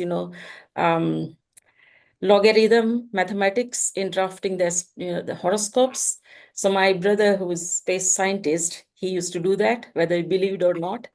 And I used to sit when my dad used to get all these people coming on the weekend, talking to him about, problems with their son not getting married or daughter not getting married or not getting a job and all that. So Jyotish, being my surname being Joshi, so many students ask me that, ma'am, are you Jyotishi? Are you an astrologer? And being a scientist, having two science related degree, and the students are also very, in post graduation in science related degrees. I was wondering, how can we? I know Jyotish has tremendous effect because I remember my Kundali by heart as well because I learned a lot from my dad. But when we are talking about different therapies, like, I've been practicing yoga for nearly 40 years now, and also being a teacher for around 16 years.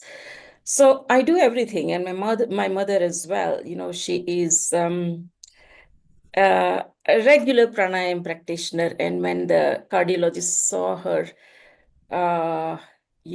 echocardiogram results, they couldn't believe that she's laughing and smiling because she had so many blockages.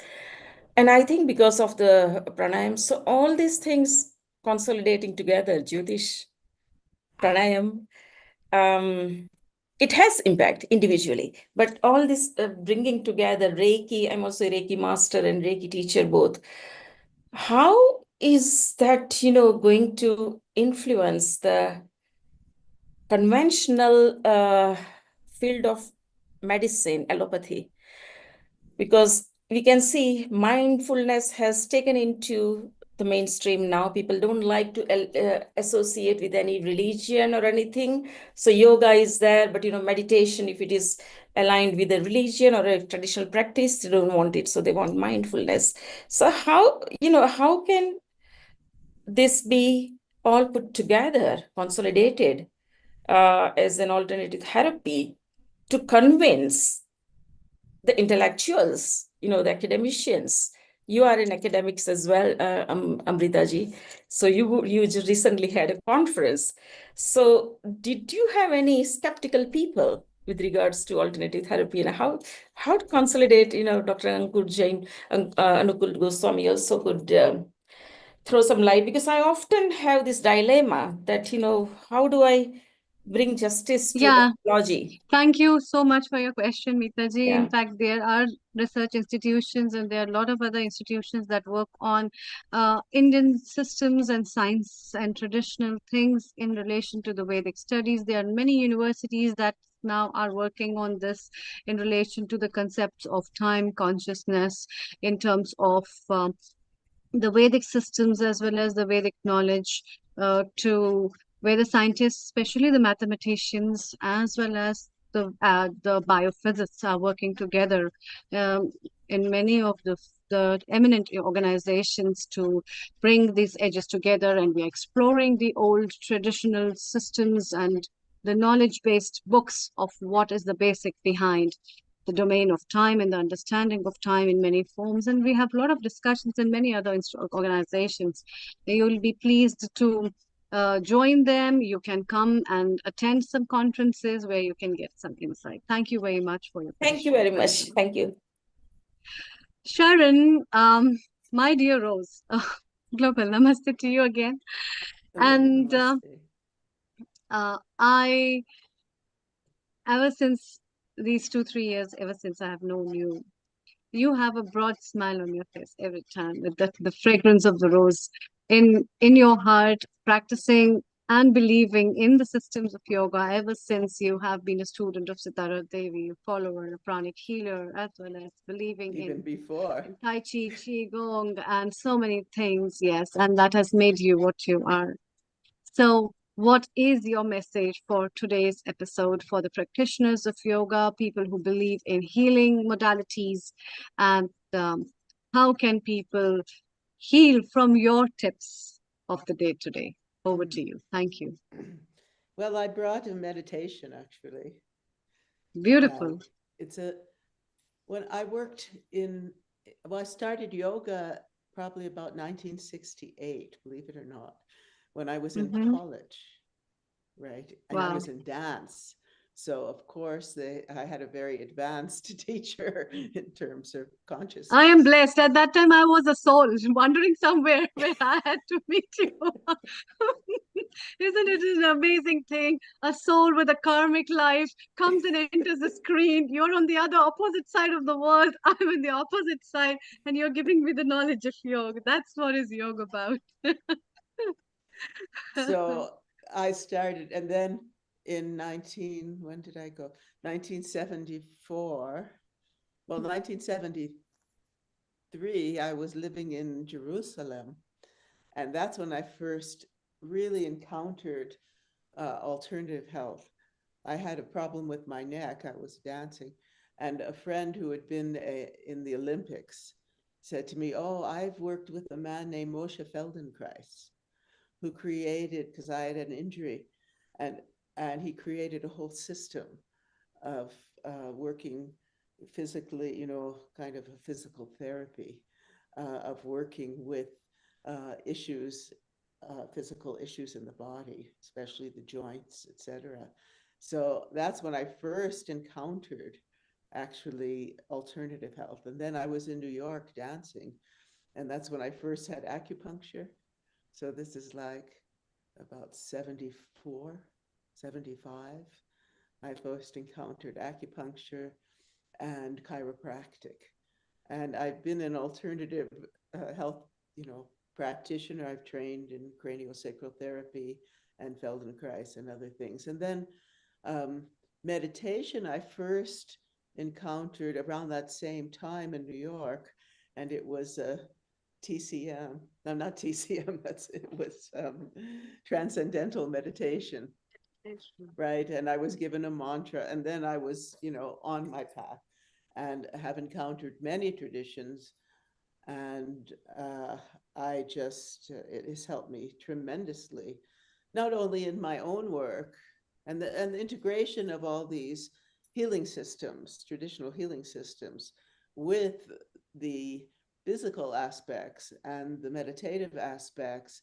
So like Qigong, Tai Chi, yoga, etc., dance, I consider dance in the same category, sacred dance, is that they're all appealing and working with the whole mind, body, spirit, emotion complex, and they're all integrated. And that's what's so beautiful. And I've always looked to see what are the common factors in these. And then in, 92, I worked with a man named Robert Masters, Dr. Robert Masters, and his wife, Dr. Jean Houston. She's very well known. And they would do something called guided visualizations. So it was a meditation in which it was like kind of putting people into this meditative state. And I was working in the schools at that time. And so I brought this method because I was teaching different cultures, the different traditions and the different deities and the different fun kind of teachings from these cultures. And I'd always start with the guided visualization, and I'd always have them sitting with their legs crossed and they're doing mudras. And then I'd have them close their eyes, and we would go into these journeys, actually, So today I brought a small journey for you. And this is from, actually, I'll read you. This is actually from my book. This is Kuan Yin, who is back here. She who hears the cries of the world. Kuan Yin of China is the bodhisattva of compassion, the divine savioress who hears and responds to the cries of the world. Dressed in robes of white that symbolize her purity, Kuan Yin is often pictured floating effortlessly on the turbulent waves of the ocean of existence, holding a baby in the security and comfort of her loving arms. She is sometimes shown with one hand holding a mala and the other a vase from which she pours out the pure distilled nectar of compassion. Like Mary and Isis, Kuan Yin is the embodiment of grace, serenity, and generosity, the very essence of selflessness. Kuan Yin's appeal is that she responds to the heartfelt needs of ordinary people. She is accessible to the most ordinary and the most lowly. She is the friend that you call upon in times of trouble. She is the hand that guides. She is familiar and she is family. One of the most beautiful meditations for invoking the goddess Kuan Yin comes from an elderly Buddhist nun of Canton who presented her teachings to John Blofeld's, a very, very powerful disciple of Kuan Yin, Kuan Yin's ardent Western devotee. And here it is. And probably you want to close your eyes and just listen and imagine, visualize.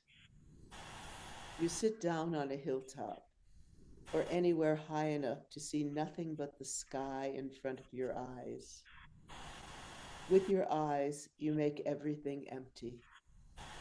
There's nothing there, you say, and you see it like that, nothing, emptiness. Then you say,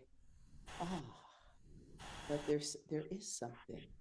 Look, there's the sea, and the moon has risen, full, round, and white. And you see it like that. Sea, silver in the moonlight, with little white top waves. In the blue-black sky above hangs a great moon, bright, but not dazzling. A soft brightness, you might say.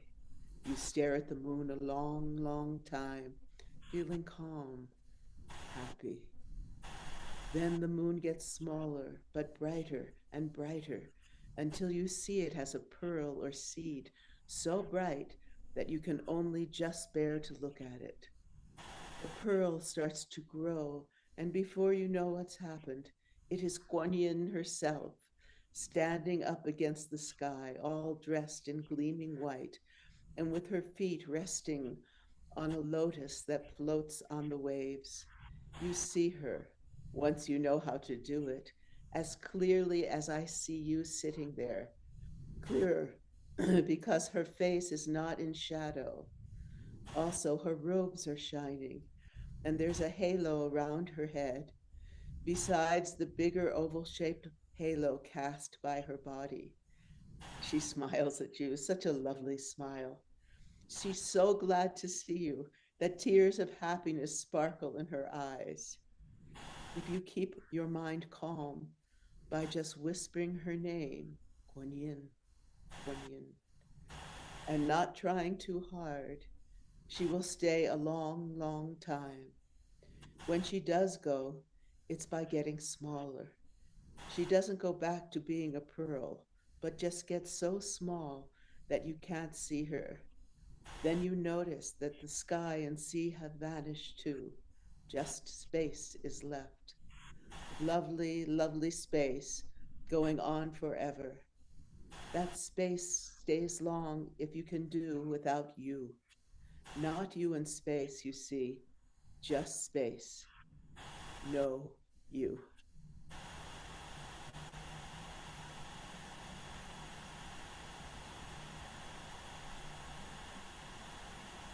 No matter what difficulty you find yourself in, as the bodhisattva who hears and responds to the cries of the world, Kuan Yin always makes her generosity, warmth, and love available to you. Whenever you are in need of healing, assistance, or spiritual sustenance, you need only recite her sacred mantra, Om Mani Padme Hum. I pay homage to the jewel in the lotus, and she will quickly come to your aid. As you bring the divine light of Guan Yin into your life, pain and suffering begin to dissolve, and you are filled with renewed faith in your spiritual practice. Very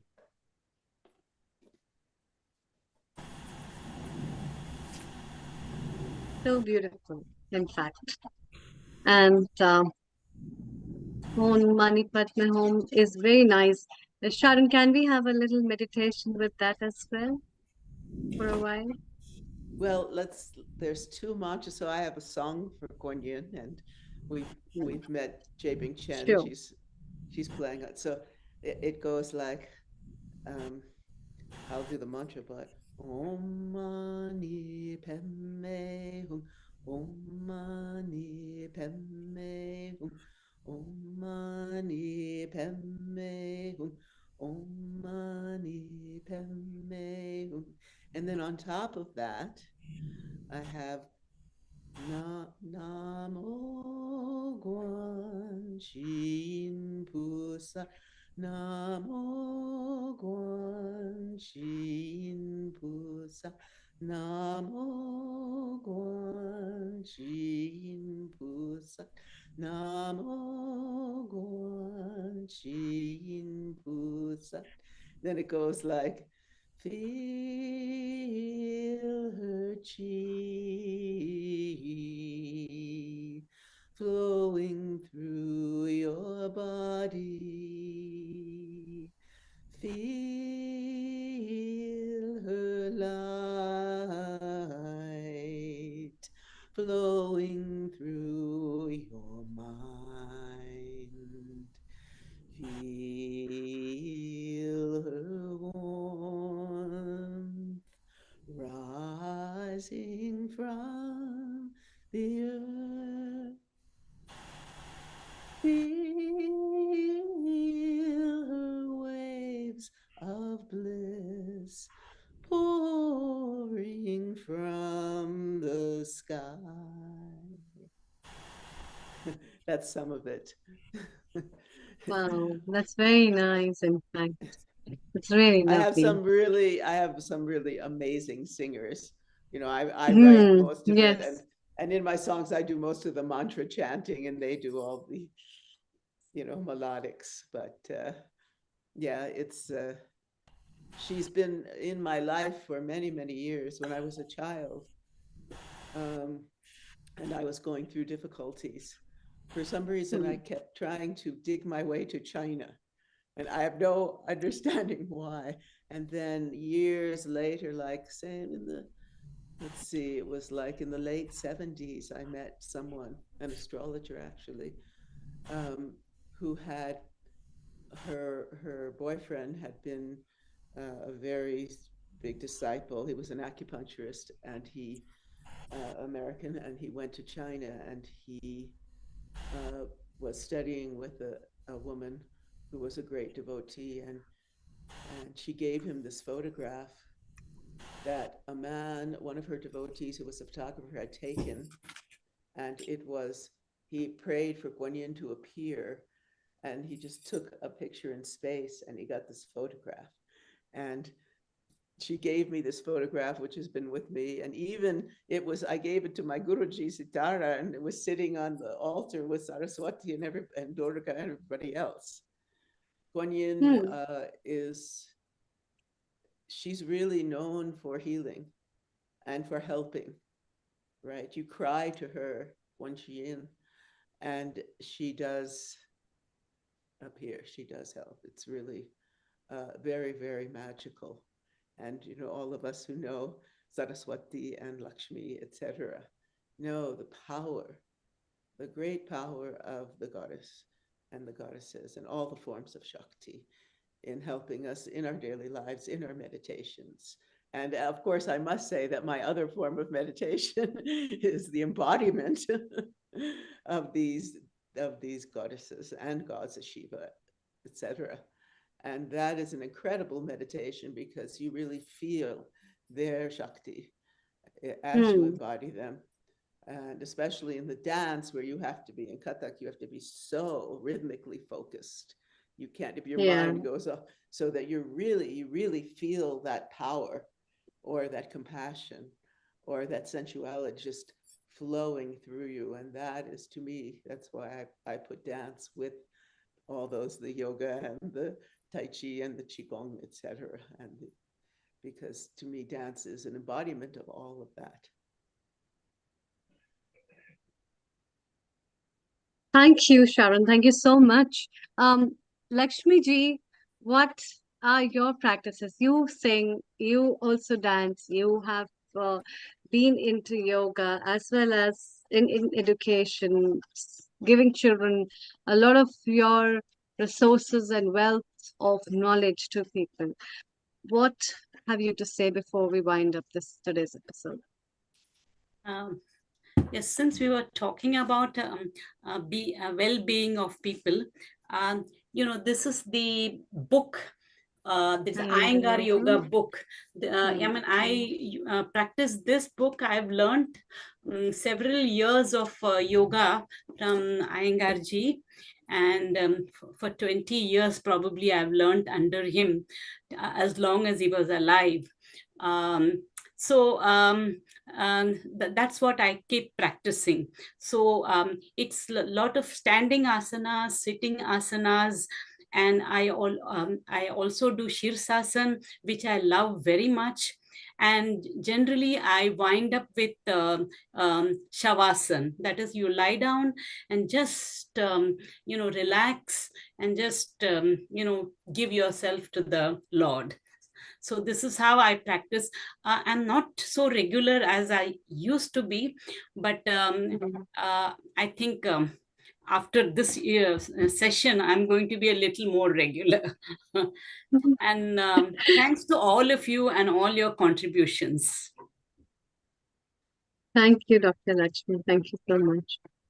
Melissa, your last minute comment. How did you find today's episode and what are your personal takeaways for the people of today's episode?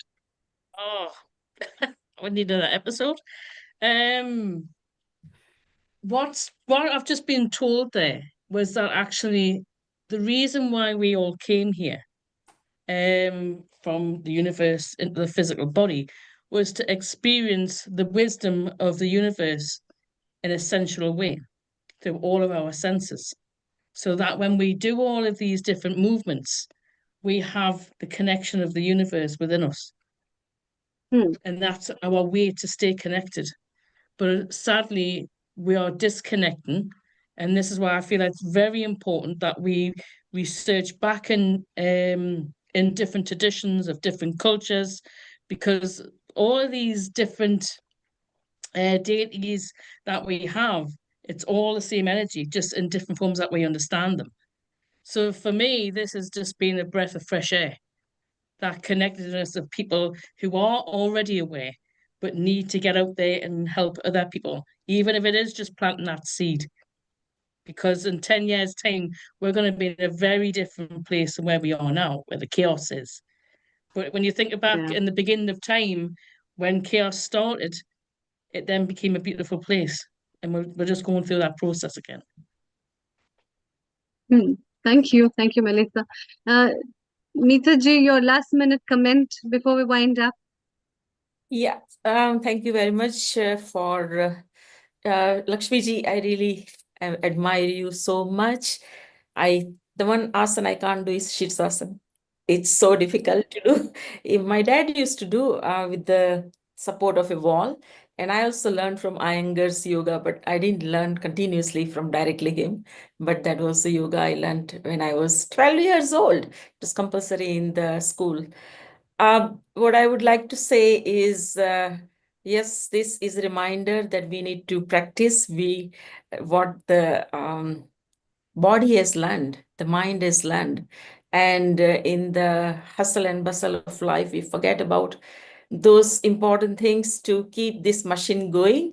So I think it's amazing that through this program we are bringing this together, and thank you so much for everyone for your wonderful contributions, Melissa, Sharon, Dr. Nukul, and Lakshmiji, Lataji, and Amritaji. You are great. Non-stop going this late. Fantastic. Thank you.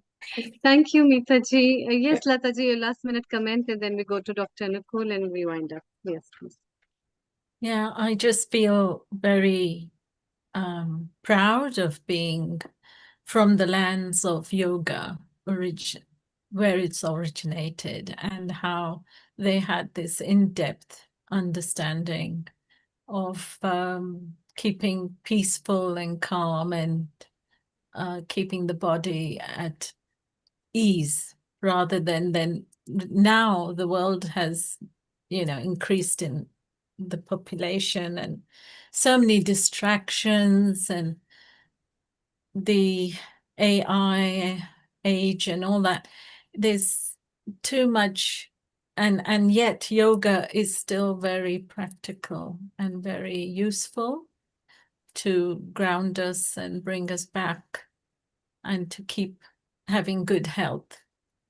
So if we can just do it in our ways, and master it in our individual ways, it'll be, you're really valuable to all of us. So yeah, I do a little bit of everything, so it helps me. I want to be a very sort of multifaceted or dimensional, so that, a little bit of this, little bit of that, and just do it in moderation so that it doesn't harm us, but actually we can become enhanced and empowered. With it, yes. Thank you. Thank you so much. Dr. Anukul, your last minute comment. Thank you. It is great to see you, Dr. Amrita, working till almost midnight now. Great to see you as well. Yeah. I'll just give two small comments. First of all is about the concept of religion versus Sanatan Dharma. It's very, very important to recognize. Often we have to struggle. I struggle hard, at least, trying to differentiate that Sanatan Dharma by itself is not a religion the way people consider it. So we don't even have a concept of so-called God. Even what you call Rig Veda in 10.21, I think, Nasadiya Sukta, it says we do not know God came first or we came last or God came later. And basically, we created God based on what we thought. But fundamentally, it's the concept of consciousness, which is universal. So there is no concept. We are not in the real sense so-called religion. Number one. Number two, there are lots of fear in people's mind about war and all. Being an army man myself in the past, let me put it like this. I've got no fear for war at all because it is a part of what we call as the Samutra Manthan, It's a conflict between right and wrong and good and bad and whatever things. And at the end of it, you always get Amrit.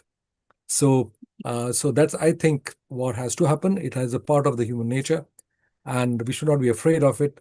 You must look at it and say, yeah, good Samutra Manthan. Then you can discuss the ideologies and why and how. But that's the way it is. Yeah. Anyway, it was pleasant talking to everybody. I remembered one thing. Thank you so much, Dr. Goswamiji.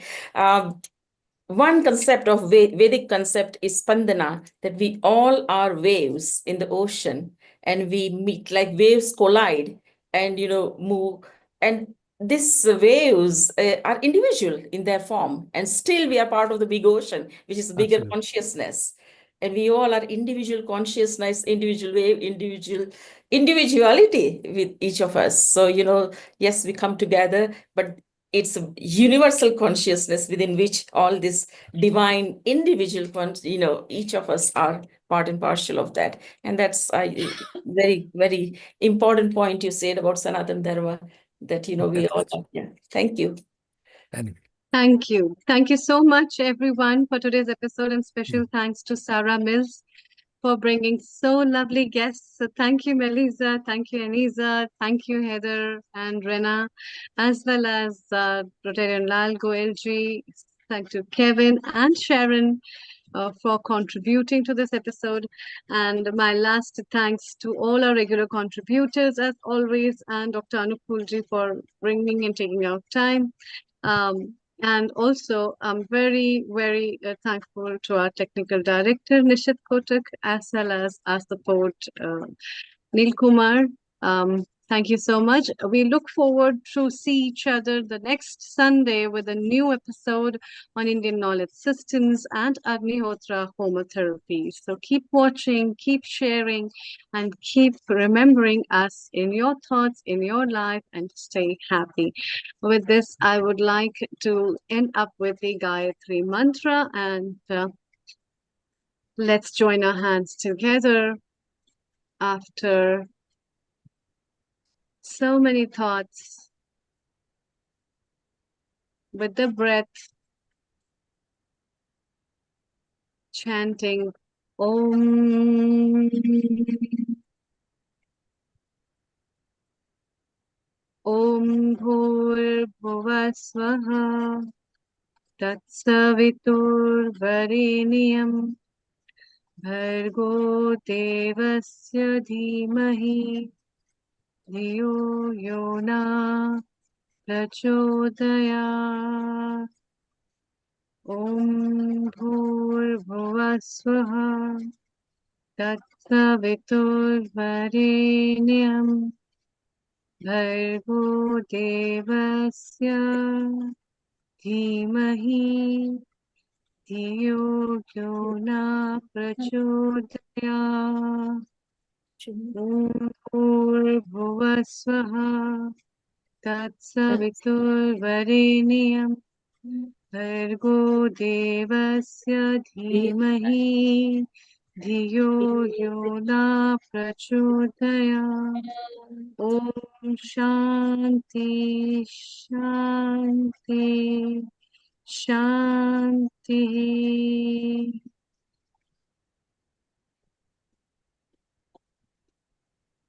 Thank you so much. Thank you very much. Thank you. Thank you. Anukul, Namaste. thank you. Anukul, what you wrote for Thank me, I was like crying. It was so beautiful. But it was so deep Yeah. and beautiful. I'm just so grateful. Yeah. Thank you so much. Bye-bye. you. Take care. Have Thank a you good so much, day. everyone. Bye-bye. Bye-bye. Bye.